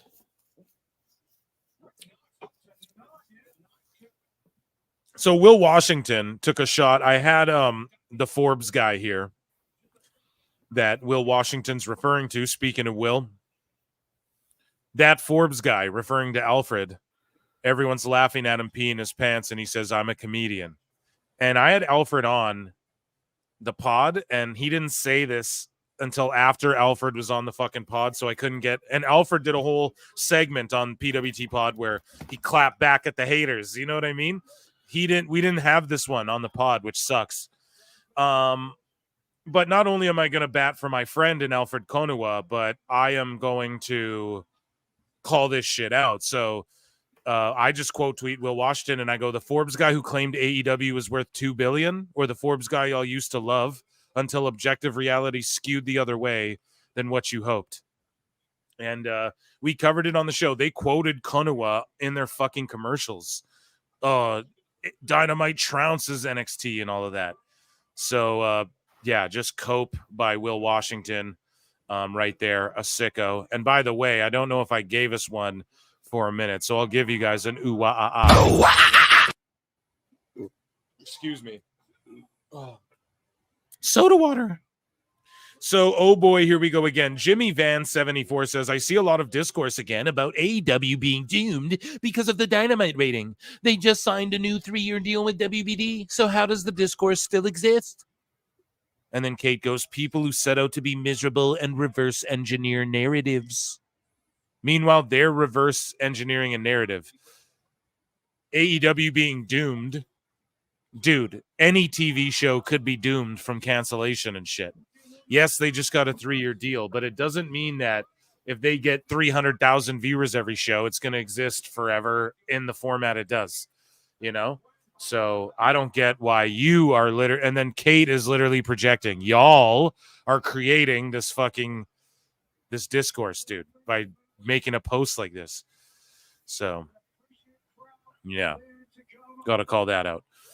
Moving along, Dave Shearer says, here's why I don't go to a post-PLE press conference. The first question at Triple H is from a dope asking why Triple H, why there weren't black wrestlers on the card. There were 3 people of color in the main event. There were 3 hosts that were black. Rock, Nia, Dom, Jesus, what idiots. And, yeah, that happened back. We all covered that to death. So engagement farmers posting continues. They've turned on AEW using AEW accounts because they had a bad rating, using all of the things the grifters and bad faith podcaster folks have been saying for 5 years. Anything for 5 Elon bucks, I guess. And this was going to happen, right? The JD from NYs, they get called out for the shit. Certain people get called out for the shit. But they're all doing it, man. Like the AIR Gold Ducks in the chat for AIR Gold Duck and all these other motherfuckers. They just see the way the tide's shifting, man. And, you know, I tried to be the fucking AEW's great, you know, and then I have to point out how shit it is. Guys like this, this is the grift. AIR Gold is grifting. I promise. I've talked to him with our words. Okay. So, yeah, like words in voice to voice. I heard this man speak to me. He is fucking grifting. I promise you. But this guy goes, to be fair, we the fans didn't start the ratings war between NXT and AEW. Tony Khan did. So shit that I said years ago, now it's okay to say, and no one's grifting and nobody's, you know what I mean? Oh, grifting podcasters, blah, blah, all this shit they talk. You're saying the exact same things. We didn't coin the Wednesday Night War. He did. Exactly. But yes, there's no comparison between WWE and AEW. But there definitely should be some parity between Dynamite and NXT. And this is what I tried to tell AR Gold. I told him, I was like, bro, you are going to wake up one day and you're going to realize, Ducks in the chat, you're going to realize that like WWE's cooking. It's just like with JD, right? Like I might have woke up a year and a half or 2 years before a motherfucker. You know what I mean? It doesn't mean like people can't wake up to the shit eventually. But some people shoot now, whether this dude's grifting or not, I think he is. But you know, he just sees where the tide's turning, and then you got to fucking follow it eventually. The only thing is that, yeah, I don't know. They're not going to keep the same energy. It's why we cover it on this show. It's the Sickos for a goddamn reason. And yeah, let's keep I told him this though. I was like, dude, you're going to wake up one day and then you're going to start tweeting shit out and everyone's going to turn on you because you didn't keep the same energy, bro. And you're just and then I just went, either you're a fucking another Poison Rana. I'm going to fucking throw my remote at my TV. The crowd has zero reaction. Anyways, but I told him like either you're a grifter or you're fucking going to want to quit this shit because it's all going to implode. And look at him now. People are going to flip on him. How many people watch those shows? Right? Didn't they promote on last week's show, Rampage or Collision? AR Gold. How many people watch those shows? Right? Like he's just saying the fucking thing so many of us have been saying. And it's a true grift, man. It's really crazy. You know, it is really crazy. But it's the JD from NY move. That's exactly what he did. He was the biggest AEW supporter until all of a sudden he wasn't, and now everybody hates him.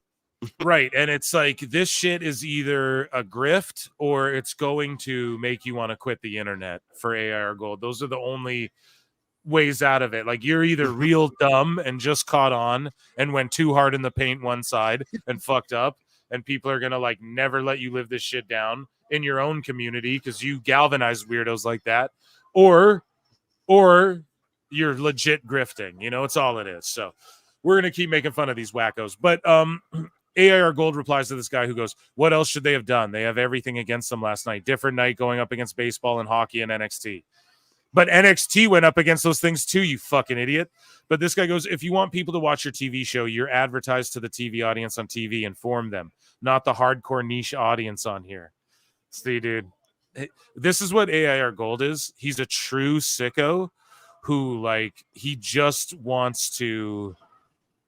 He's never genuine, okay? He's just getting a kick off trolling and making his little rent money from Elon, I promise you. Oh, by the way, the Young Bucks have retained. It took them twice to hit their finisher, but... Oh, Jesus, of course. Yeah, the Young Bucks retained. It's trash. So, yeah, we read that one. AIR Gold goes, see, so this is the issue. AEW functions in their little echo chamber. Bro, this guy is in a fucking echo chamber. This is wacko shit, man. This is truly sick. Where they tweet everything, but don't tell any actual real people who will pay to attend or actually watch the show. He's just doing Phil Mark's gimmick, bro, because he sees, man. But I wonder if there were any actual ads on TBS and TNT telling people that AEW was on a different night this week. There fucking wasn't, man. You know, and you know that. But yeah, the grift is real in these guys. They're just saying he's literally quoting Eric Bischoff, and he's laughing at all the marks now arguing with him. He got tired of arguing the same argument with the WWE people. Now he's going to argue the other way and just try and troll everyone and be like, just trust me. It's the biggest grift ever. He's going to be like, I've been calling out the stuff the whole time and shit, you know? So shout out the fucking sickos. Can't get enough of them. What is this loser talking about? So this guy Base World goes, ratings don't mean shit. We got the bag. Bigger than when WWE. Also, tons of AEW fans are affected by the hurricanes, and that's why Tony Khan helping them and show he cares more about the hurricanes than a development show. I stand with you. Thank you, Tony Khan. So this guy loves him some Tony McCon, dude. Moving along here. The Fantastical Tales of Tony Khan. Okay, I have to read one. Now, if you guys want an underrated troll account, Burning Senton 90, or maybe he's serious, I don't know. He's whacked in the fucking head. We're gonna read A Fantastical Tale of Tony Khan. And I don't have The best music. guys, Tony Khan.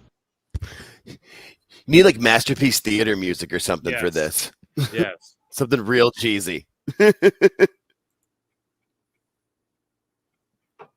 Someone email me.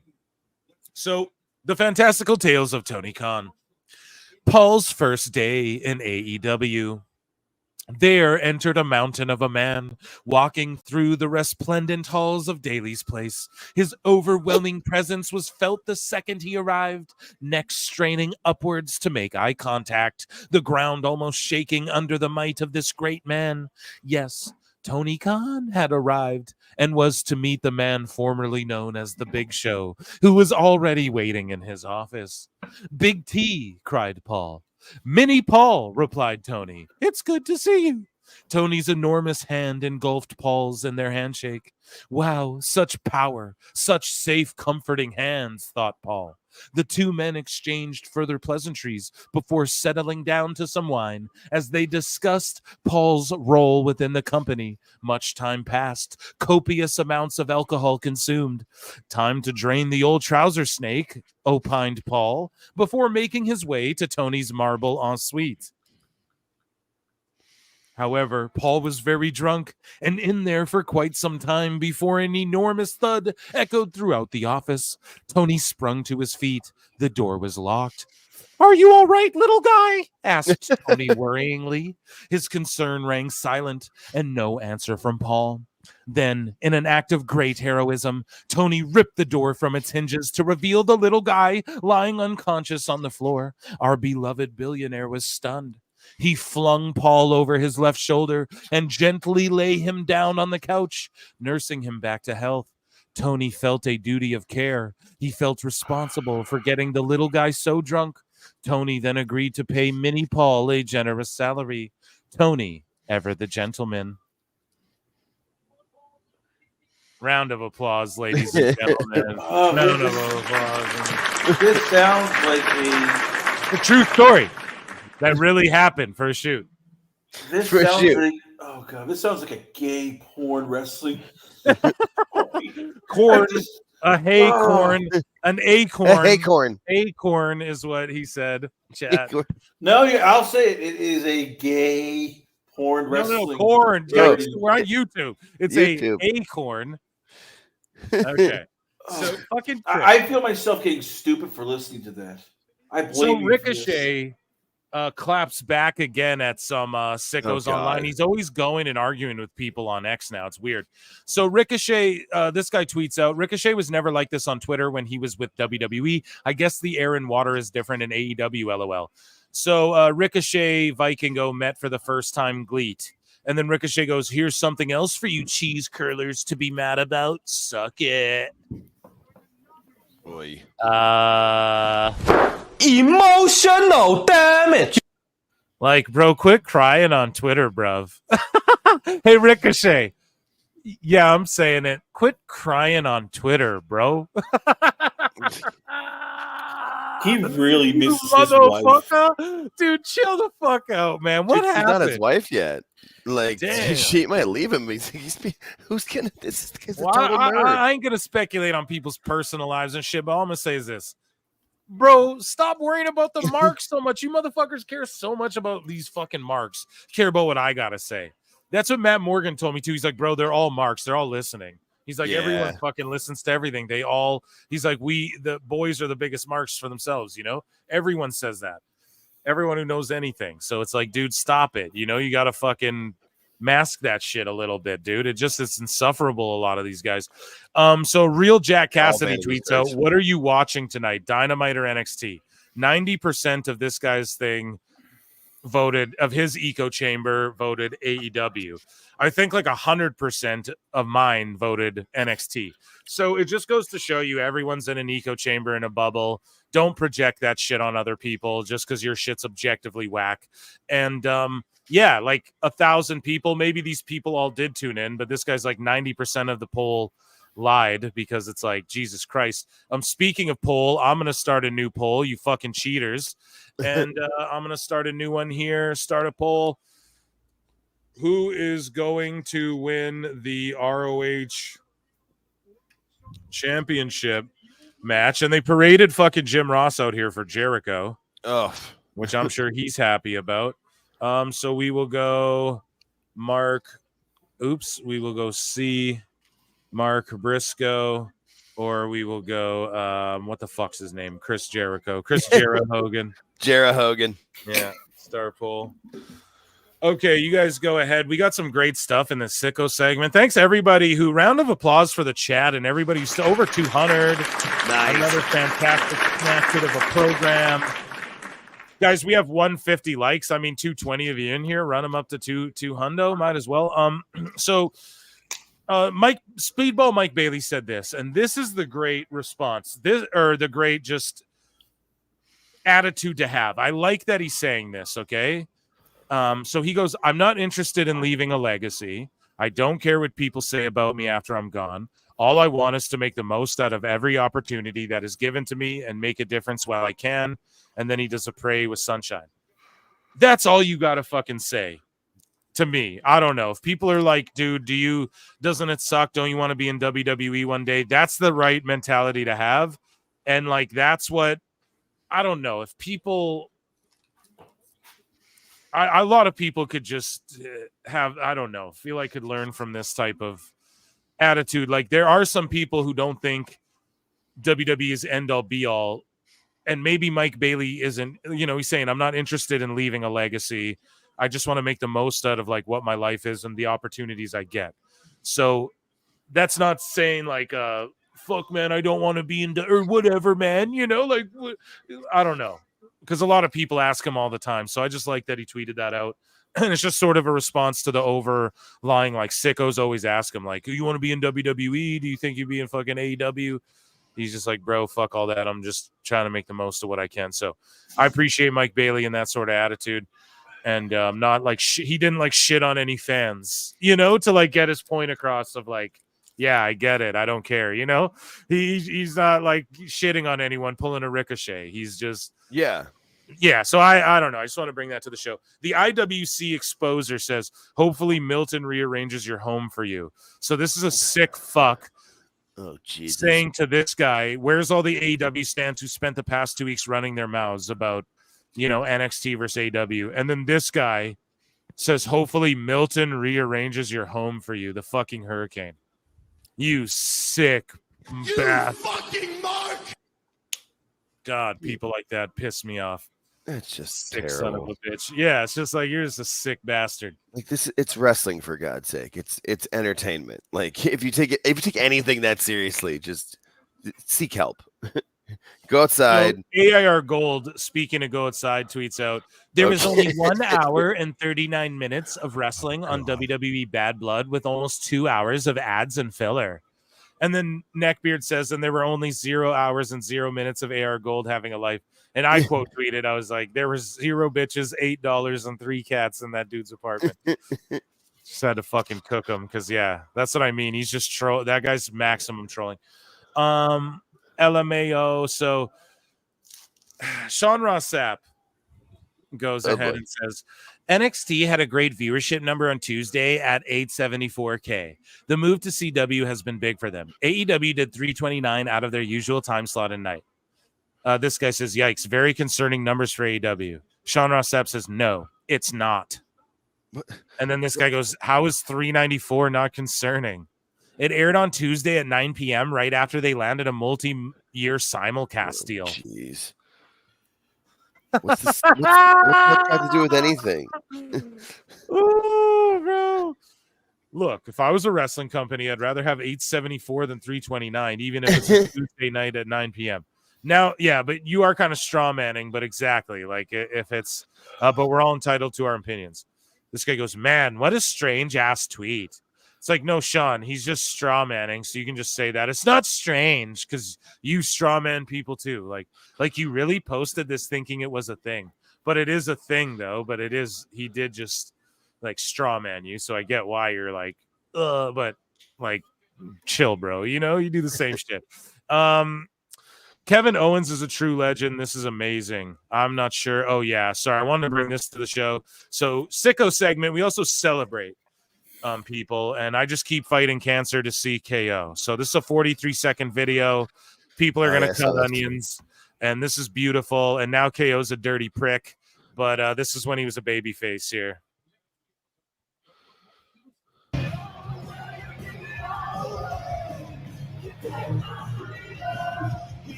That's awesome.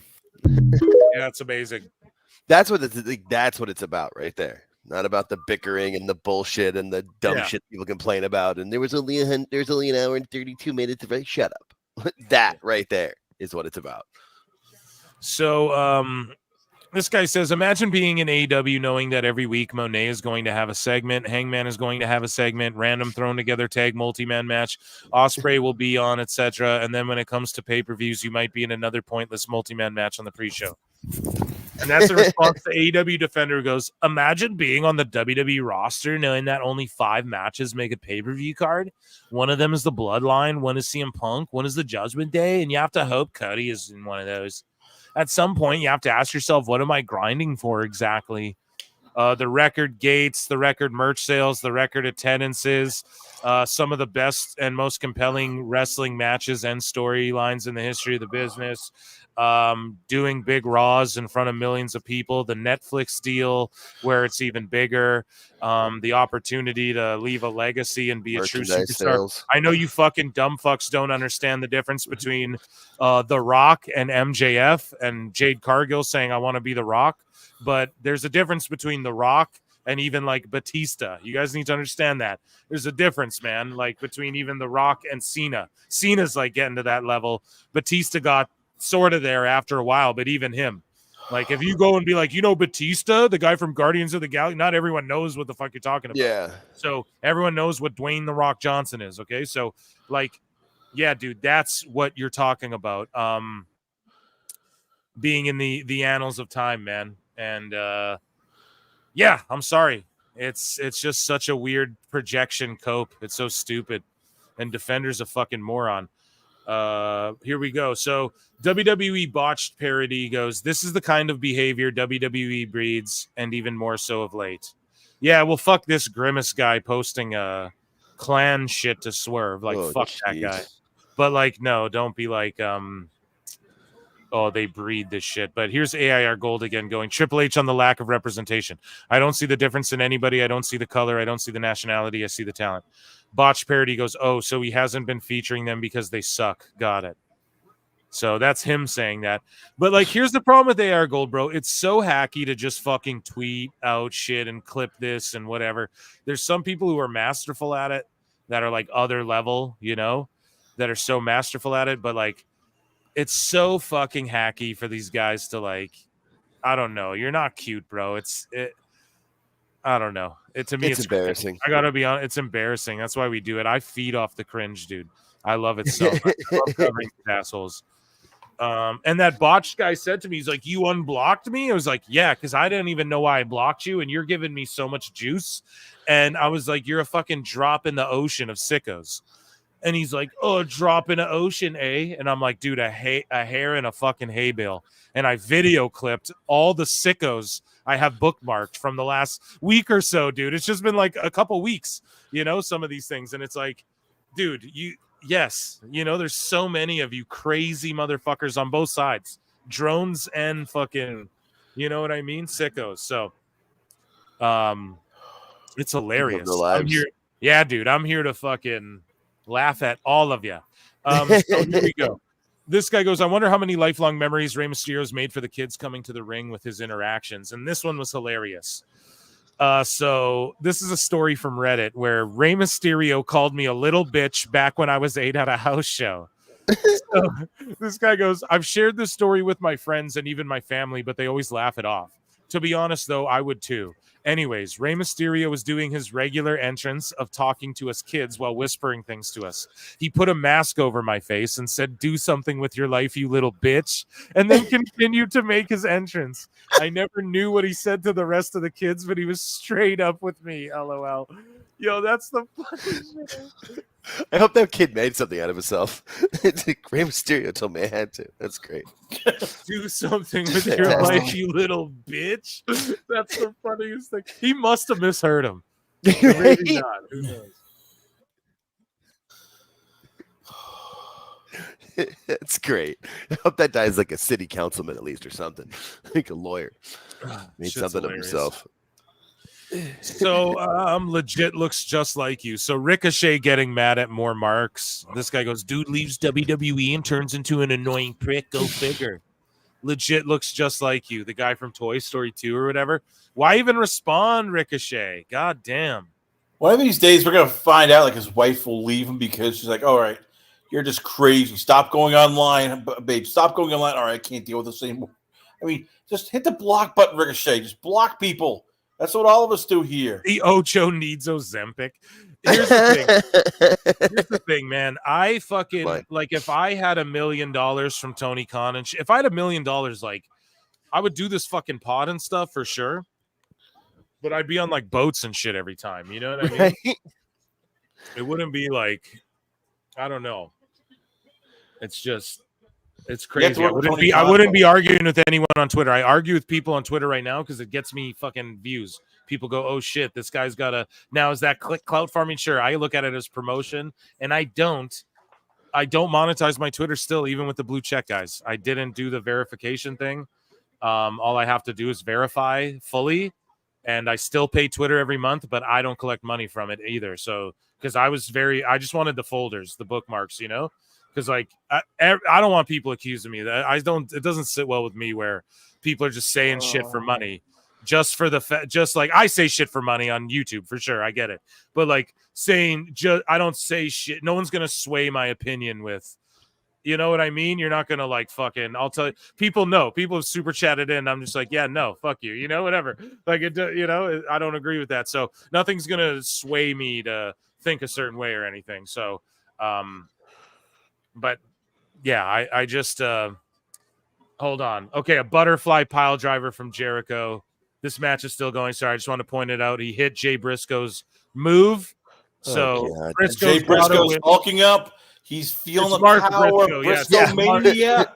Mark Briscoe. Yeah, Mark. So I think he's got to win because like they brought Jay into it. If they never brought Jay into it, I would make the call that Jericho Zempic would be in it. I shouldn't talk shit, but dude should fucking just, yeah, legit like go back away. to his wearing tights and all of that shit again. You know what I mean? I don't know. You're an older dude, bro. You got nothing to prove. Jericho's got nothing to prove, man. You know what I mean? But anyways, Neckbeard says October 10th is World Mental Health Day. Remember when AEW said they were good therapy? So AEW on TV posted like on World Mental Health Day, people lining up to go see AEW instead of get therapy. Therapy is really good for you. So is AEW. Isn't that like such a cringe, weird thing to? Yeah, their social media game is so terrible. It always has been. Yeah, this pay-per-view's still going, guys. We're grinding it out. I'm trying to make it entertaining. I'm reading headlines and Phil Mark bookmarks, guys, okay? I'm trying to go. I've been going nonstop for like 4 hours for you guys. Just trust me. I had zero interest coming into this at all in any match. Like even I'm actually now rooting for Jericho to win just so that it'll piss more people off. At this point, me too. I just want disaster and carnage. You know, I just want chaos and fucking. Jamie Earhart for $5 says, "What does it say when all of the chat is talking about almost everything but the wrestling show?" Exactly. Like me too, guys. Watch the Bad Blood watch along. during the promo packages, I quickly do hot news and bring the headlines quickly and go through it. And then I'm like locked into the Punk match. All three of us were locked into the show. We were like calling it match by play by play and everything. This, and like during the entrances, I'm quickly reading headlines. This whole show, I've been doing 4 hours of hot news, pretty much trying to milk some things. Chris Connor fucking got impatient.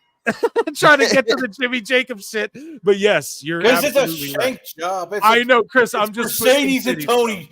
You remember the old story of Julius Caesar getting murdered by all his by all the Roman senators? That's what happened with Jimmy Jacobs. Instead of senators, it was Tony Khan, Mercedes Moné, Jennifer Pepperman, and the rest of AEW sycophants.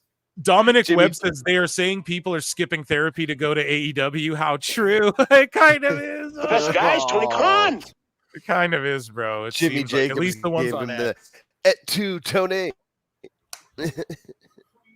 So moving along here. Moving along, you know what? I have the perfect match for All In 2025. If Tony wants to make money, I have the perfect match.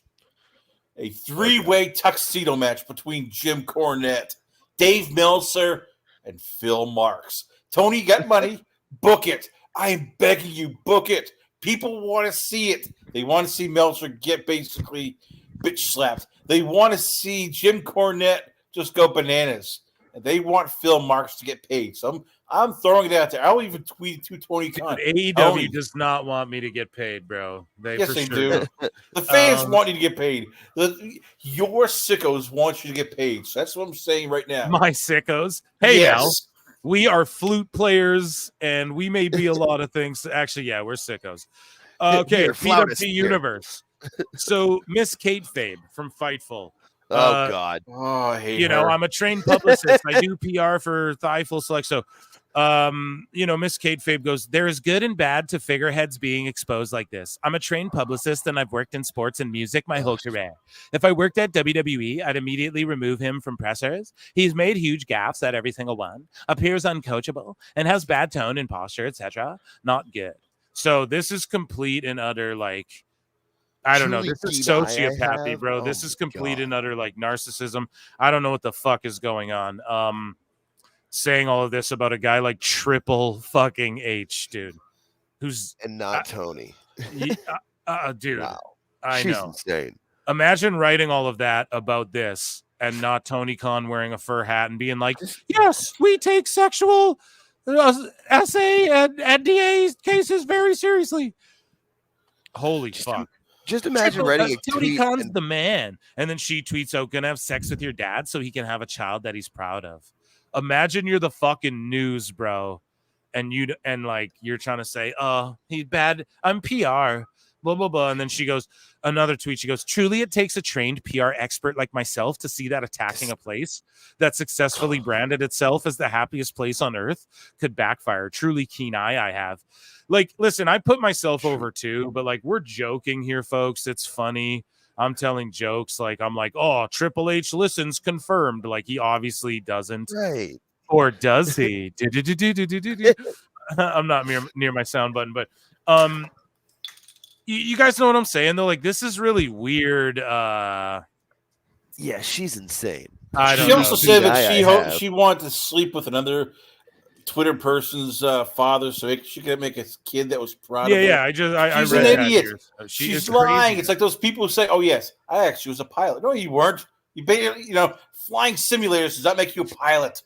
I know, but listen, like saying, "Oh, like trained PR expert," and I was like, "Is there more like this?" And Neckbeard's like, "Dude, she says it all the time," and I'm like, "Damn, man, Yeah, she's nuts. It's like, those people who have you ever worked with someone who like is doing shit to justify or they always feel the need to justify themselves. We all know people like that who always feel the need to like over qualify in every situation. It's just like, shut the fuck up. You know what I mean? It feels very much like that. And I don't know, just definitely wants to be taken PR expert. Then why aren't you doing public relations? Right? Why the fuck are you writing for Fightful? Yes. For wrestling, and why aren't you a PR expert? Why aren't you expertly applying your PR expertise to a motherfucker who needs public relations? Do you understand? Like, yeah, I do this pod. I'm good at talking. I fucking tell you guys, what do you think I'm doing all day? I fucking write shit. That's what I do. Like, Jesus Christ. I'm editing videos and shit. Not just for me, you know? It's what the fuck I do. Like, clearly, you know, because I apply that shit to the things I do in life. What the fuck? Where does your PR expertise come into? What does she do for Fightful? Op-ed? Or does she do, like, report the hot news? I think both. I think the answer to that question Yeah, is yes. actually, it's an amalgamation of both at all of these Yeah. companies. It seems like, damn, man. Sorry, I'm going off. I fucking Just Ooh. she's got to be one of those people who's like when you're at the bar where anybody's telling stories, she one-ups every story. That's what I'm talking about. Or like, oh yeah, I know all about that, or whatever. Oh whatever. yeah, I It's did. like, Yeah, and you're just yeah. like, shut up. We don't care. We don't need to hear every single story. Oh, you like, you leave the bar. You just go someplace else. Like, okay, I'm gonna Yeah. this person. So You go to the bathroom, bodyslam.net everybody's gone. bodyslam.net tweets out, known racist Jim Cornette God. criticizes Obafemi's accent, says he sounds like Eddie Murphy from Coming to America. You what? Does he? I don't know, honestly. Obafemi, I think his promos are good. I mean, he's funny, but he speaks with an accent because he's. It's just funny that they go wherever he's known From racist. Nigeria, yes. It's like, oh god. Yeah, I'm Neo Moxley's coming out. He's Oh, thank taking God, on it's the main event. Danielson. But anyways, thank though, God. Cornette, though, known racist, I guess. He's a known racialist. So pretty crazy to just throw that out there as a, like, I'm sure your headline, you could yeah. be sued or something for that. That's crazy to just say it that way, because is he known that way? I think it's like split. There's a video from like the early 90s where he definitely uses the N-word in the video. Yeah, dude, I heard yeah. it. But it's also from 40 years ago, and like if you hear him on his show, like, yeah, I mean, to go with it dude, like if that, like you're acting like, if everyone in chat can right now boldface lie that's watching this show and say they haven't said that shit listening to a song or some shit once in their life, made a obviously wouldn't go around throwing it around in a complete, but like, no, you're all fucking lying to me. But also, like, there's a video of Jim using it in like a real crazy ass way, you know? So singing along to a song maybe isn't as bad as like being like, oh, like, what? Go listen to the video. I'm not gonna play it, but it's just like, so I get why you'd interpret it differently. You know, he used it in more of like a Hogan way, you know? So I get why there's a difference there, absolutely. But like, just the use of the word ever cannot define someone as fucking, bro. You can't, like, in the 80s, people said crazy shit. Watch any old movie and they're calling people gay and stuff, you know, like, oh, dude, don't be gay. You know, that's like every old movie. Watch any Kevin Smith movie. It was all like, you know, so it's like things that were things change, obviously. So yeah, it's definitely like, I don't know if you could go and just be like, he's a known this thing. That's fucked. yeah, You know what I mean? It's just like, it's doing it for clicks. Yeah, they're definitely obviously. doing it for clicks. Yeah. So I don't But know. it is Shout what it out Cornette though.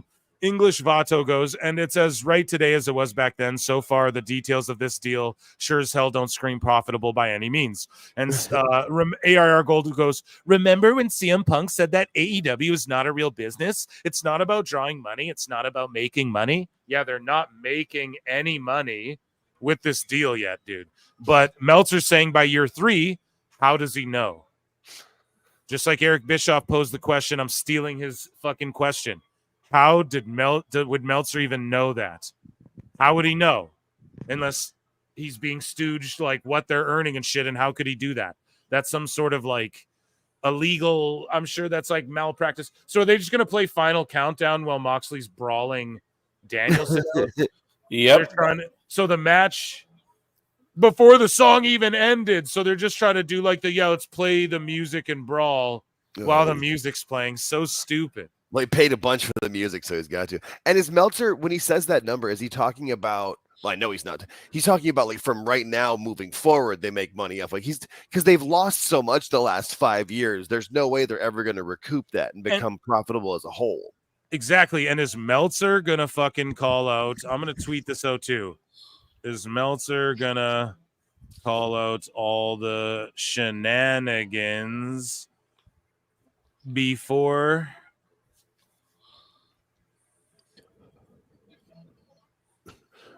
Meltzer call out shenanigans before. Sorry, I'm watching the screen.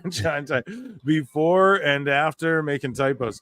Before and after the matches during this event.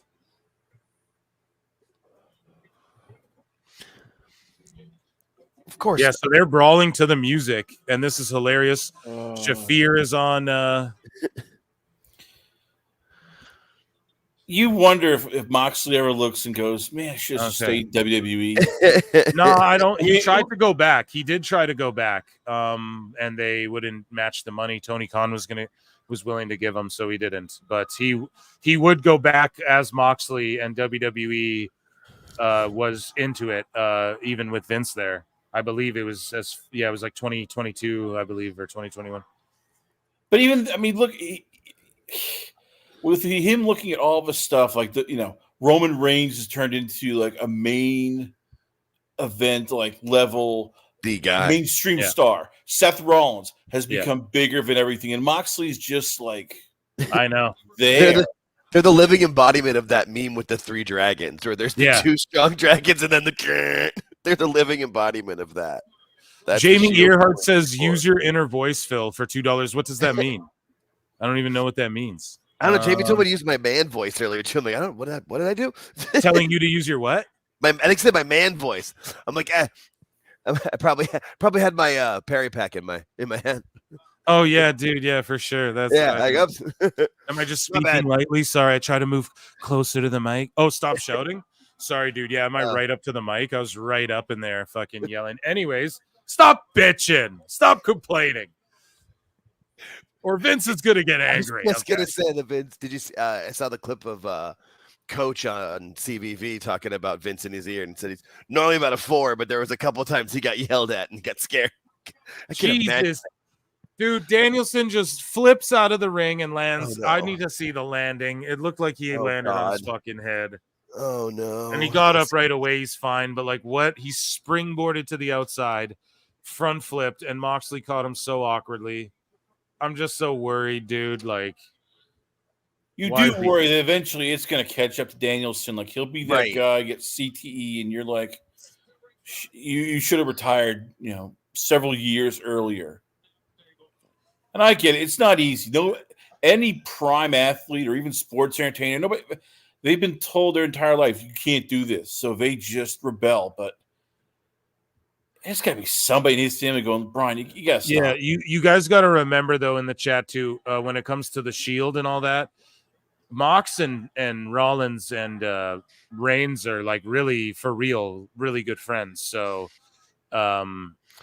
it was Roman's idea too, like because Jericho wanted to come back for like a Rumble appearance and they were down, but then Roman's like, well, let's do Mox, not Jericho. I've told this before on the show, and Husey came on and also started trying to confirm this. We're not Phil Scoops here breaking news, but people tell him shit. He works with people. Conan just blew up the whole Lucha Bros spot. I think he was correct. We covered that earlier on the show too. Clearly, they're plugging the MCMG into the Lucha Bros slot there. So that clearly Husey was right about that shit. So all I'm saying is, Roman was like, what about Mox? So then they're like, well, we'll do Mox or something. And this is while they were part of AEW because they were down to cross over. Like at the start, man, you got to remember, WWE addressed AEW on TV. Sami Zayn went on Raw and was like, what do you want to talk about AEW? Like they addressed it. They had Jericho on the fucking Stone Cold thing going, yeah, Sammy Guevara, one of my favorite fucking tag partners, like they did all that. They addressed it head on. They didn't shy away and do all that. People got to remember that they played really nice at the start. WWE did. At least that was my interpretation of it. And I thought it was good for wrestling. I was like, yes, dude, new generation of competition. This is going to be amazing. But no, I don't know. They have a solid house tonight, 7K, but that's like, in Danielson's hometown. Yeah, exactly. And that place doesn't get WWE. Suck it up, Phil and Jake. LOL, just screwing around. Yeah, Jamie, I know you're just fucking twisting titties. It's what we do here. And I was probably talking very softly. I'm gonna start an ASMR channel. I keep having to mute because like my neighbor is like right next to my wall, like banging on something. He's working. Oh, on it's all something. good, dude. It's all Yeah. good. It hasn't bled through, but if Yeah. it does, we'll let you know. You know what I'm saying? But Please, yeah, yeah. don't feel bad to mute, bro. It's why the button's there. You know what I mean? Yeah. I don't want to be like Brian Last thinking like everything's here. Get the Okay, get the so helicopter above. Danielson just got beat up by a girl, so we're gonna play this awful wrestling video. You may not have noticed, no one in AEW did. Let's play this.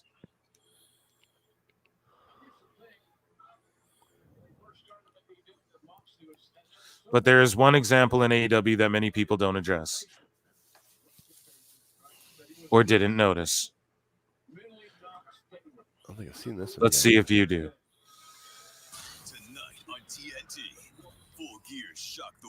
Okay, I'm gonna get pulled for that shit. So here he slows it down. I don't know if you guys saw it. So did you catch it? One more time. Tonight. Boom. Oh, the first thing that goes. Speaking of N-word that we were talking about before, the first thing that comes on screen is this. You know what I'm saying? And so I don't. And then it goes into tonight. So I don't know if that's like. If that's a stretch or some people go, that's a reach. But I mean, that is pretty crazy to not catch that. At least if, I don't know. Oh, we're making I've stuff heard up. that Look, thrown around as a slur. So I hate mean, this I company can't, thing, but I yeah. even I have to admit this. We're just making stuff up now. We're looking for stuff. I know, but a lot of people would say, "Oh, come on now, Chris, you're a white boy." So don't fucking, that's all. But the inverse of it, frame to frame, he goes through, and I just put it on my screen, so I'm sorry, guys, but hey, we're doing the damn thing here, and yeah, awful, making a stink out of it. Some people said it. Some people pointed it out. Nice thumbnail, bro. Oh, and the thumbnail of it too. Oh, okay. So Now the there's an issue. thumbnail of the video, said that too, guys. So okay, that's like, that was early on. This in 2020. This happened. So hold on. So it's like awful making a video now. It's almost 25 years later, almost. Okay, that in 2020 you got to go, all right, they're a fucking new company and someone botched, like at that point in time. But yeah, that's so stupid that you fucked that up. But also, I love that Awful made a video of this now, right? All this time later, like, dude is just mad as fuck they got a TV deal. He's pissed. He wants this shit canceled so bad, man. Oh, well, at this point, I sometimes wonder if somebody's going to die in AEW because they either drop people on their heads or if they hit them with steel chairs, which we've been told it's bad. No, we still do it. I mean, how many times have we seen an AEW event and somebody got either laid out, carted out because they botched a move? A move that people probably told them it's a bad idea. No, we got to do it. It looks cool. And they don't listen anyway, so who's gonna run out Yuta? Like, this is fucking stupid, man. This show is. But hey, Tony Khan loves us. That's all that matters. So AEW Disciplinary Committee says, we here at the Disciplinary Committee would like to announce that while we are not seeking legal action at this time, we will be putting together a committee to investigate the numerous claims on WWE using. Okay, so here we go.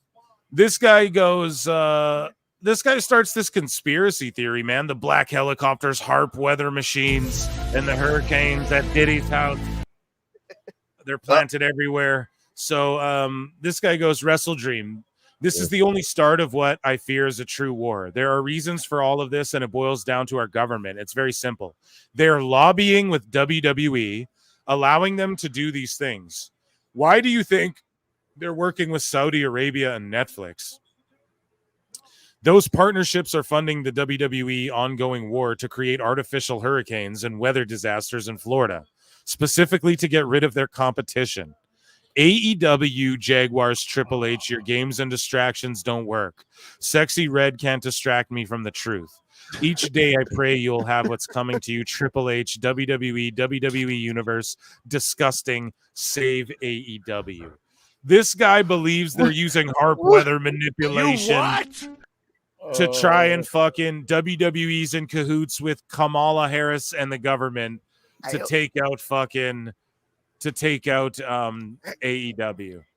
Does This this is person insane, need dude. more drugs or less drugs or Yeah. I don't know what this person needs, but they need something. So look at this guy, man. He goes on. He goes, Shock and now they're therapy. doing it again ahead of Yeah. He says, and now they're doing it again ahead of this weekend's WrestleDream. Oh, God. When AEW on TV just signed with Fox Sports. This is disgusting and can't go unnoticed. Please, Tony Khan, Fightful, SRS, David Bix, JD, Backup Hangman, Wrestle Pierce, Wrestle Ops, Ringside News.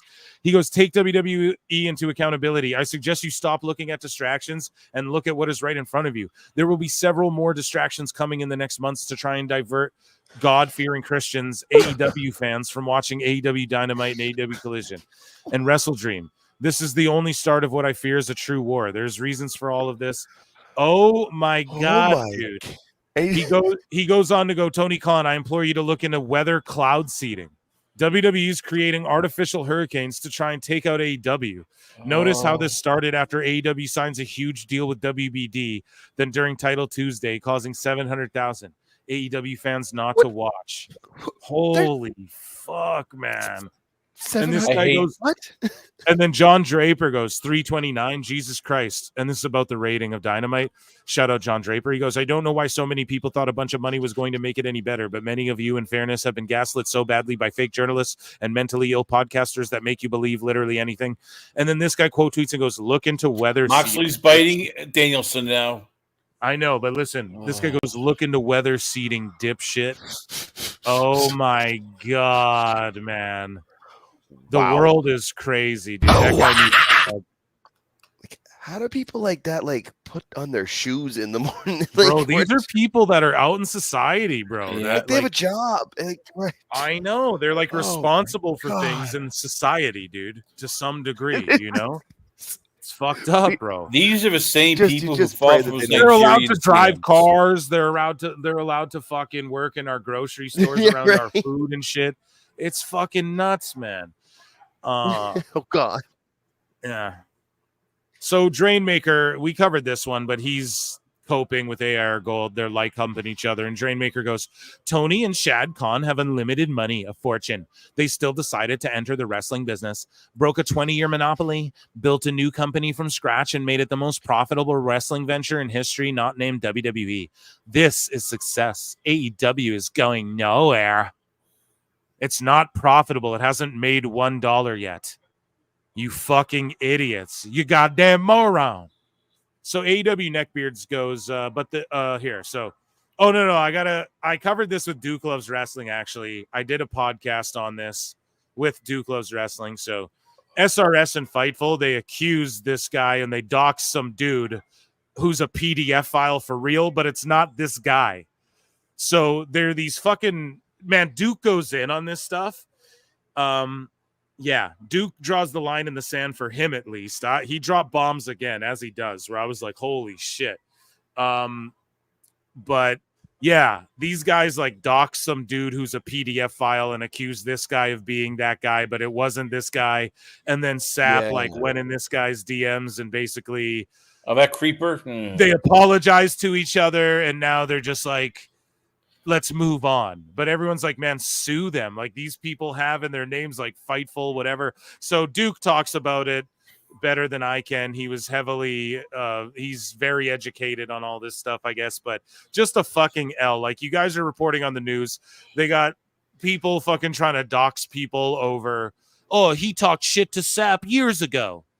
Who cares? You don't see Don Lemon. This is what I told Duke. I'm like, man, people accuse Anderson Cooper of being like an ancestor of Hitler and things like that. Like literally, look that shit up. People accuse Don Lemon of being an Illuminati reptilian shapeshifter. Think about the gross shit that gets said under these people's things, agree with them or not. But they're the news. They're not out there like doxing fucking dudes who make fun of them on X because they don't disagree with the news or whatever. Do you understand what I'm saying? Yeah. Or like their opinion or whatever. It's a real, you have to understand, like, especially when you're at the level of like a Fightful, like you've been doing this shit forever, man. You're one of the gatekeepers. You got it made. You ain't going nowhere. You know what I mean? Unless shit like this blows up in your face, which they're lucky it didn't. But Duke's got more to say about that. So just tune into that show when it drops. I don't even want to get into it all again, but Dave Meltzer, tweets out NXT did 874, AEW did 329 last night. It's very clear at this point AEW's audience, unlike 2 years ago, is choosing WWE, and they have less of an exclusive audience than before. I covered this on the last show, but this response, this person says the NXT rating dropped by 2 points compared to last week, and it's still clearly inflated. Once the numbers stabilize, expect a drop of 3 to 4 points, bringing it back in line with Dynamite. We just have to be patient. And it's a fucking Joshi anime AI picture of some Joshi girl, and this guy's going, the NXT rating dropped 2 points, like, bro, they're coping so hard over this shit, and it's funny to see. So Danielson and Mox are just like, yeah, hype up the crowd. Let's trade punches. This is such an ass match. So tired of the same match. So CM Punk goes off on this fucking wannabe goof. 0 followers, following 0 people. Sends a message to CM Punk and goes, why haven't you said anything about trans people since joining WWE? So cynical. And also so cynical. You're not using the word cynical right, bitch. You are being cynical. Punk isn't cynical for not bringing up. You meant to say hypocritical, but you're fucking dumb and made a bot account with some emo picture to try and go at Punk. So Punk responds and goes, fucking loser. F you and your rage bait, white knight, social media, outrage merchant bullshit. As equally, I say fuck you to anyone who discriminates against anyone for being who they are. Punk said, "Shut up, bitch." I mean, look, Punk's gonna play the game because W's not gonna let him do what AEW. It's all about the game and how you play it. All about controller. Yeah, but it's just these people like trying to just cancel people and not cancel. Oh, I get it. That's but stupid. Like motherfuckers don't get canceled, but this is just a motherfucker trying to attack this dude for what? For what? Like I just don't understand. Like it's so stupid. People just all because AEWs. It's all over AEWs. Everyone wants to get attacked. So we're gonna make fun. I've been dying to ask you two this because we mentioned at the top of this show, like Athena, we never see here. Why is she not with Moxley? Why don't they put her with Moxley instead of Maria It's a Shafir? fucking Neo Moxley clan, bro. What are you talking about? We know why. You know why. No, I don't, because Maria Shafir just is terrible. I know. She's supposed to be a shooter, though. She's terrible. Her skin color is the same as John Moxley's. and that. It's so But they still have Claudio's Utah. Wow, Wheeler Utah's in this whole group. He's with Danielson. Or did he turn on him? I don't know. I hate this company. I really hate this company. It takes a lot for me to say that, but I do. It's like I feel myself getting stupid watching this pay-per-view. That's how I know you. I like you, Phil. Yeah, I'm up till 11:42 watching a pay-per-view start at 7. Yeah, well, tell that to the chat, man. They fucking turned on you there, but you're good. They gotta trust me, guys. You gotta trust me. Okay, so Machiavelli says if she says she's an expert, who are we to doubt her? And this is again Miss Kate Fabe. We covered that goofy shit. Ricochet response. So someone made a funny meme, right? Of when she is expecting an apology and she hears the PlayStation turn on. Now that's a hilarious meme. And then this person goes, saw this on Facebook a few weeks ago, so I had to share it here. Now, if only we can get Ricochet to tell us if this is true. What say you? And then he goes, she actually doesn't mind when I play games. She usually just reads her book when I play. Haha, win-win for us. Which that's chill, but like, bro, stop answering these marks. They fucking, bro, stop responding to these guys, man. Just let the meme be the fucking meme. He can't help himself. And so this guy posts here, this is not wrestling at all, man. And then Ricochet responds, yeah, it is. And then Northwest Seahawk goes, love that. So is it wrestling, though, the flippy spot thing? I mean, technically, I guess if it's in a ring and they're working, but yeah, everyone has the opinion on that. I just wanted to bring that because he's responding to marks again. Don't respond to these marks, Ricochet. You don't need to respond to these guys. Just do your thing. Jay Angel says, am I going insane or? And here's this guy tweeting to Jimmy Corderas. Hey, Jimmy Corderas, can't wait to hear your complaints regarding the unprotected headshot with a toolbox to Drew's head and the cookie sheet to Chelsea's head. Both unprotected. And then here's Jimmy Corderas. I do not condone the shot with the toolbox during Hell in a Cell. All headshots with objects should be banned from all wrestling, period. Gimmicked objects or not. This business is risky enough without it. Time to move on from unprotected shots to the head. No exceptions. And I've been chatting it up with Jimmy Corderas a little bit in the DMs, believe it or not, guys. And his schedule is getting free in the next little while. And yeah, I'll just leave that out there. Make of that what you will. And nice. Yeah. By the way, he's definitely aware of PWT. Confirmed. I can confirm. And, actual confirm. He's a great guy. Yeah. And so nice. he's kept the same energy though. And yeah, this guy just no hypocrisy is important to me when it comes to the anti-AEW grifters. Meanwhile, you didn't even look at his page to see that he fucking didn't condone it. So very stupid. Big L on this Sickos part, as it always is. The Colt Squad are already blaming the majority of the roster being absent, and it wasn't their usual night. This is, of course, on the slaughter that happened. Wrestle Cringe says, literally, ratings discourse has never mattered less than it does right now. Ink is still drying on the $185 million a year. The show wasn't on its regular night or time. Most of the roster wasn't even there. That rating matters to weird, miserable internet dorks exclusively. Yeah, I'm tired of the ratings. Who cares? They suck. We know, but that rating does matter to everybody. Like when they go head to head, because let's say NXT goes, well, we're going to go on Wednesday. Do they slaughter AEW again? That should really be noted. Why, when AEW started an hour later, did all the AEW fans not switch back over to Dynamite? You know, it wasn't marketed and shit. Shut the fuck up. Like, it's just excuses. So Thurston says from WrestleNomics says, it was revealed to me, or this is a fake quote. We covered it on the show. And I even quote tweeted and said, this can't be true. And Viral Phil here. Yeah, so Meltzer may own 3%. Watch Eric Bischoff's take on it. Everyone, one of the greatest lolcows in the history of the IWC. Oh, God, this guy is back. Yes, Sport of Wrestling's back. And he goes, take a listen to my podcast. Bro, he has a pod now. This fucking pill-headed freak. Let's go. Let's watch what he has to say. And this is for the viewer, because I'm a viewer. I'm a viewer. What is he gonna fucking rap battle someone? Why is he just gonna say? What is with that mic? Put your motherfucking hands up and follow me. What is he fucking gonna? Is he rap battling us, man? Or is he a truck driver? He's got like a CB radio. breaker 19. Jesus Christ! Just as much as you are, and I'm talking directly to you guys. AEW, WWE does not pay me. Does not pay you. No.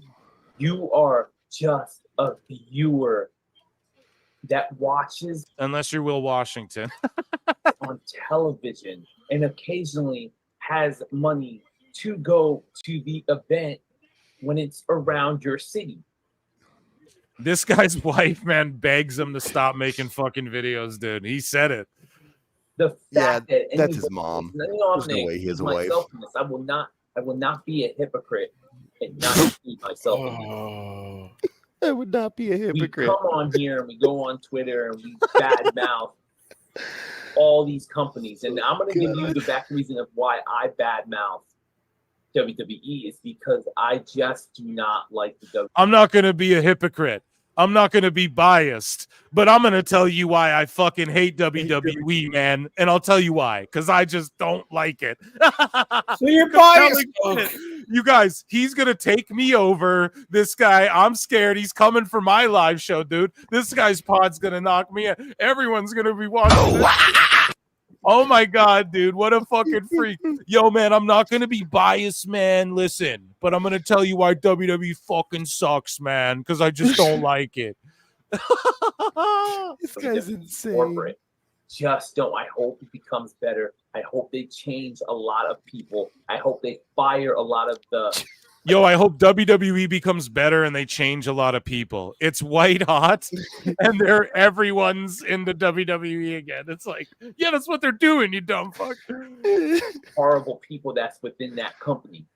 I legitimately, hopefully they do, and then I hope they fire everyone who's shitty in that company. Yeah, they just did that. At that time, I will support that company, but until then, I cannot watch it and I cannot support it. But I will say things about it. So you're trashing shit that you don't watch. Jesus. But I'm just. He's a Tony Khan lover. All this nonsense about Khananite. They don't pay us. They don't know we exist. They don't care what we have to say. Yeah, nobody cares about you, bro. Anybody that's gonna sit there online and write a long list of. They do care what we have to say, motherfucker. And here's the other thing, dude. Maybe not you, and this dude writes long lists of the fucking things. Things that, oh my God, AEW does this, WWE does that. They don't care. They do not care. And they do care. Triple H literally scrolls Twitter during Raw. This guy's such a dumb fuck, man. He's the worst. Shout him out. He's going to be on the show a bunch. I can't, dude. I love this. This is hilarious. I can't believe he's back. I forgot about him, honestly, until I saw that face. I'd completely forgot. I saw that face and I just started laughing. You know what? This is the one good thing about AEW, I thought.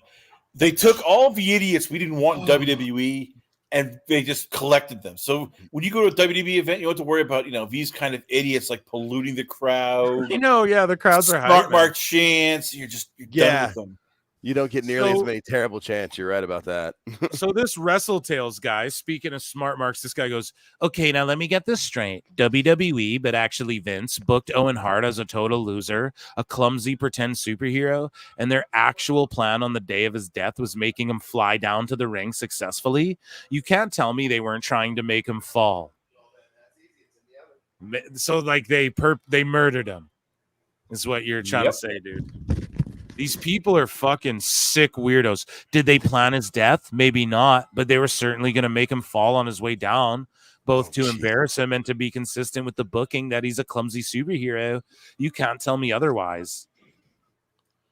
Jesus, man. Fucking Phil, weird. I'm telling you right now, these guys, their dream is to get like the hug of friendship from Tony Khan. That hug where they start crying and somebody grabs Tony's rear end.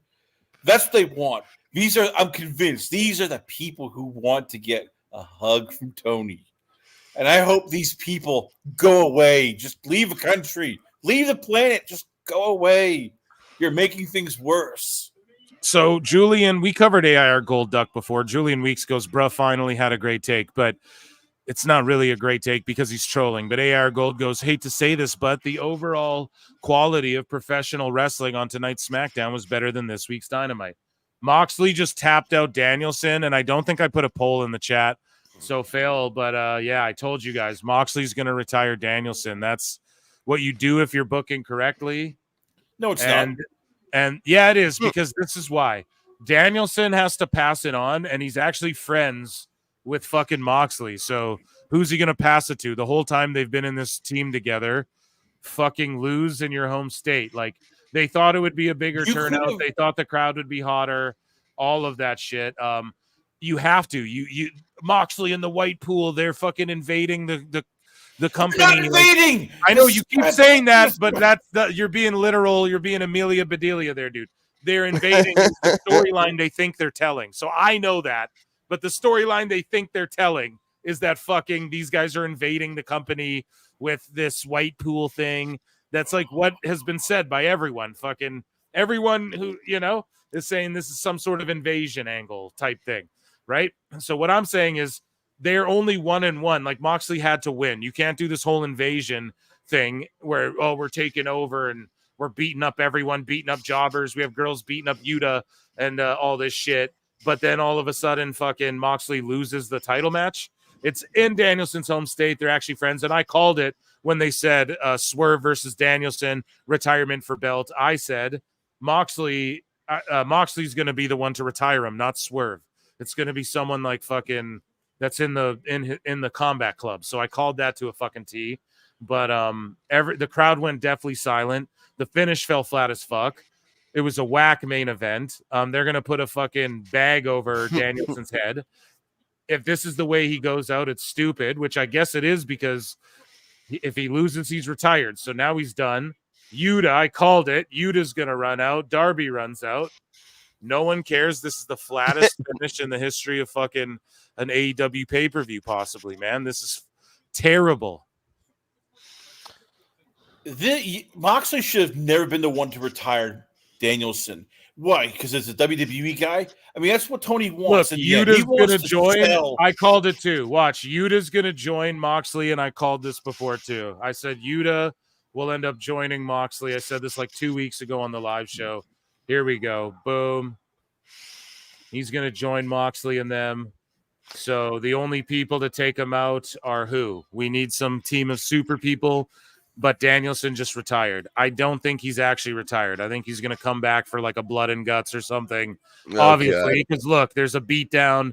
Yuta's turning on them. Danielson's not going to – this isn't how they end Danielson's career, but yeah, the person to beat him's got to be Moxley or someone that he's been connected with this whole time. He's not going to let like – he's not gonna be like Will Ospreay retires Danielson or like fucking, Right.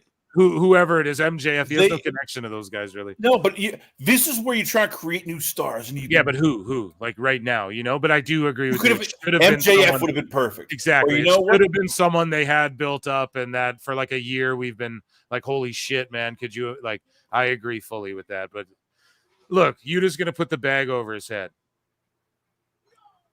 And they're doing the bag over the head spot, man. And then AEW is going to pull all the footage down. We can't even show anyone this. They keep showing the ramp, so someone else is going to debut. And the production fucked it all up.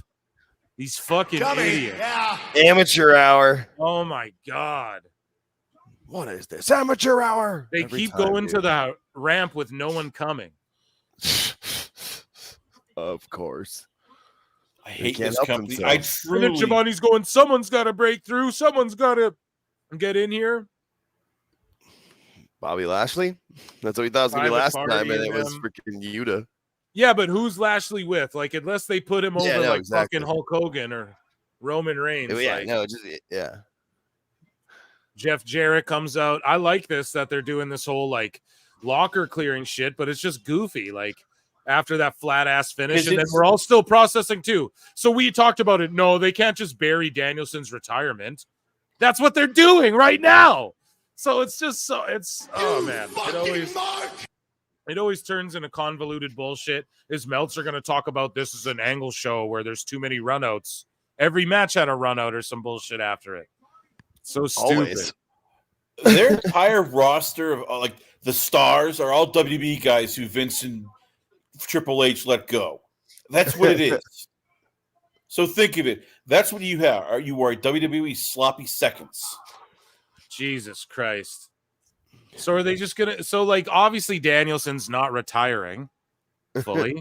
You guys know what I'm saying? Because otherwise, like they wouldn't beat him down like this. Like he's gonna go out and it'll be like a rematch with Mox or something. Who knows? Oh, Orange Cassidy's out there now. We're all running away from Orange Cassidy and Garcia and Hook and Adam Cole, who's now not a devil guy. He's just a baby face. And he's not a devil guy anymore. You all cheer for him. So Danielson ain't going anywhere. We're going to see a rematch with him and Mox. Mox will retire him, but it will be like after their next match or like in a couple. Like Danielson will get one back and then they'll go again where Mox finally retires him. But yeah, Mox will retire him. They won't just go back on this, at least from AEW. What a convoluted, shitty bullshit finish no one cares about. They've milked the Danielson neck thing. They've faked injuries with him so long. No one cares. The finish fell flat. No one cared about anyone running down. All anyone was saying was, oh, Bobby Lashley. It's not Bobby Lashley. So Danielson's going to put together a crew of AEW guys to take out an invading faction. They just did that in Blood and Guts with the EVPs. Drop that story right away. It's just such a bad finish to this pay-per-view. Obviously, Lashley and them are going to be tied up with Swerve in them, so it doesn't matter about the Whitepool Combat Club. It's going to be Danielson putting together like me and Darby and Garcia and Hook, we're all gonna come for you. That's what it is. And it's like, okay. Yeah, no, yeah. And Yuta's just like trying to be an evil bad guy again, and it's just so stupid. No one gives a fuck. Honestly, does anyone care? We know they're working this.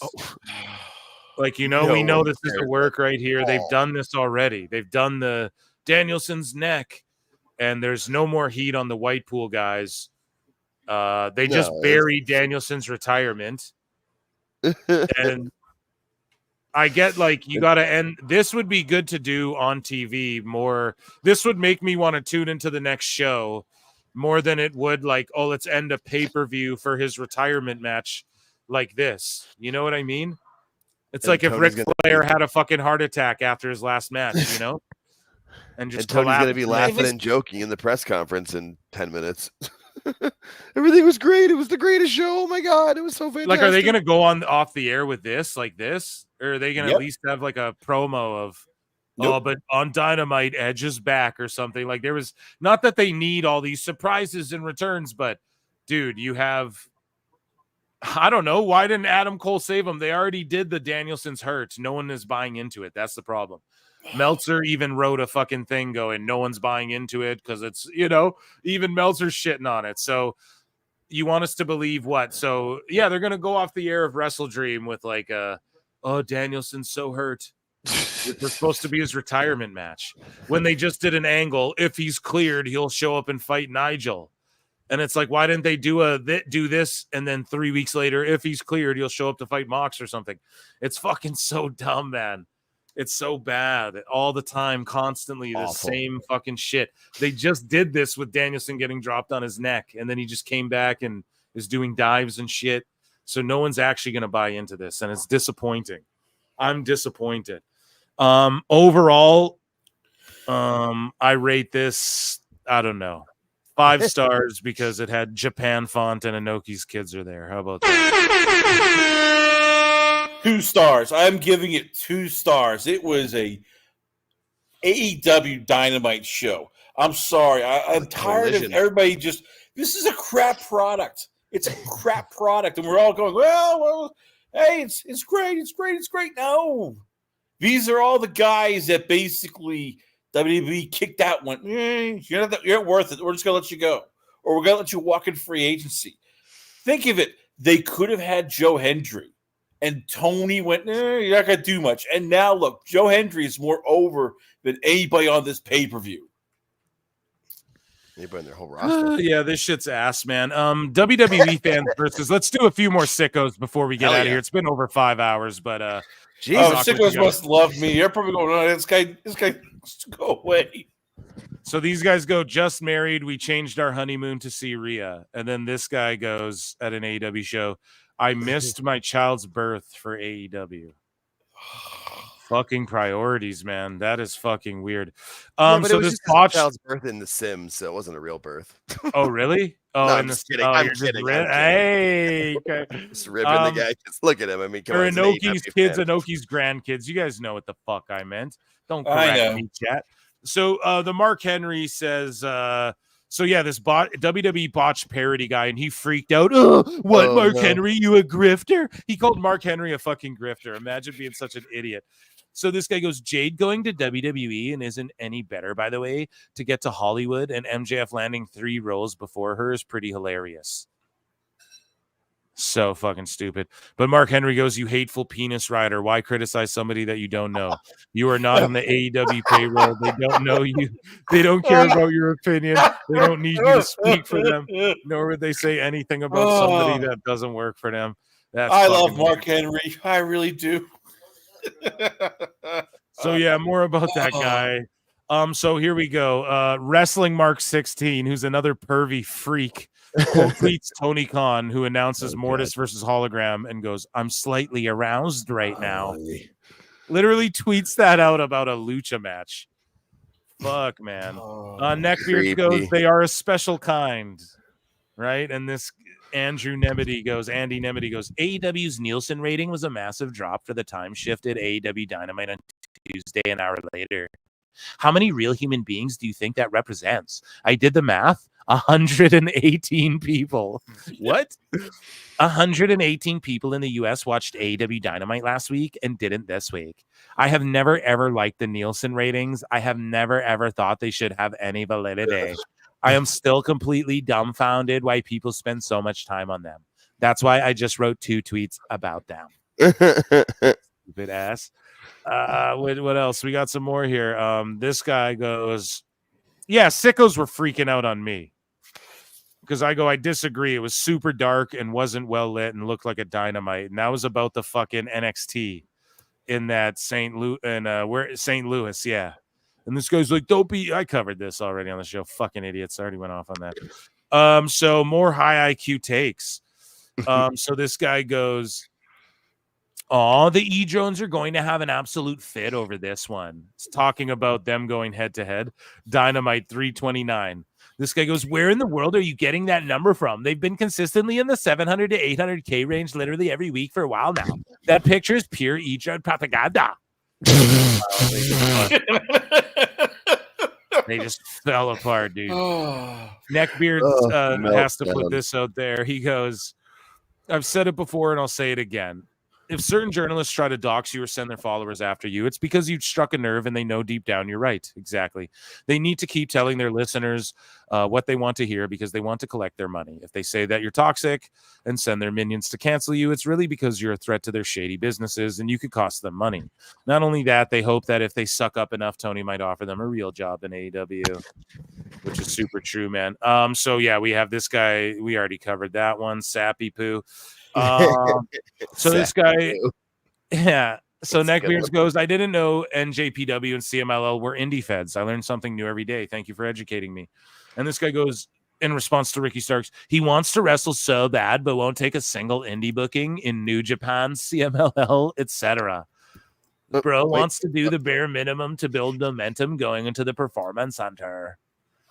And yeah, he's just this Jake Still, you're a little bitch. And yeah, New Japan's not an indie fed, you fucking weirdo. The real one goes, yeah, WWE real one goes, the trolls are out in full force tonight. Yeah, they goddamn are, dude. Don't take any of them seriously. We know why the numbers are the way that they are. We were all watching WNBA. Like, what is the excuse? We all know where they are because AEW is a terrible show. Yeah, we all know that. You're right, idiot. So AEW Defender goes, why would I care if people leaving AEW aren't getting booked? Why should anyone care? The shows are still packed with talent, and we all have our own list of people we want to see get more TV time. We should all think our list is more important than building someone for WWE. We should. We. Yeah. Bro, you There's do a not lot of work we's there. in there. Jesus. So Master Taker says, I think he admitted that they didn't tell the fans the week before. Yeah. So AIR Gold goes, I wonder if 400K people will turn on their TVs tonight at 8 p.m., not see wrestling, and wonder what happened. You wish. You fucking wish, bud. No, they all know you're all internet creeps, bro. It's just people don't care. This guy goes, just regular everyday viewers who aren't on Twitter and didn't hear that AEW Dynamite was on a different night this week because AEW doesn't advertise or market themselves outside of this app. Yeah, maybe. I don't know.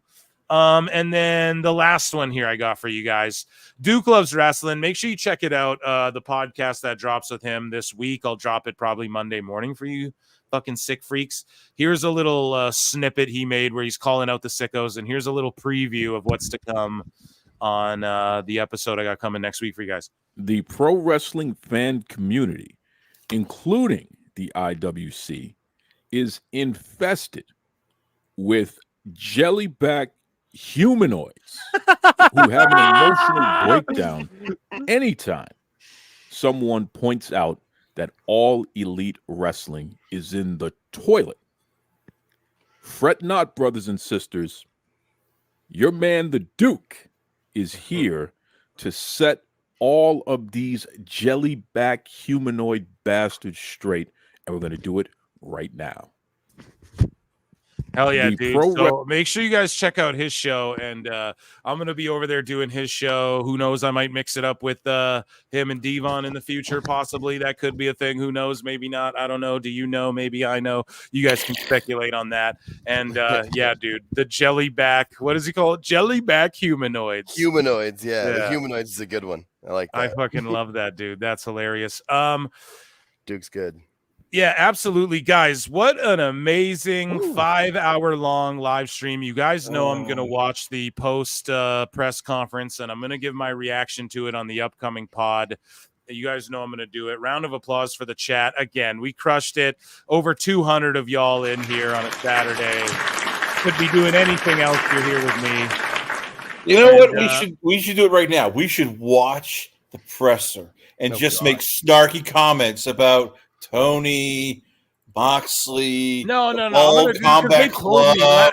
Last time I did that, they fucking pulled me. But I'm gonna do it for the podcast, and I'll clip out anything of importance. You guys. That is their new name. I'm calling it. That is their new name. The Bald Combat Club. Yeah. I'm sorry. I'm a bit drunk right now. Anger, rage.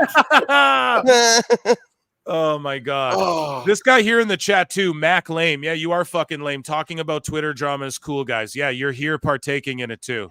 Nice circle jerks. Yeah, you too. You're participating in it. But yeah, I have been repeating it. Here, quiet for a sec. I have been repeating the same shit for the past 5 years, and nothing's changing, and AEW sucks balls because of it, and you can go fuck yourself. Someone gift this asshole a membership so he has to get notified every time I do something. Hey, guys, I love you so much. Thanks for hanging out with me. I had fun tonight. Lincoln Hawk, what's up? All Jake, Chris, Connor, I want to thank you. Ghost. Make sure you check out Last Call with Chris Connor. You can always find me over there. Make sure you check out Alt Jake on X at alt_Jake2. Make sure you check me out at Pro Wrestle Times, at Pro Wrestle Clips. Make sure you check out the Patreon. I got early access and exclusive things on there. I'm watching the roast of Ric Flair with you guys, the whole thing. It's like 3 hours long, so I'm going to watch and EFAP the whole thing with you guys over on Patreon. You guys are welcome to join me too if you want to. And yeah, I just appreciate you all so much. Thank you for being here. Live show Wednesday. Saturday is the drunken fucking birthday bash cast with Phil Marks, October the 19th, next Saturday. So make sure you're here. I love you all. Thank you for being here. And yeah, I'll see you on Wednesday night, I guess. And look out for my pod with Duke, Chris, Jake. Love you guys. It's been 5 hours. Peace. Take care. Love you guys. I look and see it's not just me. Jeff, why do you insist on doing this dumb internet shit on TV? I look and see it's not just me. This place is a fucking joke, man. You're a clown. I quit. So many of us have stood where we stand. We are the young, so raise your hand. So many of us have stood where we stand. We are the young, so raise your hand. We call us problem child. We spend our lives on trial. We walk an endless mile. We are the youth gone wild. We stand and we won't fall. We're one and one for all. The writing's on the wall. We are the youth gone wild. No. It doesn't make logical sense. But it makes yes, of course. But it makes wrestling booking sense. Of course, this makes no sense. Of course, okay, it makes no sense. However, in pro wrestling booking, which often makes no sense, you would do that. It's about making money. It's not about anything else. Wrestling's always been about making money first and foremost. That's it. Yes, I look and see it's not just me. Last weekend was the greatest weekend in AEW history. This is the greatest week. I look and see it's not just me. Security, my safety, my life was in danger at a wrestling show. So many of us have stood where we stand. We are the young, so raise your hand. So many of us have stood where we stand.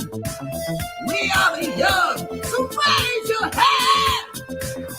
We call us problem child. We spend our lives on trial. We walk an endless mile. We are the youth gone wild. We stand and we won't fall. We're one and one for all. The writing's on the wall. We are the youth of wow. We call us problem child. We spend our nights on trial. We walk an endless mile. We are the youth of wow. We stand, we won't fall. We're one and one for all. The writing's on the wall. We are the youth of wow. Living in wow. Yeah! If you're familiar with how we do things often here on these Wednesdays, it's a lot like one of my favorite movies, Time Cop. What? Fuck you. Fuck you. Yeah!